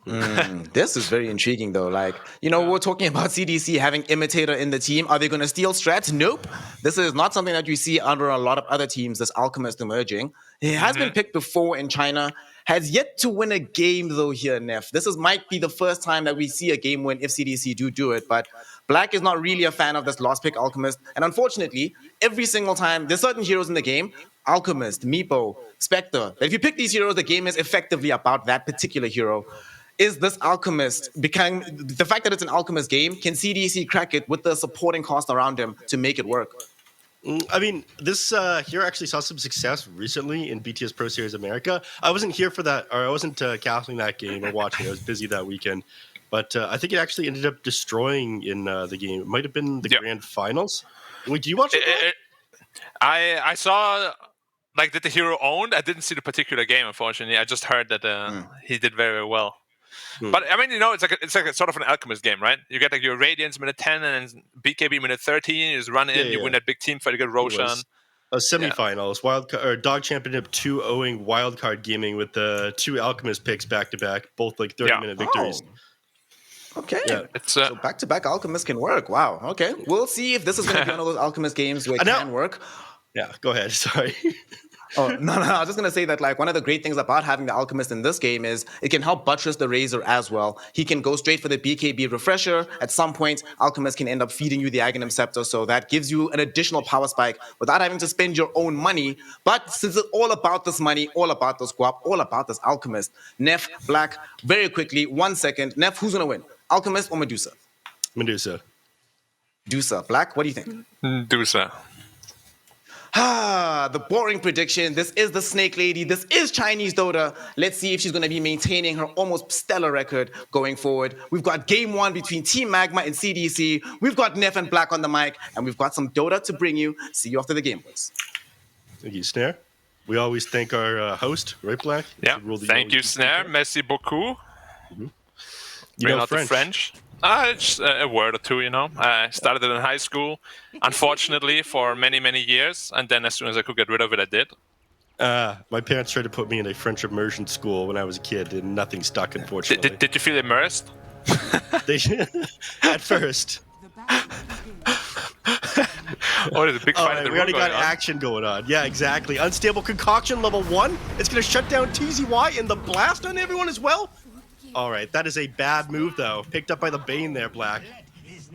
Picked up by the Bane, yeah, and you also didn't get the bonus bounty. I guess it's not super impactful anymore that you do, like, it's what, like 20 gold that you miss, so 40 in total. But, you know, it's still a CS, you know. And now you can't really skill your Acid Spray and Grievous Scree combination. I kind of feel like this, you know, griefs this lane a little bit. Yeah, I feel like this is one of the situations already. He's going to try to go for it again, but just going to drop it on TZY. This is one of the situations where, like, you're better off either, like, dying or not getting a kill instead of putting a point into a skill that you don't want to get. Because, like you mentioned, your entire laning phase is weaker now because you were never going to get this point of Unstable Concoction, I don't think. Yeah. Usually you get like 2 in Spray, and then level 4 you can choose between 2 levels in Greed or the Concoction if you can kill. But, yeah, now you're not going to get any bonus gold for quite a while. Which is always the reason why you pick this hero, obviously. Yeah, your ability down, your stack growth rate isn't amazing, but you get items faster than the hero, which is the entire point of it. And, you know, if you're not accelerating faster than everyone else, then what's the point? Yeah, we'll have to see. Maybe if they can aggress and just give him a free lane because of the skill point, it could be really good. But if he just skill it only because of the first blood, I don't think it's going to be worth it. Yeah. There's a little Bot bit lane, of a action. little bit of action. Exactly. Cool. We are in each other's head, man. You know, I was just saying this to someone the other day. I feel like I've got excellent synergy with you. We just look at the game the exact same way. We go off on tangents about things that were in the game like several years ago and nobody cares about anymore. Except for us. I feel the very same way. I don't really have this conversation with most people. I would get bored of it. Yeah. Maybe sleep on a shaman. Yeah, I could die here. Unstable Concoction. I mean, this is the use of it, right? Just because it's the Bane lane goes on top of him, finds the kill again, going the way of the Bane, but he goes down as well. I feel like this favors Magma, man. It does, but at least now Alchemist has an excuse to just get solo experience. You know, he's gonna be level 3 now. And there is your point and Acid Spray, surely. And that's actually where the lane becomes pretty strong. That Acid Spray is no joke, level 1. Yeah, so TZY is going to have to play with the creep wave a little bit. You don't want to sit inside that spray and try to trade with the Alchemist. I mean, the lane will shove in, but as long as Bane does a decent job at, like, stacking and pulling, then, you know, it's not so bad the lane is constantly pushing in. There's going to be some juicy XP for TZY, though. Oh, no, there's no way again. Shadow Shaman dies again, right? He's only got a single he still has point. 10 sticks. Yeah, so he's not going to go down. He actually dropped the Unstable Concoction before he dropped the Acid Spray, so he didn't maximize his damage there, Black. Does that mean he's perhaps not a super practiced Alchemist player? You know, if you are not, you might be thinking I'm crazy, but this little creep camp that used to be Alchemist's favorite can now actually break you and you don't get that bonus money if you're not careful. Oh! That's big. Like, I saw one of my pub teammates get griefed by it super hard. He probably lost like 150 gold or so. Oh, Alchemist in a little bit of trouble. Charging stun. Nice, fine. Yep. Chamber pickup, but they're out of region here. Have one healing salve left, and that's it. Yeah, Spain just gonna drop it on him. He's not backpacking the gauntlets yet. Yep, I think I'll have to report that. Gets disarmed as well, losing a creep. Ooh. Not good, not good. Obviously, we're just joking here. It's not that big of a deal. Small play police. Wee woo, wee woo. I died. It looks like he is going to go down here, stuck inside the fire. A couple right clicks and finished off there by the other shock and the Shadow Shaman. Yeah. Well, now, the main reason why I don't like this Alchemist pick is like you're already picking it into a Nyx as well as a DP, who are 2 natural counters to you. So it's gonna get very, very scary. If you ever get caught off position, you can easily get bursted down. Yeah, exactly. I do like the Nyx pick quite a bit. I feel like it's picked up not really many regions. 928 played a lot of it, but I feel like this is kind of a China special again. Yeah, especially Extreme Gaming, they really made it popular again. And they have such a high win rate with it. I don't even think they lost a game with it yet. I don't think so either. But it makes sense that they like playing with it because, Extreme Gaming that used to be like, or kind of became YBB after the players got switched over, they favored Nyx Assassin quite a bit as well. Yeah, and the Heroes is really strong. I hope more people pick it up. Actually, I don't. I hate that hero. Don't pick it up. Please don't pick Nyx Assassin. It is super annoying to play against as a carry though, because it's always ganking you in the jungle, and you could never go on it, otherwise you get hit with the spike carapace. It's always scouting out information. Like, as a carry player, it is the bane of your existence. It sucks inside the lane, but once you're post-laning phase, the assassin always feels amazing. Yeah. And thankfully It's gonna be they've managed fine. to put pressure on the Nyx assassin down here, or sorry, on the Medusa down here. Nyx assassin is decent as a defensive support. Yeah, that is really where Nyx quote-unquote excels at. You just defend your hero in a pretty easy lane, because Tiny Razor honestly is not that strong. When the Nyx is there, can just carapace everything. And once Dusa is level 5, it's going to be super, super easy down here. And if they can't stop this Dusa, like Dusa matchup against the Alchemist is not bad at all. Yeah, we're getting close to 6. Oh, yeah. they're going to the Nyx actually. Looks like he's probably going to be fine. You have to dive him into the tower if you want to get him. Can't quite finish him off. The 15 second HP left. the second plasma field didn't tick on him. Mercy, being shown no mercy. Yeah, good one. You still got the zingers. Okay, of course. Right off the bat. Yeah, I thought you get a little bit of rusty between seasons, but you still got it, Black. Thank you. I try hard, you know. Yeah. But yeah, Kotl is also one of those heroes that can easily snowball, right? You get into a fast vessel, and suddenly this Dawnbreaker and DP don't seem so tanky anymore until they get their first defensive item. Speaking of the Keeper Light, he's actually not going for Vessel as his first item, though. He's got Boots of Travel queued up. Yeah, I think that's pretty much the standard nowadays, where you just like play to accelerate, and then you go into a little bit of a later vessel. But even with just travels, you can make a lot happen on the side lanes. Do you feel like your damage is a little bit underwhelming if you don't go straight in Vessel, or it's like fine because you're building up enough farm from getting around fast with these Boots of Travel? I think it's usually fine because they also have pretty good disables. The Alchemist top though, he might not be fine. Yeah, Exorcism ends up coming out. He's going to get run down here. You do have a lot of movement speed, but not as fast as his Death Prophet. Exorcism still does full damage to heroes and managed to burn down this Alchemist through his ultimate. Toss back underneath the tower. Dawnbreaker ultimate comes in. Do you have to walk back now? Costa's actually surprisingly still alive and is going on Imitator. Dealing a lot of damage too. Yeah. The Kotl Blast was not allowed to miss there. Like, you need to burst down that hero instantly, and obviously you need the blast for that. Once you don't have that blast, like, Bane and Tiny do nothing. Did you see that Tiny toss combo? It dealt like 200 damage. Yeah, did absolutely nothing. I mean, it's gotten nerfed over the years. Like, it used to do 3 times damage to units inside the air. Now it's 1.5. It's 2 times.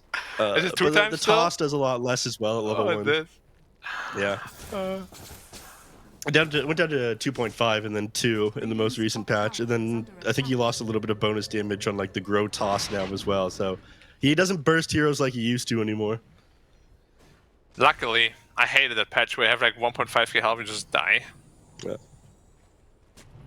You don't like playing Blink Dagger Tiny? You're a right-click Tiny player, aren't you? No, I loved the Blink Tiny meta. Just because you can just burst any hero so easily, just in and out. But no longer. And also this pos for Tiny is really only useful, from what I've seen, if you can dominate the lane, like either mid or off lane by repositioning heroes with toss, right? He has like one assist so far, which is from the first blood, so he's not really being effective at all. Yeah. They try to go in a TZY up in the top lane, but you know, no 6 on Bane, and they weren't able to drop that Nightmare off into him and charge up a longer unstable concoction. I don't think they'd be able to get him anyways. Very tanky here on the Dawnbreaker. Death Prophet's coming back up here, but still no ultimate for another 35 seconds, so not sure how much work they're going to be able to put in. They will probably get Bane here, though. He pops the Illusion Rune the moment he walks towards him in the middle of the cast animation for the Nightmare, so it interrupts that one. Toss comes out. Off another Shadow Shaman. Mercy. He does end up getting finished off. With love damage coming out! TP out! Can't. Ooh. Too much damage. Did you like this Radiance on Alchemist that he's going for? This is old school, man. I can't say that I'm a fan. Especially not against a Nyx Assassin. You're just going to get Spike Carapace in these fights. Yeah. I thought he was going to go Fury, perhaps. Yeah. This feels like a very risky move. Yeah, we'll see what happens, though. Like, there is potential to snowball with this, right? Into a fast beacon, but they actually get... Yeah, they're diving hard here. Now they'll hold down the Keeper of the Light, but not enough to finish him off. Dawnbreaker buys back and tries to jump in here. Take this TP right there underneath the tower. Imitator, he's going to go down, but definitely just going to TP back home. Yeah. Not really worth it. Nah, yeah. Again, we're on the same page here. Okay, good. Good stuff. But you can just see the stuff. power of the Coddle. Like, he's diving a tower, no problem. That Illuminate heal, just keeping everyone healthy, dealing so much damage as well. Yeah. How do you think they're gonna nerf it? Like, I thought the Spirit Form duration was gonna get nerfed, but they just minus 20 movement speed instead. And take more movement speed away, probably. The fact that he gets around so quickly is ridiculous. It is, but it's also because of Spirit Form, because it lasts so long, right? So Yeah. Vendetta has been popped. There's already a sentry in place. Slept Good up night, right sir. now on the assassin, but yeah, I don't think they're gonna follow up on this one. Now, honestly, Alchemist is quite liking this. Like, he's getting a lot of space, almost as his relic. Yep. You're still further behind than you want to be, though, but this kind of happened because you went this unstable concoction at the beginning of the game. Yeah. Yep. I'm a little bit afraid for him still, though. Like, even if he gets fat, they have ways to go through him easily. Even through BKB with a Stone Gaze and the Ghost damage. Maybe a bit too much for him. Yep. Do you think anybody's going to build a Vessel this game? It doesn't look like it. Medusa naturally builds a Scotty, so that does help with the Alchemist ultimate a little bit, but I think they could use a little bit more healing reduction, maybe. Yeah. Well, they're gonna go into Shiva's guard probably on the DP soon as well. Like, relatively quickly, BKB Shiva's probably. Oh, nice wall trap. Yeah, they get on top of Imitator with this one. He's actually pushed onto the low ground there on Kazi, so he's going to be able to get out of this one. A blind All Light right, ended up doing support him a for favor. support. Yeah. That looked a lot more scary. Like, that initial burst damage from Coddle and Tiny looked quite scary, but they have no follow-up damage, unfortunately. Yeah.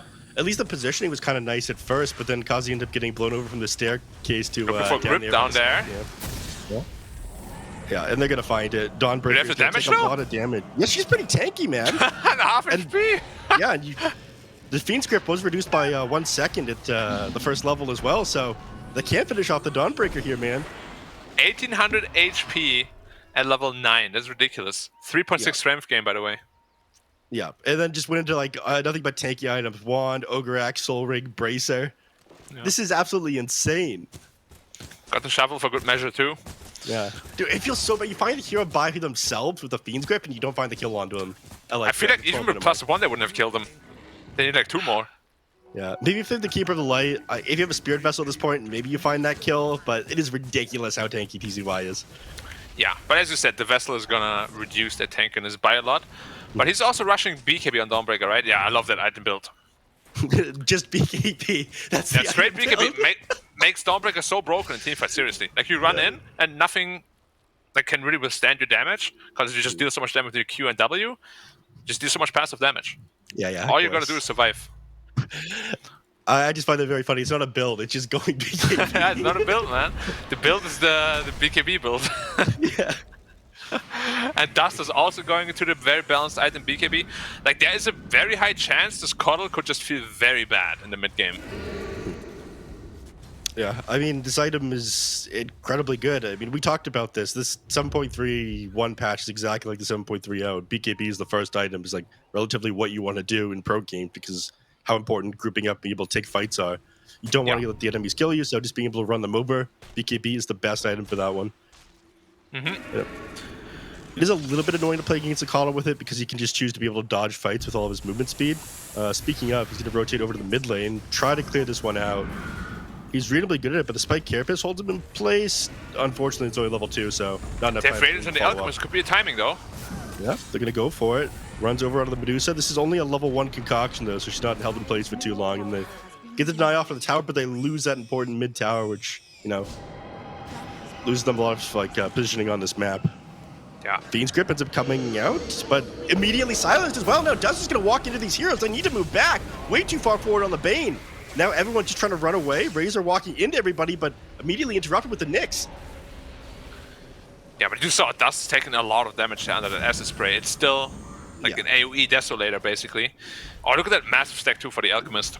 It's going to be very, very happy here. And I think once he gets his BKB, they're going to use at least one team fight with his timings to really crush the Magma side. And if they can do that, he gets into an AC after that, I think they have a very realistic chance of just snowballing. Yeah, this needs to happen soon, though. If you don't get a BKB relatively quickly, you know, you're fighting with your Radiance into this Nyx Assassin who's got Spike Carapace. He's going to make quick work of you in these team fights. So the BKB timing is very important. Do you like the phase boost, by the way, on Carry Alchemist? I'm a big fan of threats on Carry Alchemist usually. I think the armor is pretty good. It doesn't feel super important for this game. I think the attack speed is pretty nice, especially given that you often go Assault Cross. I don't know. It really depends on the game. I'd say that I probably goes Phase Boots, though. Just for, like, landing presence. Yeah, I just feel a bit bad when your carry doesn't actually hit fast or super hard, you know? Well, maybe the Razor will be able to pick up the slack a little bit once he has his BKB. Speaking of the armor, though, I want to touch base on that one. I mean, we talked about how the Acid Spray absolutely destroyed the Death Prophet because, you know, she doesn't really build any armor items at the beginning of the game. She's actually going for Lotus Orb after BKB. Do you like this more than the Shivas? I mean, Lotus is really good against Bane as well as Coddle, right? Also against Razor, it can be quite nice. But I feel like Shivas is just so disruptive against this Dire team. Yeah. And we'll see, maybe he changes his mind. But I mean, Lotus Orb is also really, really good this game, right? Like, there's an argument to be made for both of those, for sure. Yeah. It's good against, like, almost every hero on CDEC. It's so good against Alchemist and Bane, and it is pretty good against Razor and Keeper of the Light as well. So maybe they just feel like, okay, because of how important Lotus is, I want to go for that instead of the Shiva's card. Yeah, Kazi is another War Trap. Oh. They covered my entire screen with that one as a Dawnbreaker and coming in. The Shackle to hold Tiny down. I don't think they'd be able to save him. He does crumble. I mean, that's the good thing about Fort Tiny, at least, right? He is pretty tanky at the current stage of the game. And they had to commit quite a lot to him. But yeah, support for support once more. But Alchemist is still farming away. His BKB is there in, what, like 500 gold at this point? Yeah, so we'll get that pretty quickly. We'll clear out these camps here and then probably move over to the creep wave. So many skeleton camps for him. Lucky boy. But he's getting broken. Don't kill him. Oh, I told you he was broken. Greed there for one of those skeletons. Yeah. But he turned off his radiance, actually. He knows. He knows. There's a Giga Grief. Like, it literally costs you 150 gold. It's actually a joke. I hate these break camps. Yeah, I mean, it messes up the Alchemist more than anything else. It's super annoying on, like, Storm Spirit as well. You lose your overload when you're attacking things. Or the Necrophos, you don't get the saddest. Yeah. It's so stupid. This camp is so obnoxious now. Disarm is super annoying as well. You're just stuck there for like 3-4 seconds. It's like, all right, cool. I'd love to be able to play the game again. Revenge of the creep camps for sure. Speaking of creep mechanics, you know, you can actually deny. Oh, all right. This Dawnbreaker probably going to get run down. Has a BKB to fall back on if they decide to dive her, but they realize this, so he doesn't want to commit any further forward on this Razor. Speaking of like griefing things, you can actually use the Night Stalker Aghanim Shard to eat allied couriers. Oh, nice. Yeah. I didn't know that. Because I never tried. I would never do something like this. I'm not sure. The fact that you know this is not, like, I don't like this. The fact that you know that something's wrong, sir. I'm going to have to report you to the police. Very suspicious that you would bring that up right now. It sounds very specific. But yeah, so he's still continuing to farm. They're not really looking to fight with that Radiance BKB just yet. Maybe he just wants to use it to accelerate safely to the next item, but I feel like they're very strong right now. They could definitely take a team fight.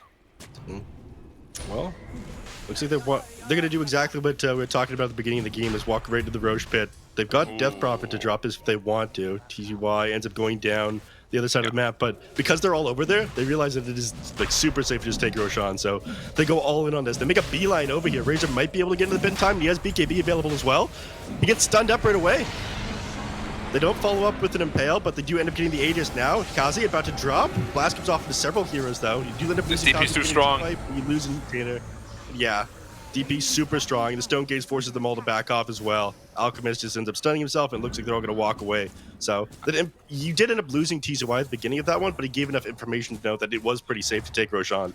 I feel like the Razor should have died there too. I don't know why there was no Impale. Maybe it was on cooldown, but if it wasn't, it was a pretty costly mistake, because the Razor would have been dead no matter what.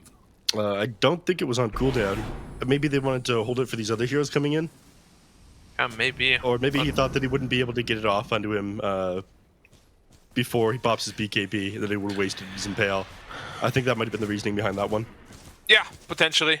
But whatever happened, happened. Still very scary though, now that the Dusa will have a Skadi in just 1,000 gold, which is a very strong item against the Razor as well as the Alchemist, they're gonna run into a lot of problems if they don't and pace up the game soonish. Well, I don't see them picking up. All right, they're going to try to pick up the pace. Look at this. They're rotating all these heroes down here. They know Medusa's... There's no Stone Gaze. Kazi's going to scout this one out, though. Ends up stunning it. This is It's super so quick bad. reaction there by the Nyx Assassin. Pops the BKB on Alchemist. They do end up getting the kill off on Kazi, but it looks like Medusa's going to be able to get out because of this one. TZY just BKBs and TPs out, and they managed to make it out on several heroes. On the other side of the map, they do end up losing the Shadow Shaman, but I'd say that Magma are reasonably happy about that one. They do end up losing too, but they don't lose the Aegis. Medusa is going to be able to finish off this Eye of Scotty before CDEC can make a good engagement onto them. Yeah. Do you think there might be potentially a little bit of damage problems? Since DP right now seems to be the only real damage leader in the team. Absolutely, there's damage problems. I mean, you can solve these with like the Shiva's Guard, potentially, but until this Medusa gets like 2 more items, I don't think they want to fight into CDEC. This Eye of Scotty that I just mentioned is going to be a big one, and then you probably want... Oh, don't lose the courier though. Your Okay. list. Good. Flies it away, the safe path. Very important. If you lost that now, the entire timing would have been gone. Yeah, it would actually, like, despite you having the Aegis, it'd be pretty easy for CDC to run you over. Alright, so they got the Eye of Scotty and they smoke up immediately afterwards. You mentioned damage problems. Do you think this Eye of Scotty alone is going to be enough to solve it?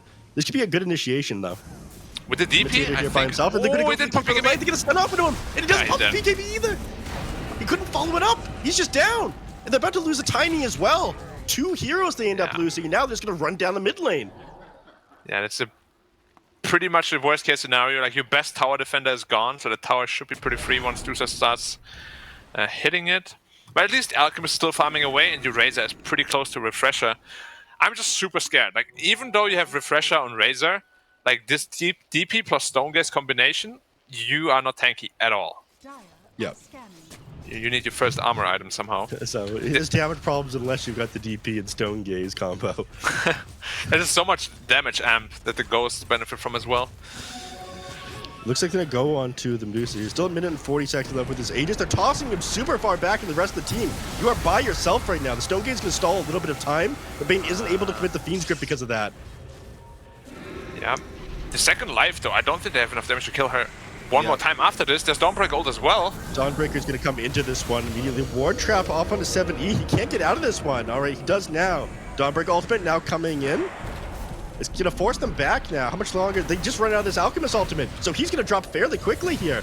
Stuck pretty far away from the rest of his team. He's not going anywhere. Das ist no thanks Spirit to Eye of Siphon anymore. Scotty. Yeah, he needs to walk away. He's just out of this team fight, but Alchemist continuing to get chased down. TZY going to finish him off just a moment. Last take goes the way of Medusa, now trying to go into Imitator, but don't want to die this tier 2 tower, so now they all back off. The blast! Does he? This one campus. The toss combo. They go into Tiny. He drops for this one, but he does get the kill off onto the Nyx Assassin. Now everybody has to back off for sure. It was super cheeky play there by the Nyx Assassin, walking back forward into that one. Yeah, nice bait as well. And it's only a +5, so even if you just get the Tiny for it, I think it's still very, very worth it.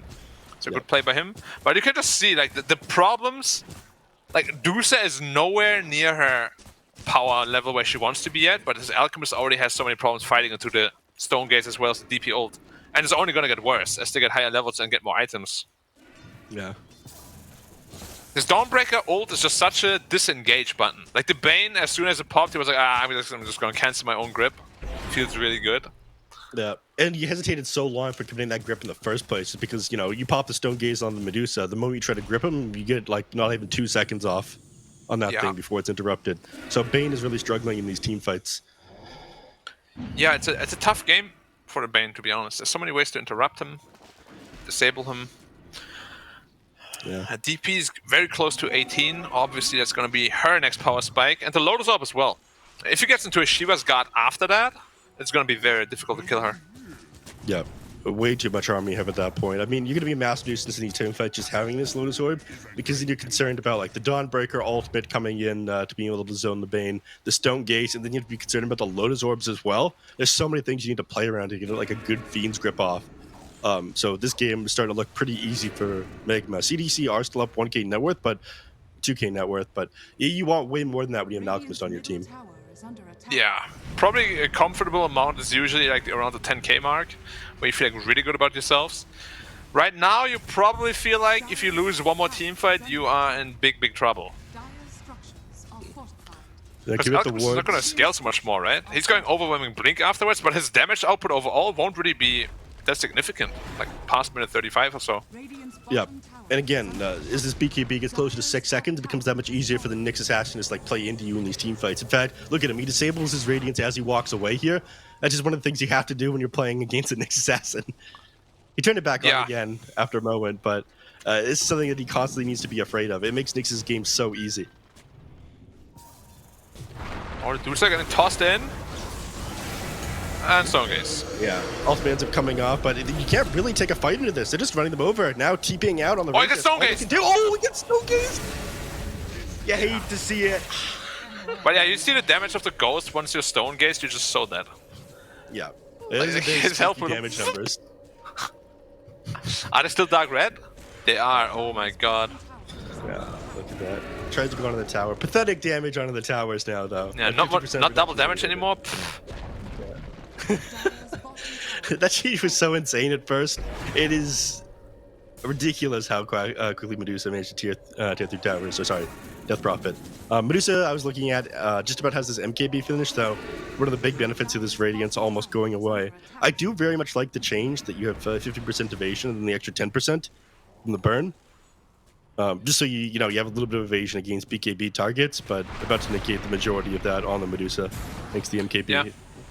It's also really good against the Blinding Light.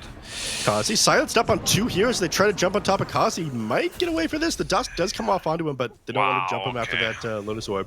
He could commit that Solar Bind onto him. He had Carapace up as well. Now they're actually behind a net worth with an Alchemist. DP's just farming away. Yeah, that was a close. You feel really bad when you see that here. Really, really bad. And they know that, so they're gonna make something happen now. Dusa's very low in mana, at least. They scanned them out with this one, so they're going to feel confident walking up in the Okay, triangle. Kazi Kazi scouts them out, though. Pops by Carapace, and this like delays their initiation here. They might get the Medusa. Stonegaze ends up coming out. This is going to buy a lot of time. The Stonegaze Force too Staff good. back out, thinking because Kazi. Dude, Kazi is absolutely insane. He's escorting the Medusa out of here. The high priority target is out. And he's out too? Jumping back. Oh, maybe not? He ends up tracking the Alchemist. He walks back. So Kazi does end up going down. TZY pops the BKB and tries to fight into these heroes just super far forward on the Bane. Nightmare ends up blocking the stun coming in from the Starbreaker there. So in dying, he's going to be able to get out with his life. This Nyx Assassin is playing out of his mind, man. No wonder you hate this hero. Nyx is so annoying because the Carapace cooldown is also so low, it's just 10 seconds. And level 20, you get this stun duration talent on it. I hate it. You're just stunned for like a Beastmaster ult. Oh, I made one mistake, I'm dead. Yeah, and then you have like a follow-up stun with the Impale as well. So like your teammate has tons of time to react to that one the moment they see someone who's stunned. Yeah, Now, correct me this if game I'm wrong, but I think Nyx is one of the only heroes, if not the only, that has 2 stun duration increases in his talent tree. It's actually kind of nuts. I do think that is correct. Like, if you get the full combo, it's 6 seconds late game. Absolutely ridiculous. It's AoE on both of them as well. Yeah, it's kind of stupid. But now they smoke up. They got the DP ult online. Medusa ult also up in 10. Oh, nice Crush Orb initiation. is done on the Razor though, so he's going to be very happy to God, play this all is one, but gone. not if they lose 7 knees first. They're going Yeah. to continue the chase here. They go into Undine. The stun ends up connecting with him, so he's going to drop. Tiny thinks about going in there, but there's absolutely no point. He's hanging around a little bit too long for my comfort. I mean, they just And that's completed the the power of refresh wave. Shaman, right? Yeah. Instant hex, why the hero is so popular. I'm surprised we didn't see him first phase, to be entirely honest. But DP doesn't really seem a whole lot weaker. Like, sure, you deal the designed amount of tower damage now, but your teamfight presence is still so overwhelming. Yeah. And you can tell this is what Dust's been doing. He hasn't been popping these ultimates to go for towers anymore. It's just been taking these team fights. Yeah. So you've changed up your style. Yes, it's just by numbers weaker than it used to be, but obviously still first pick material. You can see why all these teams still favor the Death Prophet. Yeah, and it also makes sense why they just so deliberately pop the DP ult, right? Because every team fight they win, they know late game 100% is secure. Like, Dusa destroys Razor and Alchemist. There's no discussion about that. Yeah, So every Chinese team gonna fight look winning for is closer something to to that. jump on, but he gets Hex first. This is what you mentioned, that instant disable there from the Shadow Shaman. And pressure comes off on the Razor. He's gonna pop a second BKB and ultimate, so he can put forward a lot of damage here. TZY is melting to this one. Medusa's standing her ground now. That 50% slow coming off on the Razor. What a carapace on the Alchemist! Yeah, he is stuck in place now. The Stone Gaze is holding in place, amping his physical damage. He just melts. Yeah. Everyone else is forced to back off. They end up losing the Bane as well. But there's no way Keeper of the Light and Tiny come back in his team fight. All he can do is try to blast out Roshan. You've used your Fresher Orb here on the Razor. He actually jumps forward here on Mercy. Absolutely insane play. Razor now forced to back off. He gets the tip off onto somebody. Tiny ends up coming back. He's still alive. He's Yeah, dead. holds him in place with the Hex. They're going to try to run him down. The Science ends up coming off. He's not going to be able to throw a toss or an avalanche off. Alchemist bought back? Yeah. They think Okay, they wanna want take this team Roshan. fight. Yeah, both these teams are doing some insane gameplay right now. But they're going back in the pit. Hey! The Alchemist bought back. You have no ult. Oh my god, they're crazy. How They don't long- care. Alchemist has no BKB. Yeah, I mean, the most significant thing about all this is the Razor doesn't have his ultimate or his BKB. His ultimate coming off a cooldown right now. They might jump into this one. Tiny hexed up now. They're going to try to chase him down. Medusa still inside the pit. Roshan finished off. Alchemist tried to jump in. Gets killed on Roshan, but the Aegis does go the way of the Medusa. If Alchemist dies Now back, the Tiny game's gonna just over. run down. They can't quite finish him off. But yeah, he's far away from his friends. He is dead. 105 seconds without Check a on the Razor too with no health. Yeah, BKB off a cooldown in a second. He can pop it now, but he just dies. He just buyback available, but you just lost both your cores. And that's a gem gone as well. And sure, you lose some heroes. You maybe buy back on the Shaman as well, but the big winner is the Dusa. Just keeps scaling and scaling and scaling. Now even way ahead of Alchemist in terms of net worth. This game is done and dusted. Yeah, that's a little bit of dust humor for everyone who didn't pick up on that one. Not everyone can keep up with you, Black. You have to explain things to the viewers sometimes. You have the money for the BKB on the Medusa right now. Oh, she switched over. He to doesn't Butterfly. want it. Yeah. I don't need that. Disrespect. Just going for the Yeah. Butterfly instead. What do you think? I'm gonna build defensive items? In this game, I Lol. don't think so. It's blocking up the high ground. One of the first times they do pop the exorcism just to be able to take towers a little bit faster. It makes sense. You got another 20 seconds without this Razor, 45 without the Alchemist. But Yeah. they know that That is CDEC awesome. have no way to defend this one. After this, you also have Shivas done on the DP. I don't actually know how you fight as Alchemist now. Into Shivas and Skadi, you don't heal anything. Yeah. Your ultimate is basically just for attack speed at that point, attack and movement speed. Yeah. I guess you have your BKB window still, but Stone Gaze completely cancels that out. Going to DP is BKB though. Yeah, Don't he go just top. pops that one. Look at his health Razor- gain. Yeah, Razor can't finish him off. I mean, the static link is going both ways there, thanks to that Lotus Orb. Yeah. Super high value pickup. The Ghost coming back, filling up to full health instantly as well. Oh. And Dusa is just a front wall right now. They can't pass this Dusa. Yeah, still have the Aegis for another 3 minutes here. The Butterfly's completed, so you have so much like sustain in this fight. And she's gonna be able to walk away. I don't think they can actually commit onto her. If they The do, Snake coming it'd back be- with full mana too. yeah, pretty big mistake. They're gonna try. Lotus Orb ends up reflecting a lot of these stuns. Alchemist stuck in place, stunned up here on the Tiny as well. He ends up melting at the beginning of this one. Do end up taking Mercy out of this team fight. Razor getting zoned out as well, but Alchemist can't slowed move. up. Yeah, he can't go Carapace. anywhere. The Carapace, he should have disabled the Radiance, or used inside the Acid Spray there. This game is so done. No, yeah. Oh my god. Like, he must feel terrible now about that Radiance pickup as well. Yeah, I mean, he would have got reflected with the acid spray there, even if the Radiance didn't end up doing it. But it's like you mentioned, you're just permanently disabled in these team fights. Doesn't even have the level 20 talent on this Nick Assassin yet either. And then I chipping couldn't away even the tier move. 4s. Stone Yeah. Gaze wasn't even popped. Yeah, try to deny that tier 4 tower. And that's when you know that you're thinking about the next game already. Yeah, I'm looking at that guy's death summary. Just so much disabled there. Lowe's are reflecting his stun despite Carapace coming off one of these heroes. Yeah, a definite ridiculous amount of disable. Yeah, Between the Hexens are supports. coming out of the Medusa, but Razor just melts here. There's the stuns coming out from the Assassin. Kazi showing absolutely no mercy, even as they take the tier 4s here. Yeah. Razor's gonna By try some away from his wailing throw, away. but- Yeah. Stunned up again. Impale. He could be ends in up two. falling up there and he ends up going Nope. down. It's just way too much physical damage. Yeah, the And they GG have ends to up coming concede the out. game. TZY dropping the ultimate there. A victory ultimate, if you would. Thrown, it ends up going down. And the first game of the series goes the way of Magma. So, Black begs the question. Is this the Magma that pops off, or are you not convinced yet? I think it was a decent showing. Nowhere near their top level though. But if like this is the consistency they can have now, like a level that is consistent for them, I would be very happy with that. Because like so many times you've just seen Magma completely underperforming a lot of their players, but this game was very solid. Especially from Medusa and DP, they haven't really made many mistakes at all. I mean, the supports also played out of their minds. Yep, the supports played out of their minds there. The Shadow Shaman with the Nyx Assassin. We already saw in the draft itself, Black was concerned about the nature of this Nyx, and he had good reason to do so because he demolished this game. Practically no presence on the map for the Alchemist, nothing you could do. The Shadow Shaman just did normal Shadow Shaman things. But gentlemen, you know who really, really surprised me in this game in terms of how well they did? That Dawnbreaker, man. My God. Dawnbreaker did so much for them in this game. That rush on the BKB, interestingly enough, that was the second fastest BKB of all time. Not this patch, all time on Dawnbreaker, and the second fastest Blink Dagger, and only the 9th Basher being picked up on that hero across all roles in all games in Dota. So definitely something that they should think about dealing with in the draft, but I think it has to come back to that Nyx Nef. They had no answers. The whole game, every single fight, Alchemist was doing nothing. QAQ would go in. When you have to deactivate your Radiance as Alchemist, as your first item build, you know that times are not looking good.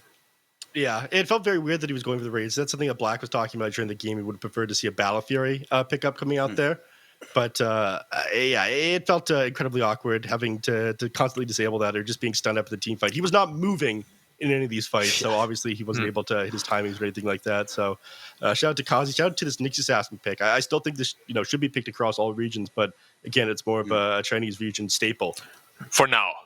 I think that yeah. hero has, as you said, he's way too strong in the right hands. It's a way better bounty hunter. Please don't bring back the bounty meta. That was not fun to play. But speaking of the hero that game was ruined, this Alchemist, Black, you mentioned it in the game when you saw the item build he was going for, the Concoction first level. And I was curious as to how often this is done, because you were mentioning it's not something that experienced Alcs always do. It was only the 3rd time all time this was ever done on the hero. Felt like it really slowed him down and didn't really allow him to be a big force. I mean, look at what Bai is able to do on this Medusa versus how QAQ has to stand on the far edge of every single fight whenever they engage. Yeah, I think it's just a byproduct of the itemization, really. Like, you built this Radiance, you already know that your team fights are going to be so rough. I was really surprised that he did this. Like, if he just went for this really strong right-click build, I think they actually have a chance. They would have gotten so many more kills as well. It's just he's always just standing there. Like, even now, I'm stone-gazed, and then I'm carapaced, and then I'm hexed, and he just can't do anything ever. It just feels really bad for him. Because I thought this Alchemist pick actually made sense in a way where they're completely outdrafted. They need like a wild card like this. But yeah, Magma just played way, way better in this game at least. Yep.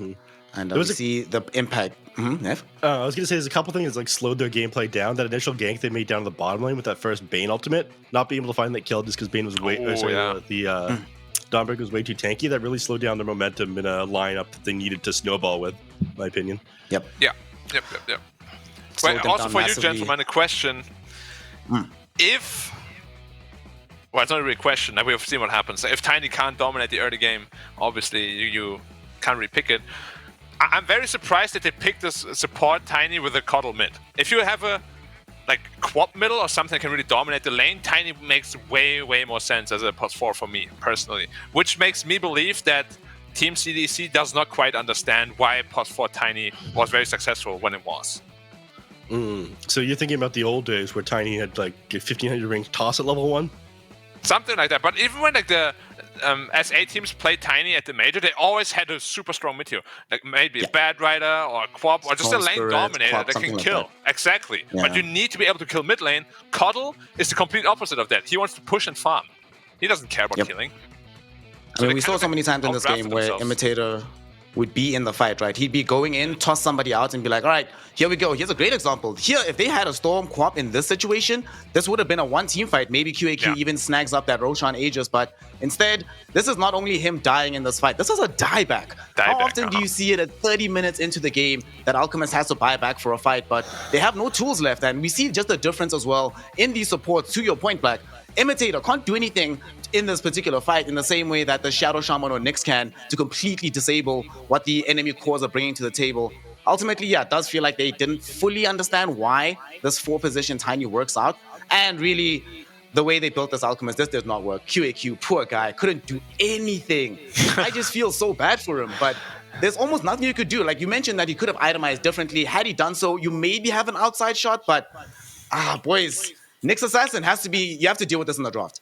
Either you get it or you ban it, something like that. I don't see them being able to win a game, Neff, if you give the opponent two of the strongest support heroes in China right now. And we see exactly why they are valued so highly.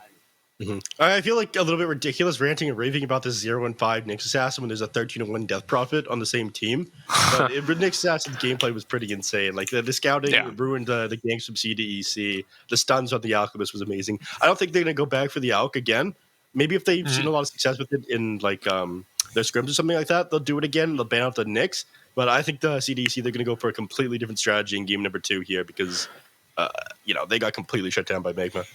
Yeah, you also really gotta think and address this Medusa DP combo. Like, it's not really a combo, like if you look at it objectively, but in a team fight into Stone Gaze and DP ult, it is so hard to fight into for almost any hero in the game.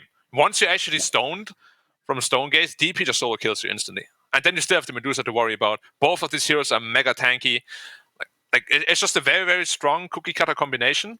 And I was really surprised that they gave him a free Dusa game too by banning out AM as well. Oh, yeah. They're like, we want the Dusa, but Magma was like, okay, we'll take it, thank you. We're gonna get it first. Looks like a really good Dusa game. Thank you very much. Yeah, it looks kind of good, guys.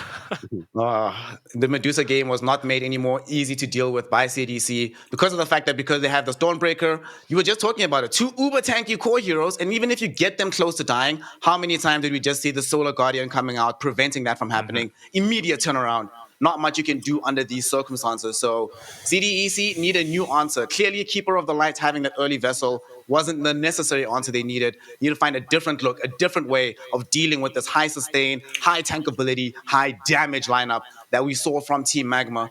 With that, though, CDC will have a little bit of time to think this through. You only have one opportunity now, because if they lose this, starting off your second tour here in the DPC with a 2-0 loss, not that great for them, but for Team Magma, it would be great to start them on the road to consistency that Black wants to see from this team. We're going to be taking a short break, and when we return, game 2 between Team Magma and CDC, we've got Neff Sensei, we've got Black, and myself, Snare, on the panel, and we'll be right back with some more Dota 2 action.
Welcome back, one and all, here to the China DPC. The third tour in the run-up to TI is now underway, and we're here in Division 2 for the second game between Team Magma and CDEC. Game 1, CDEC found themselves on the ropes, not only outdrafted, but clearly outclassed in how that game itself progressed. Now, we're going to be seeing in Game 2 if they can do something different, if they can bring a different look to the table, and whether or not Imitator has been looking through some of the drafts of Team Fusion and saying, boys, give us some more ideas. Let's try and make a plan here.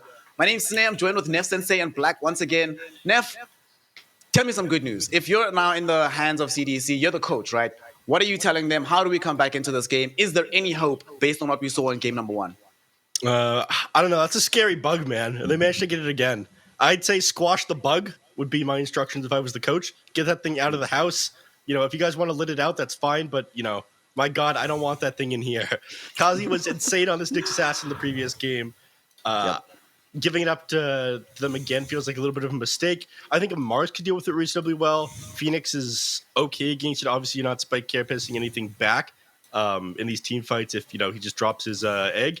But you can get him like when he's trying to drop a Sunray or when he comes in on people, spike carapace and follow up with the impale, get the kill off on him before he can get his ultimate off. So there's going to be kind of high execution team fights going on here. But I was right about one thing. They're going to do something completely different. There were too many issues with the previous draft. Black was talking about that a little bit during the break, that you can't just single out one thing. You want to start something completely different, like bottom up. And so they've just gone for things that are fairly popular combinations with each other, fairly popular draft in general here. They're going to go for the Phoenix and the Mars, Tail as old as time, and a Mirana as well, which is just super well with the Mars in lane. Black, any complaints about this one? I feel like this is, too good to fail, too stable to fail. Too stable to fail. Okay, we'll see about that. I mean, I agree the draft right now is very, very strong, but the execution, especially in team fights, if you mis-execute, Phoenix suddenly just goes splat and your mastery is not on point. We'll have to see. I like Magma. The Abaddon pickup is obviously the hardest Mirana counter in the entire game, but Abaddon Ursa should be actually doing quite well against Mirana Mars. This Abaddon pick is very strong. Kunkka, of course, team fight presence. With that boat, but they have a severe lack of building damage. It's what I don't like. I don't like the lack of building damage either, but I do sort of see that Team Magma are going to be sticking with this idea of having as much sustainability throughout the fights as possible. We yet again have 4 heroes which are not the easiest to kill in the world, and CDC don't have the most burst damage at this point in time just yet. We'll obviously still see if they can fix this deeper into the draft. For CDC, they still have these 2 picks to go for. One thing that we have been seeing lately, Black, this Mirana hero started popping off like towards the latter end of the season. It's a classic for a reason, but in this kind of game, the most success that I've seen from these Miranas are ones that play very hyperactive role and is often involved in trying to get kills for his team. Will they be able to do it here, CDC, based on the heroes that we see on the field? Will Imitator have one of those games, or is he going to be consigned to a more babysitting role on this Mirana? It's very tough when you play against an Abaddon, like always. You can't really kill the Abaddon, and whoever you arrow is also going to get shielded. They don't really have a combo with it yet. Like, they're highly dependent on mastering a spear or chronoing a hero. But I personally don't like Faceless Void into Kunkka, I gotta admit. I feel Kunkka is a pretty strong counter to Void, especially early and mid-game. Like, that Kunkka boat buff just makes heroes too tanky in the Chronosphere. Yeah. And the X Mark, of course, against the Time Walk. We'll see how it works out for them. But their last pick is, like, the offlaner is yet to be revealed. So that could potentially give Void a lot of problems, too. Neff, here we actually do have some issues. Black is right. So I'm looking at this draft and I'm thinking not only does Void lack the damage inside the bubble due to the boat and just in general, but there's not that much external damage outside of the Sunray, a couple of these spells from the Mars and Mirana, but out and out, guaranteed kills inside the Chronosphere. That's not something that we normally see Void being picked into before the team has established that kind of damage. So what do you think CDC is thinking right now? Or is it one of these situations where this just happens to be a QAQ specialist hero? He's like, you know what, boys, if we're going to go down 2-0, at least let me do it on my best hero. But before I answer the question, I don't think it ever feels good going down on your best hero. I look at this and I'm like, oh man, this is the perfect Lina game. I'd love to see a Lina picked up on CDEC, but unfortunately they banned that one out themselves. Right. I'm like, yeah, that'll solve all your problems. You're at a far distance from all the enemies. It's great against the Kunkka in lane. Lina can't fail here. It's too good, right, Black? Neff, I need your insight. Okay. You as We'll get CDC's to coach, as Snare said, why do you reveal your carry when the enemy already revealed their mid lane? Why don't you just counter the mid and then you counter the off lane as well? You're putting yourself in a pretty rough spot now. Because the Mars is mid, the Void is offlane, and you can run something else safely. Ah, I like that idea a lot. There you go. The The Snake Lady. coaching is coming through. Yeah. The Snake Lady, if Snake Lady actually gets through this draft, I'm just gonna laugh right now. Honestly, it'll be kind of hilarious. CDC, if they go for it, does seem a bit greedy, but I've seen weirder things emerge. Doom gets banned instead, and there's the bad rider. We were sort of talking about it last game. Yeah, it's a 100% avoid carry if they're banning out Beastmaster and Doom Man. Yeah, Unfortunately, but it could also be a Medusa. It could also be Medusa. I feel like you're not that concerned about a Beastmaster roaring you if you're a Medusa, though. No, I don't think you're either. But there's a chance it is Medusa. Well, there's a chance. Not a very high chance, but there's a chance. still a What is the offlaner going to be, though? Against Void. They could honestly put Kunkka there and pick another mid if they wanted to. I mean, Kunkka's pretty Really bad good. against Void. Every time you tide bringers, you just like time walk into him and then start hitting him. Yeah, but then you do it again. And he's like, sorry. If this was last season to try and fix the issue with building damage, they'd probably pick DK, but I'm not sure. Haven't seen as much of the hero being favored recently as it was. Yeah. Well, then it was like every single game being put into the off lane. It's not that bad in the lane versus the Void. Well, with the Breathe Fire, you still get your farm. You don't really get muscled out of that lane either. They go for the Queen of Pain, so you're all right about them shifting. We don't know if there's going to be Quap or the Kunkka into the off lane, but either way, it's a lane that you can still play. It gives them some additional magic damage. More problems as well for the Faceless Void, because if you drop Chrono and you don't have decent amount of HP, you actually have to run away. You can die inside your own bubble, which is very annoying. What do you do now if you're on the side of CDEC? Since you've already revealed a safe laner, what hero, either mid or off lane here, Black, fixes the issues with the draft, gives them some damage into the bubble, decent lane into both Kunkka and the Queen of Pain, as well as having some degree of scalability for later, so that you don't consign the Void to being the only person dealing damage in these fights? I am personally a big fan of OD, but nobody else is, so we're probably not going to see that. But I think it would solve quite a lot of their problems. OD, that's a hero that people don't pick anymore. Yeah, it's so dead, unfortunately. But I really feel like this game, like the problem is you have to pick a mid now that lanes well against Kunkka and Quap because they're very interchangeable. If you just pick a hero that's good against Quap, but lose the Kunkka, then you're going to be in big trouble. And they're probably going to go back for a Slaughter. What? A mid Slaughter or what? Or offlane Slaughter and mid Mars? Probably mid Mars, yeah. Mid This is Mars. most likely the mid Mars. All right, mid Mars, off lane. You all Slaughter, laughed at me. safe lane You all Void. laughed at me. Look who's laughing now. I mean, 7E has played this Mars in the past before. He played it, at least 2 games of it when he was back on eHome. We're ripping it out again. Not the most surprising thing that he's done in the past, but I will admit, we don't see a lot of Slaughter in China in general, even in games where Slaughter would look very good. Half the time we see Slaughter, he's banned when you pick anti-mage, just to make sure you have a viable lane situation. In this game, I suppose here and there, he does give you the Corrosive Haze for more damage into the bubble, but it's a bit more setup. Not out-and-out burst, though, which I really was expecting at the end there. What do you make of the Slaughter pick and the transition of moving the Mars into the mid lane instead? I mean, the Mars is going to be able to do a lot of damage with Corrosive Haze as well. You have to keep in mind that God's Rebuke is a physical damage spell. So anyone hit with the Corrosive Haze, God's Rebuke is going to absolutely melt. And it kind of makes up for the Aphotic Shield situation that Kazi's going to have going on. Like, you can trade with the Ursa reasonably well. You're not relying on, like, Spear plus Arrow that he's going to be able to immediately get out of. So it's, like, making the best out of a bad situation over in the off lane. And like a reasonable amount of damage coming out of mid. So I think the draft isn't where I want it to be, but I can see what they're going for here. I still don't like it. Like, you normally hate seeing Slaughter because he normally messes up your lane in anti-mage or lifesteal or whatever. In this game, do you like seeing the last pick Slaughter emerging from CDC? I mean, honestly, if there was no Abaddon, I would love it, but I consider Abaddon a hard counter to Slaughter. So I'm not like the landing phase maybe will be a little bit better, but in team fights, you want to focus down that one hero. You probably want to arrow him and haze him and everything. Now you gave Abaddon even more incentive to just shield that guy. Yeah, the cooldown of shield and corrosive haze is pretty much the same. So unless the Slaughter hits level 25 and has undispellable corrosive haze. That is so true. That's what they're going for. All right. I'm going CDEC. Let's go.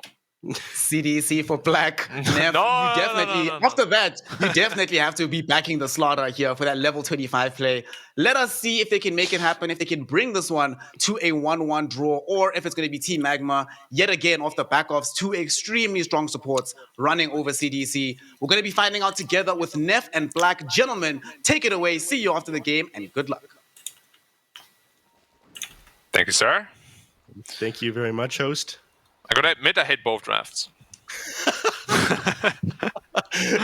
Yeah, that's the Black that I was used to in season 1 and 2. He's finally back. It only took him a single game. What do you feel, though? Like, the Radiant draft looks so iffy as well. They do look both suboptimal. Yeah. I probably prefer Magma a little bit, though. Yeah. Everyone I'm is just not- lacking a clear win condition on both teams. Yeah. I mean, you It's, mentioned the struggle to push high ground on the side of Magma, right? I mean, against Yeah. Mars, it's even more difficult. Like, you try to get anything, you get speared back, an arena separates you, a Chronosphere is going to come out. Like, you have to be so careful every time you try to take an objective. Yeah. This game has to be messy. Like, for either team to really get an advantage, it has to be messy no matter what. Like, you gotta overrun the opponent somehow. And so, hopefully, it's gonna be a pretty high-paced game, very entertaining game. But it's definitely not gonna be one of those very well thought out, let's smoke here, do this move perfectly kind of games. It's gonna be full Davai mode. Is that what you prefer? Yeah, at least when I watch the game. Yeah. Unless when I Not when watch you're LGD playing. because I'm LGD fanboy, but don't tell anyone. Yeah. I have a friend who plays very, like, 2013 era carry. He wants nothing to happen for the first, like, 10 minutes of the game. He just wants to be able to farm. 4P1? Yeah, that's what he likes doing. Awesome. Yeah. I have some MMO suggestions if you want to connect us. I'll get you two in touch later. Okay, thank you. Yeah. You'd probably like the guy. He hates the fact that you can't just solo kill supports anymore. He thinks that they should just be food at the later stages of the game. I do think there's way too much HP now in the game. Yeah, so you two would get along quite well. Yeah. But you just don't kill them. Just farm more. And then you kill them. Yeah, shout out to my boy Rodney. Yeah, Rodney. Do you like the lane change they did? Which one? The Ursa into the Void instead? And the Quabbling Slaughter? It's a little bit better. I feel like the Ursa does better up here in the top lane. That way you can still build up the stacks in the Faces Void. Yeah. And Slaughter's very sad against Quab. I actually like this quite a bit. Yeah, you don't want to be laning this different way around, I feel. Yeah. Unfortunately, it means even less action, though. The Faces Void is going to be playing pretty far back.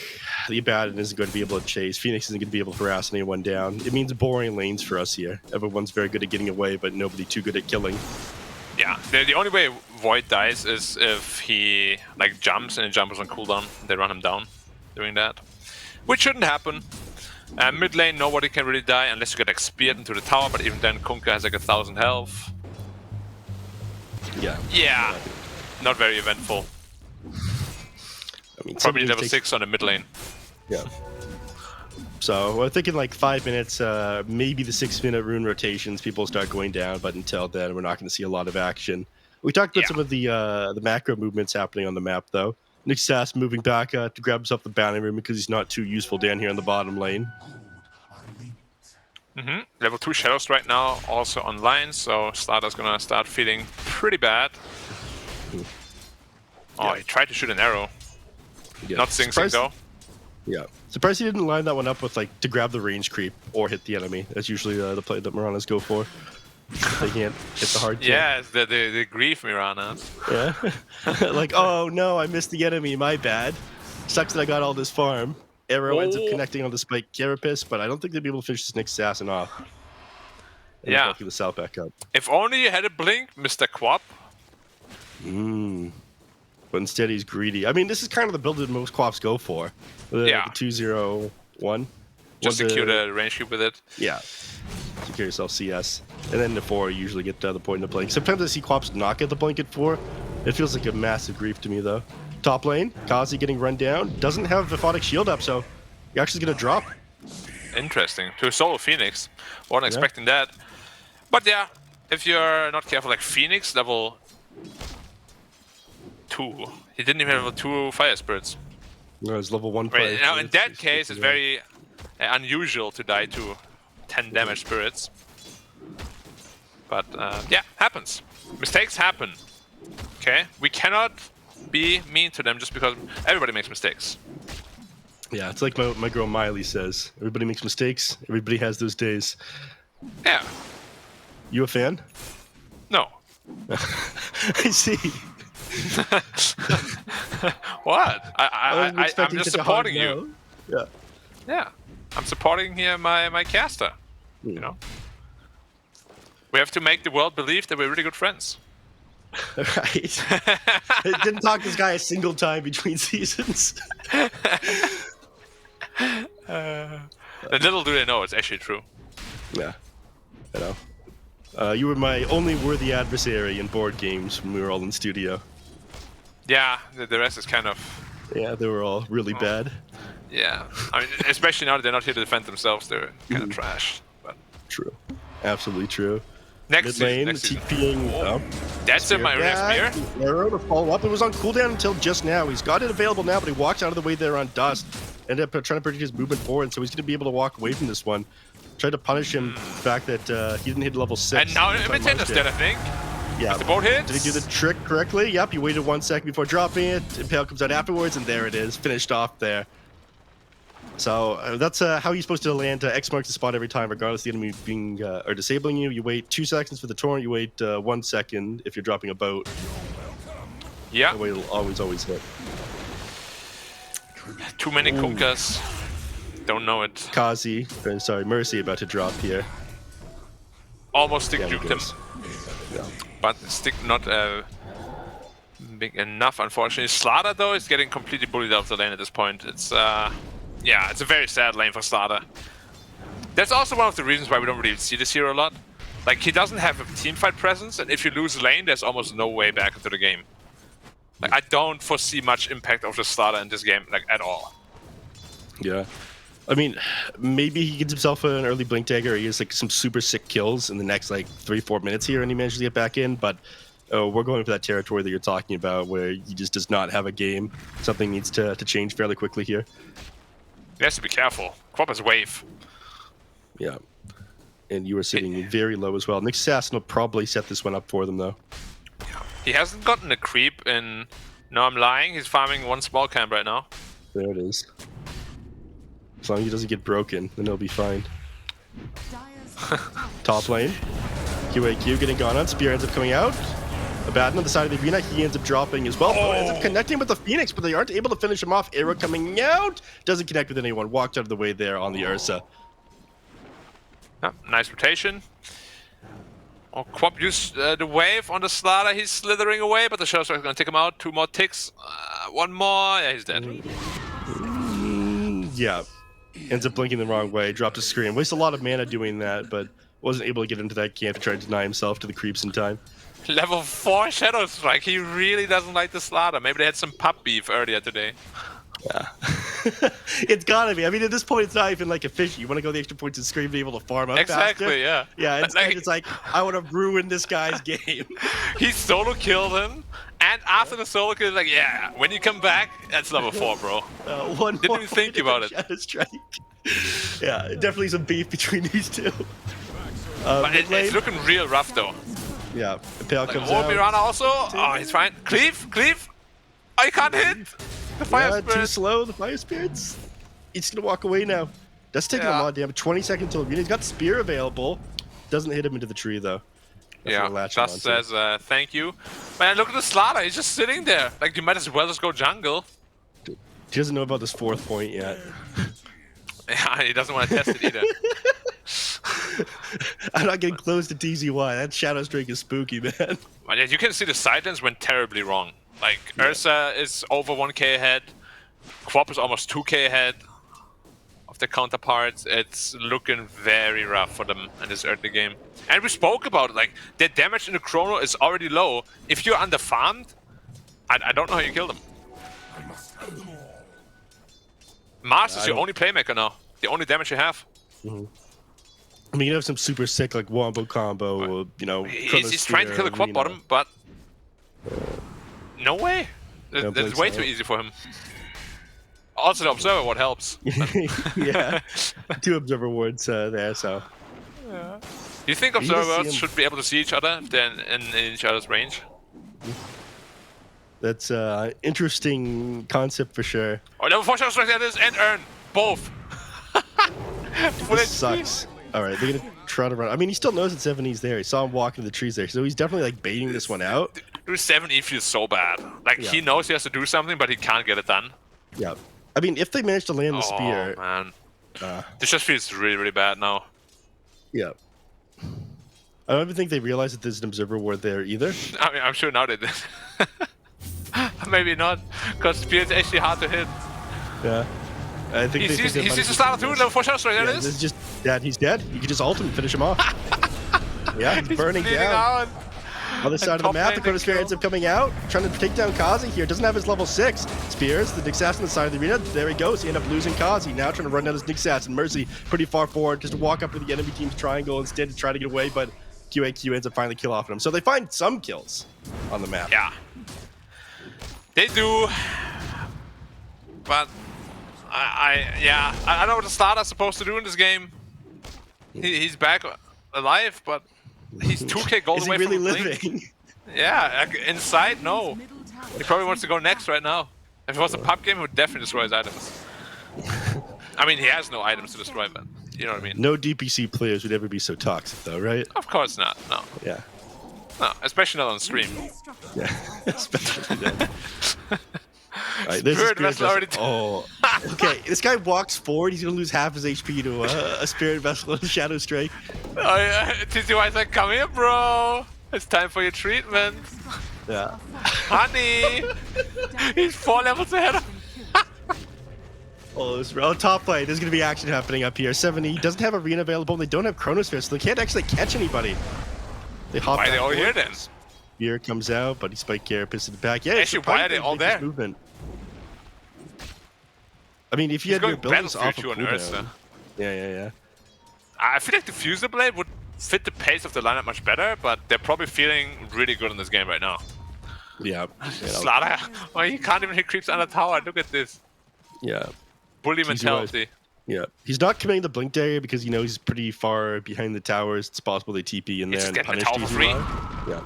Dyer's bottom tower has fallen. It's He can't do disgusting. anything. Yeah. If he doesn't get his creep, oh, he gets it. Dyer's Yeah. middle tower He's Of making sure he catapult, can't get the catapult. Dude, actually he's just bullying stepping, him. he's T-posing on him down here on the bottom lane. Dude, any TP, he could actually die. He has to be careful. They're gonna wrap around on this Queen of Pain. Mercy, yeah, Mercy ended up scouting out like the Faceless Void one not Queen out, Yeah, he but they did. do have the Mirana ultimate, so they're just gonna walk away before that Mirana ultimate came out. He scouts out the Faceless Void, so Mirana, this Queen of Pain goes unpunished. Now she's gonna rotate up to the top lane. They're gonna look for a kill off of the Phoenix here. Yeah. This Vessel early on is very, very powerful against the Mars as well. Yeah, he's slowed. He could just Oh, he pop his blinked in. egg He's and level 1 retire. blink though. Just be careful. Quad might They're be gonna look dead. to punish him. No blink dagger available on the Oh, the Mars. creep! Creep ends up tanking Oh, out. Blinks out. Just comes off no! of cooldown. They don't end up connecting the arena. Kazi, he's gonna try to walk away. Puts point after he dies. He didn't ult because he didn't think he'd die. He just gets clapped into the next universe. He was just under the threshold as well, but ended up doing like the last of his HP there, 393. We talked about that at the beginning of the game. That Chris Hayes plus the damage from the God's Rebuke is pretty huge. Yeah. 4 points to do it as well. I'm just having a good time watching the Nyx. He just impaled the Void to deny creep. And he just walks away. Peak Nyx gameplay. He's gonna pull this wave here as well, so Faceless Void isn't able to safely farm this next one. Yeah. They're also building Yule Scepters up, which of course is really good against the Void and Slaughter, but it also Dyer's helps them tower save people in the is Chronosphere. Mhm. What is Void even going for? Maelstrom? Yeah, Yeah, he has Maelstrom done now. I'm so surprised he didn't fly out the Javelin earlier. Definitely helps you farm faster. I'm surprised he even went for the Javelin as his first item. Usually you go Mithril Hammer, so if you change your mind to go BKB, Yeah. you can do that. So we're very surprised, basically. Yeah. Surprised individual. Surprised that 7E is getting gone on right now.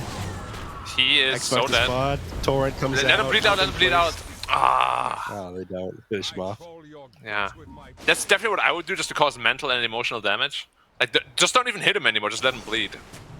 While Ursa's doing Roshan, he has a mask of the Morbid Mask, so easy for him. Dude, they're going to try to Until he gets defend this bashed one. 2 times in a row. But again, they're setting up before they've got like some of these big ultimates ready. Like they don't have Phoenix 8 for another 15 seconds. Mars is currently dead. It feels like they wasted a little bit of time with the rotations on CDEC. Yeah, While they're taking definitely. this on. They're not on the same page at all. I mean, even the first mastery in the mid lane, right, that the arrow wasn't cooldown, was not communicated properly. So yeah, just overall, they don't seem to be super comfortable in this game right now. And you can't really blame them. It's looking pretty rough. But Ursa finishes Battle Fury now, so he's gonna be speeding up his farm. And they don't even need him to win fights at this moment. Yeah.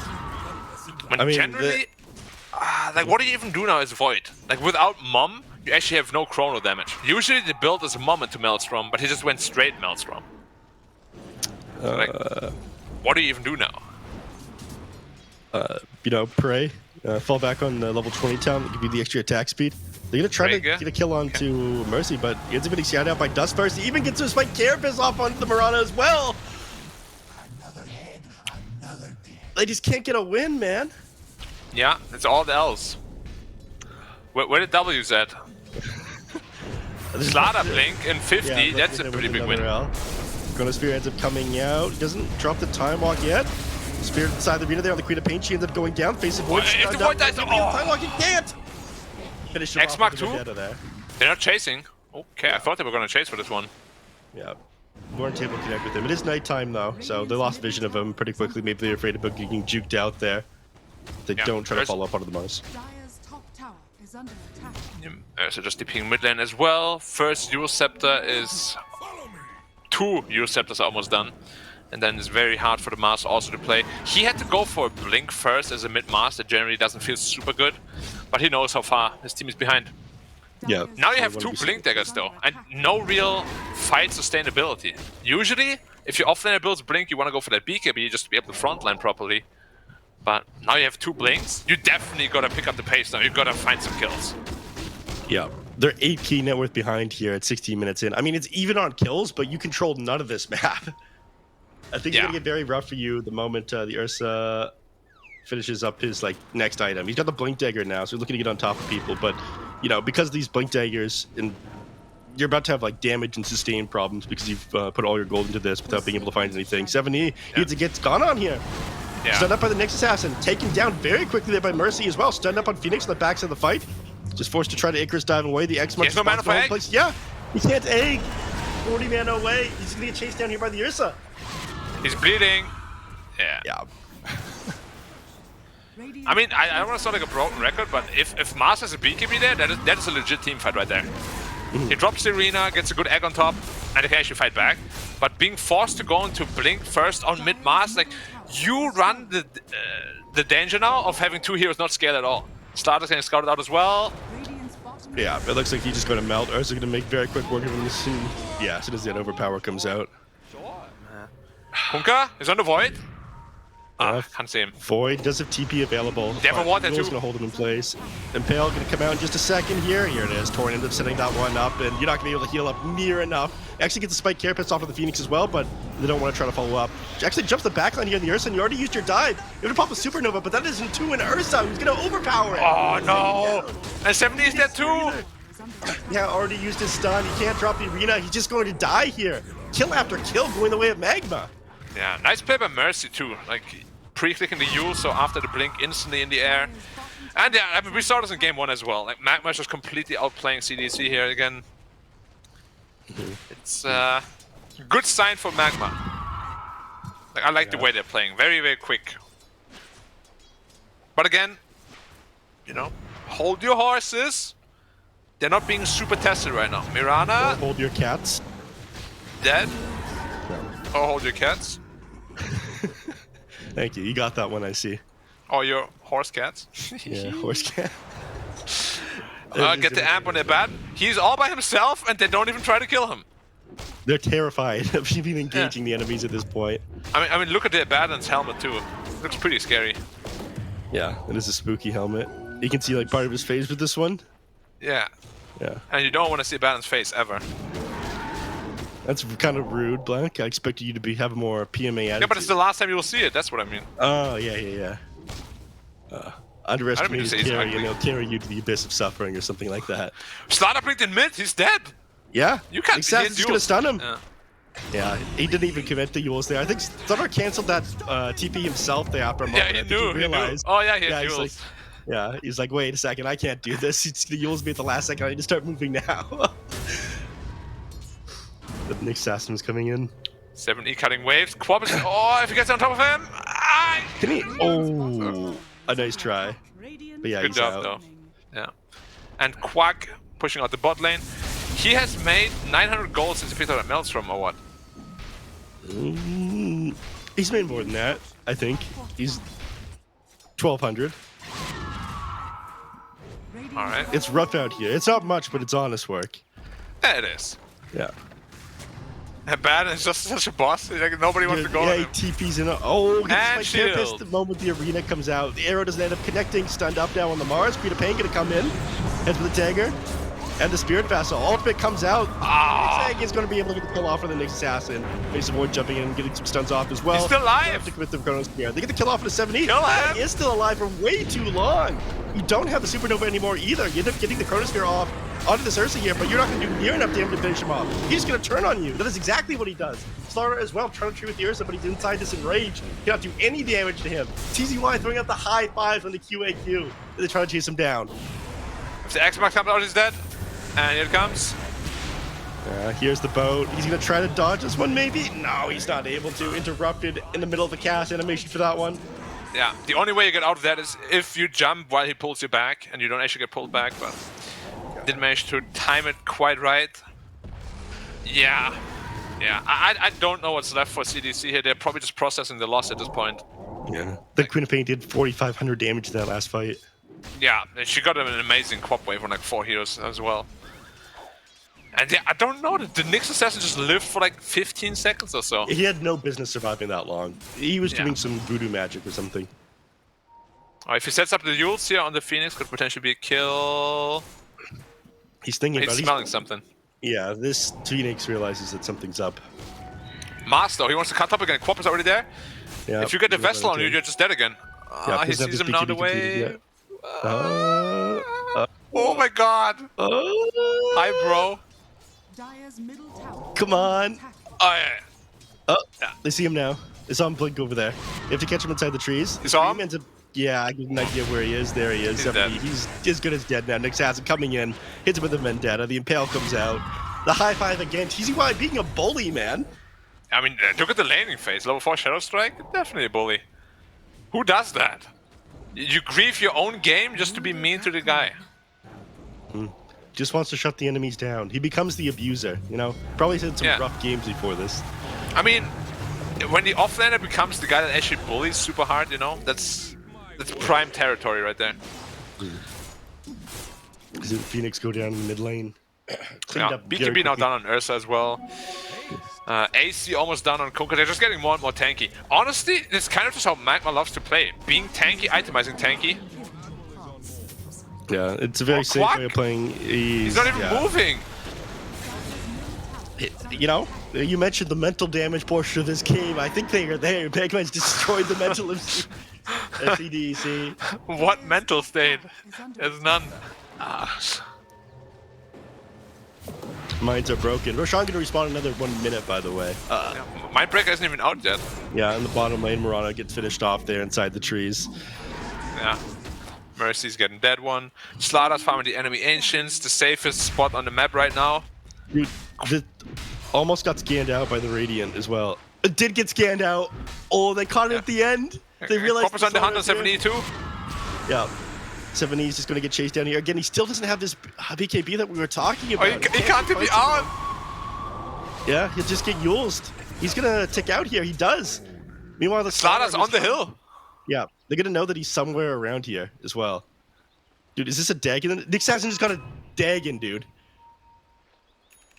He's gonna tag him. Is he gonna? Wait, he's cosplaying an observer ward here.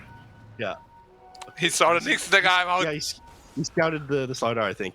He caught him at the end there, maybe? It was close. I didn't have my vision dog. He sees him now. He can solo kill him. He's gonna tag him. Oh, he's gonna solo kill him. Oh my god. Hit him with the tag. This is great GG, I think. The Nether Shawl too for some extra juicy spell damage. He has Dagon 5 queued up.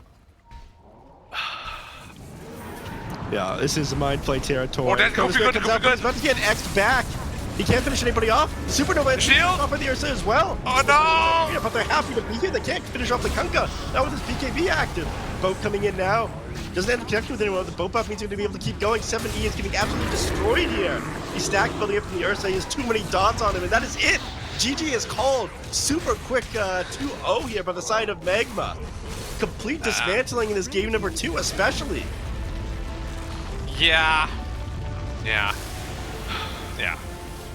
That's all I gotta say. Quite the way to start the season and end this first day here.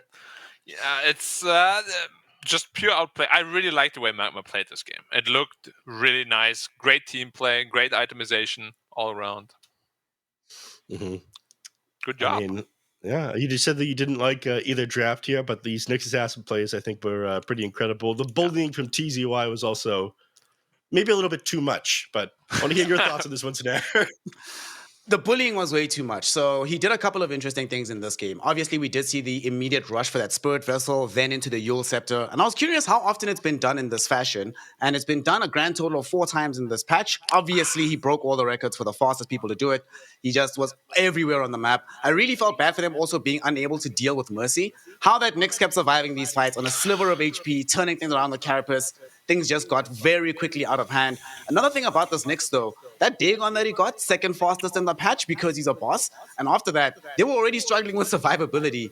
Who could survive anything, right? Just all the bursts coming in very short increments. But ultimately, boys, you mentioned it in the draft about how this draft seems a bit iffy. But regrettably, as iffy as the draft could have been, Black, the itemization seemed to have let down CDEC once again. That mid lane Mars going for the blink instead of BKB first. We saw in the last game what can happen when you have a tanky hero buying that early BKB, enabling the fights, and when it doesn't, suddenly it just feels so squishy every single engagement. Yeah, I think he felt very much compelled to do so just because of how bad the Slaughter was probably feeling. Like, I don't know what the Slaughter's communication was, or if he spoke at all, because some people just completely shut down, you know, but like, he knew he had to get something done. And yeah, it's rough. Like, that one team fight in the mid, if he had a BKB there, I can see them turn around the entire game on the back of that. But didn't happen. Both itemized into Blink Daggers. They couldn't find any pickups around the map. They were just outclassed by Magma. And interestingly enough here, Neff, you know, we were talking in the draft about how at the very least you have that corrosive haze to apply onto the bubble. Half the bubbles we saw in this game, though, afterwards it was Faceless Void dying after the Chronosphere actually got used. What do? How do you take team fights when you sort of go around this idea of, okay, Void will do it for us, but half the time Void himself makes himself a target by using that bubble? Is there anything they could have done differently to play around how to use this bubble, or was this the best they could do given the circumstances? I honestly think it was the best they could do given the circumstances. Like, BKB would solve all these problems, but it's kind of like what Black was talking about during the game. You know, you go for these double Blink Daggers at the beginning of the game. This means you have no damage coming out. You have like kind of okay setup, but Magma keeps on outplaying you in these team fights. This is one of this is the team fight that the Mercy had absolutely no business staying alive. Look at him; he's in the middle of all these heroes. He's inside a Supernova and a Mars Arena. He ends up getting like Chronosphere towards like the end as well. Or no, he doesn't drop the Chronosphere off of him, but it's just like 5 heroes on top of him beating him down. He's getting his spells off like twice during all that. He had won the fight for them. It was insane to watch him survive that long. Yeah, I think it's the biggest problem is just the item build combination of every hero, right? Like, you build 2 Blink Daggers while also building no real damage on the Void. Like I said, the typical build is Mom into Maelstrom. He just went straight into the Maelstrom. So Phoenix is your only damage leader. There's no way you can win any team fights. Like, it's just impossible. Yeah. And it doesn't help either when Oh. Slaughter, who's supposed to help with some of that damage, is just getting picked off every single time. Slaughter's just dying at the beginning, can't really apply his spells. You know, in the draft, I was actually going to ask, are we going to see them try to rush maybe some Aghanim shard on this hero just to get some more AoE initiation? Yeah, you can never get to that point if you're just dead, you know, can't farm under these conditions. And again, we see another chrono, so many heroes caught up in it, but where's the follow-up? Dust just hits BKB, Kazi presses Q, and then that's it. Fight's over, you've got nothing left. Everybody just has to run away. And after this keeps happening, no surprises why CDEC did decide that this was the moment to call GG. Nothing left to play for. This game completely unwinnable at this point in time. And Team Magma, very solid 2-0. Black, you wanted to see more consistency out of this team. You wanted to see a higher floor out of them, given that they do have a pretty decent ceiling. Is the floor higher than what we saw in Div 1 from them after this series? Do you have a better opinion of Team Magma right now? It's hard to say at this point. I want to see them square up against the your two favorites, and then after that, I'll be able to make a much better judgment. But like, if they can beat IG or Team Fusion, like they are definitely ready to go back to Div 1 again. What happens after that, nobody knows. But you know, as I said, this is home turf for them. Like, yeah, this is it can't get much better for them. You know, like if you beat us here, you deserve it. Neff, Black did mention some of the other teams that we are going to be seeing in the future, like IG, a team we've already seen in Team Fusion. You know, squads that everybody is sort of wanting as favorites, right? Especially me, you know, for some very biased reasons. But a lot of the other teams that are in the mix of Div 2 have also improved somewhat or have made some roster changes that seem very promising. Obviously, we know that Team Magma, they're at home. They're sort of like going to be our gatekeeper. You have to be able to progress past them to see where you really stack up. For CDEC here, it's a bad loss, to be sure, against Team Magma, but is it a crushing loss? Is this the kind of loss that completely derails them and their mentality going forward into some of the stronger teams, but as well as the teams that are chasing that pack and just trying to stay in Div 2? I don't think it completely derails you and kills your motivation. I think it lets you know that, you know, what you're doing as a team fundamentally needs massive improvement. If Magma can do this to you, then you need to like restart what your entire strategy and understanding of how you're playing together is. Like, you should never be dismantled in such a fashion. So I think, you know, they'll have tons of things to learn from this series, and probably Now, take that Nev, to the next patch. Question for you. Yeah. Is this, you're an anime expert, is this one of those anime moments where they're like, I'm so useless, I'm going to quit football? Or is it going to be like one of those ones where like, they're so much better than me, I strive to become like them? It's a shonen anime moment, Black. We got to understand, like, it shows off the power of CDEC. They make it through the qualifiers. It's like the first couple of episodes. And then they see get crushed overwhelming villain. Yeah. And then they're like, I got to go through a training arc now. There we go. Yeah. This is the you know, fundamentals of any shonen. You need to understand, Black. So CDEC is only going to improve from here. Yeah. Well, exactly. yeah, it can only go up. It can only go up. You know, they just managed to squeak into Div 2, just got demolished by Team Magma. Before we close this one out, gentlemen, Black, I want to ask you, right? If you're the coach, what's the one thing that you think is their biggest issue to work on, the biggest detriment to that squad right now, that if they at least work on that particular aspect of the game, they have a much better shot? Because you can't fix everything in the short span of time that we have. So what's the big thing that you would focus on as the coach? All right, it's pretty easy then. I would just say draft. If you can manage to get an even draft, you always have a chance at least at winning a game. But if you're outdrafted against a better opponent, you have zero chance of winning. And if you somehow manage to outdraft an opponent, then you actually, like, the ball is in your court. You know, so definitely draft. I want to disagree with Black real quick. I think that they can play around the cooldowns very well. There was like 2-3 times that game where they all started making movements with each other. They just weren't able to take a team fight because their abilities were like 20 seconds off of cooldown. I think that really slowed down their momentum. Or the Mirana TP mid as well. Oh, God. It just felt like very poorly communicated overall. Yeah.